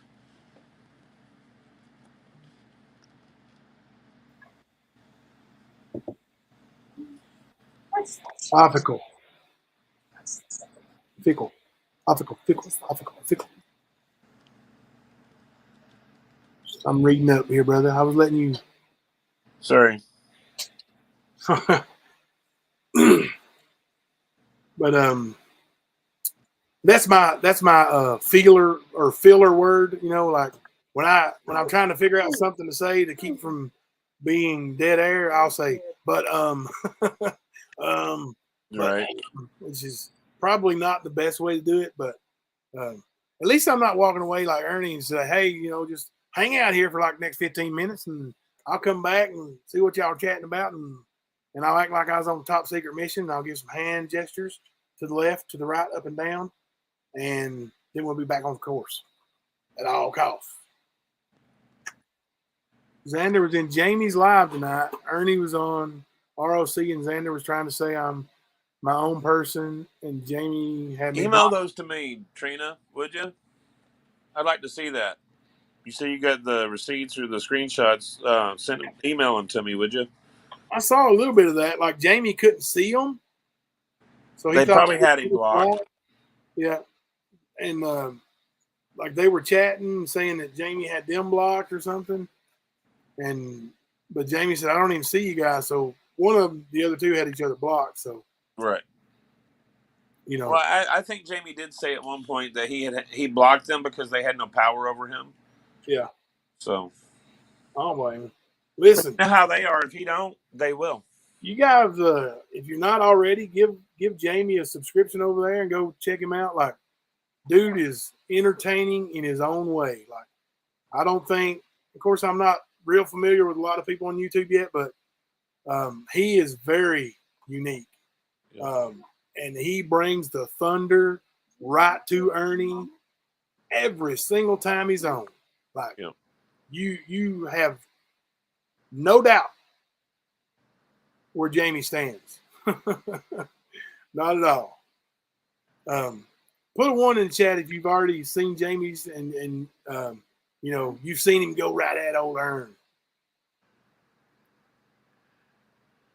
I think this Akita puppy has gotten into something today.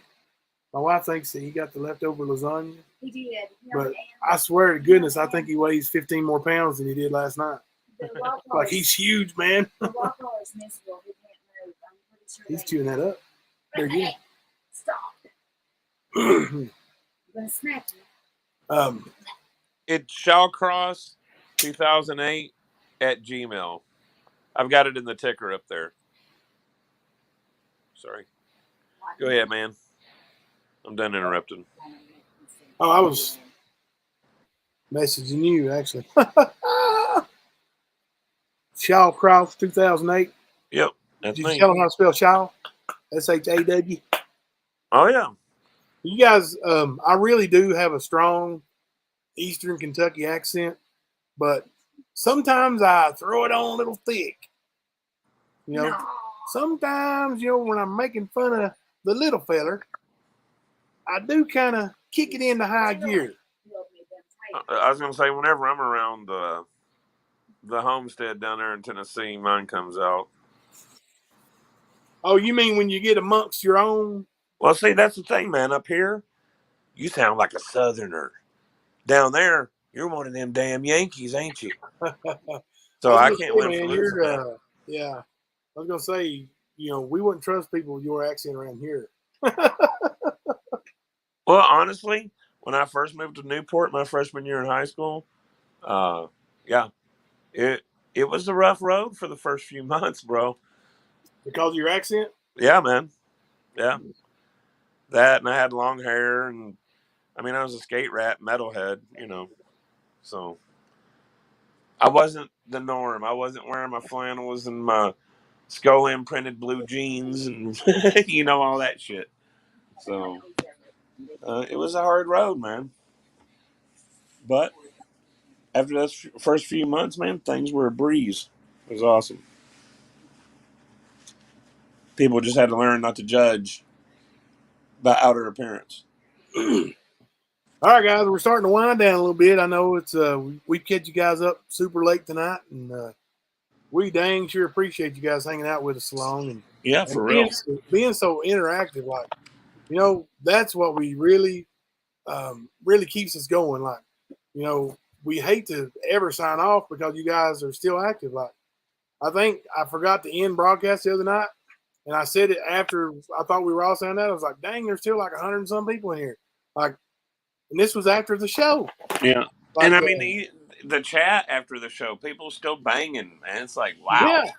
Yeah. And it's just awesome, man. And, like I said, I'm new to YouTube, like never even thought about having a channel.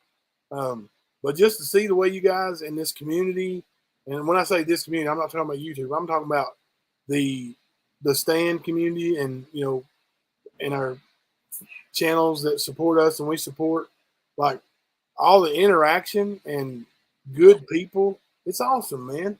And we appreciate every single one of you coming in here and staying late and coming early. Like, you guys are in here, 30, 40 minutes, sometimes an hour before the live even starts. And you guys are chatting it up and talking about the show. Or, I know it's not a show, it's the YouTube channel, but, I just think that's so awesome. Like, I never imagined it. And I mean, and not for nothing, man. I mean, yeah, we experienced a troll finally. Oh well, yeah. but not for nothing, man. For the most part, people have respected this, and that's awesome. That people are finding, okay, well, we need to know about this cat. Let's do this.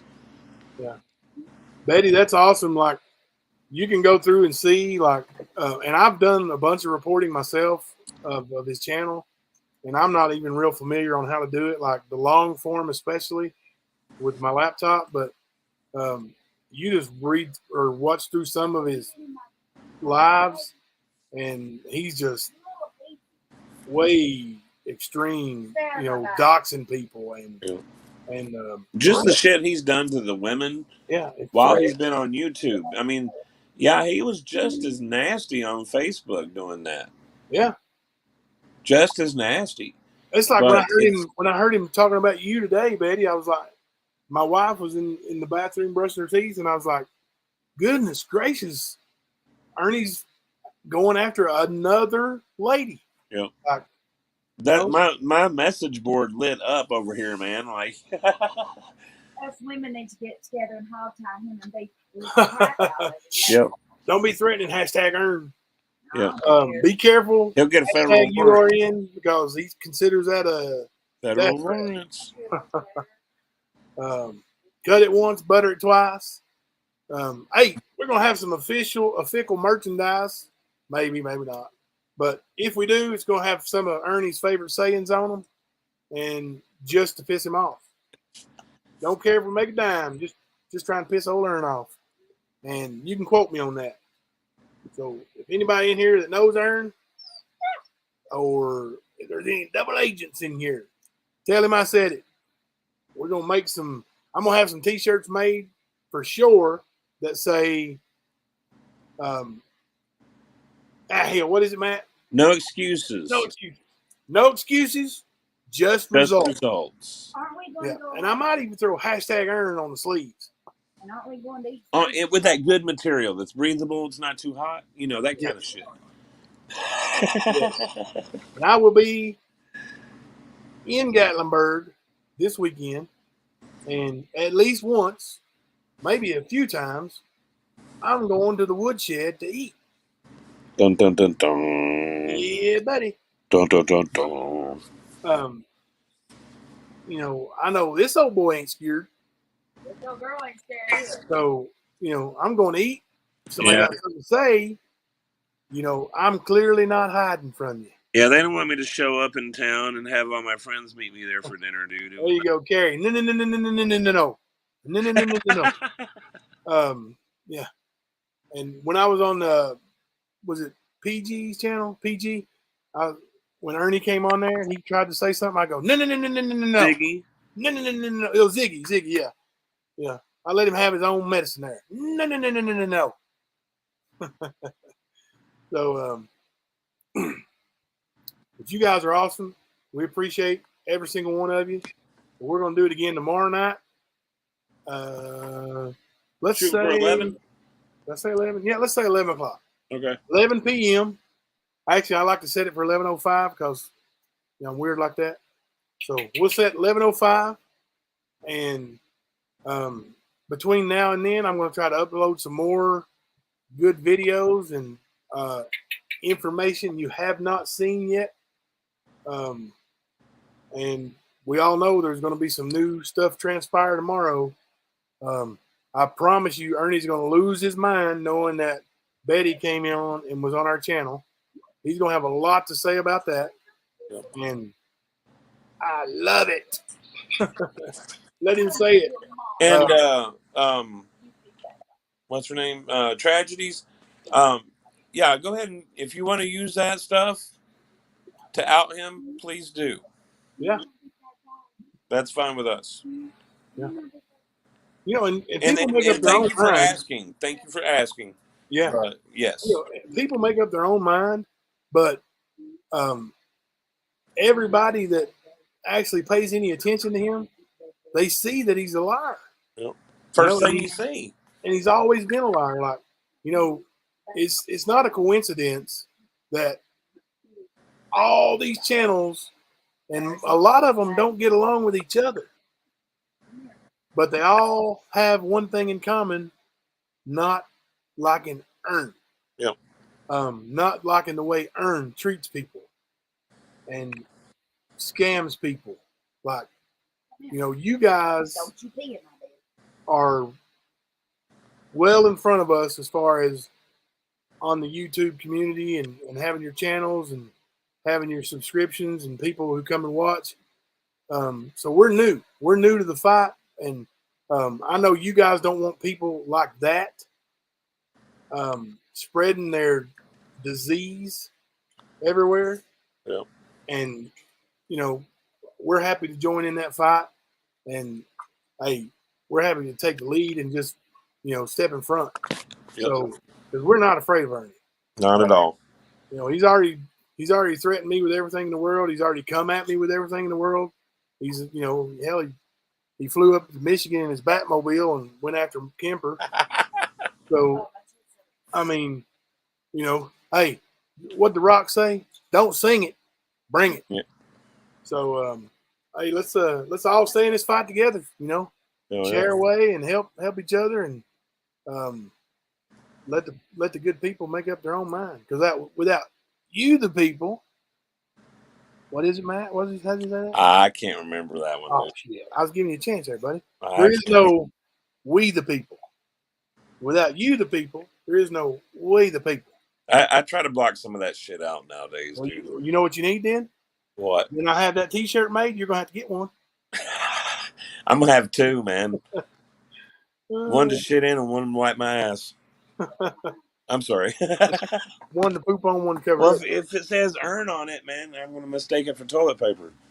So They'll put his face on it, and then no, that just makes you sick. remember, no, he's a top whore. Hey, much love to you guys. Appreciate you guys hanging out till nearly 4 a.m. We'll take about a 20-hour break. Come back at midnight. Nope, 11. 19-hour break. See you guys back here at 11 p.m. and we'll bring you some new information. Thanks for coming out tonight, guys. Really, it's been awesome. I'm Jimbo. I'm Kemper. This is The Stand.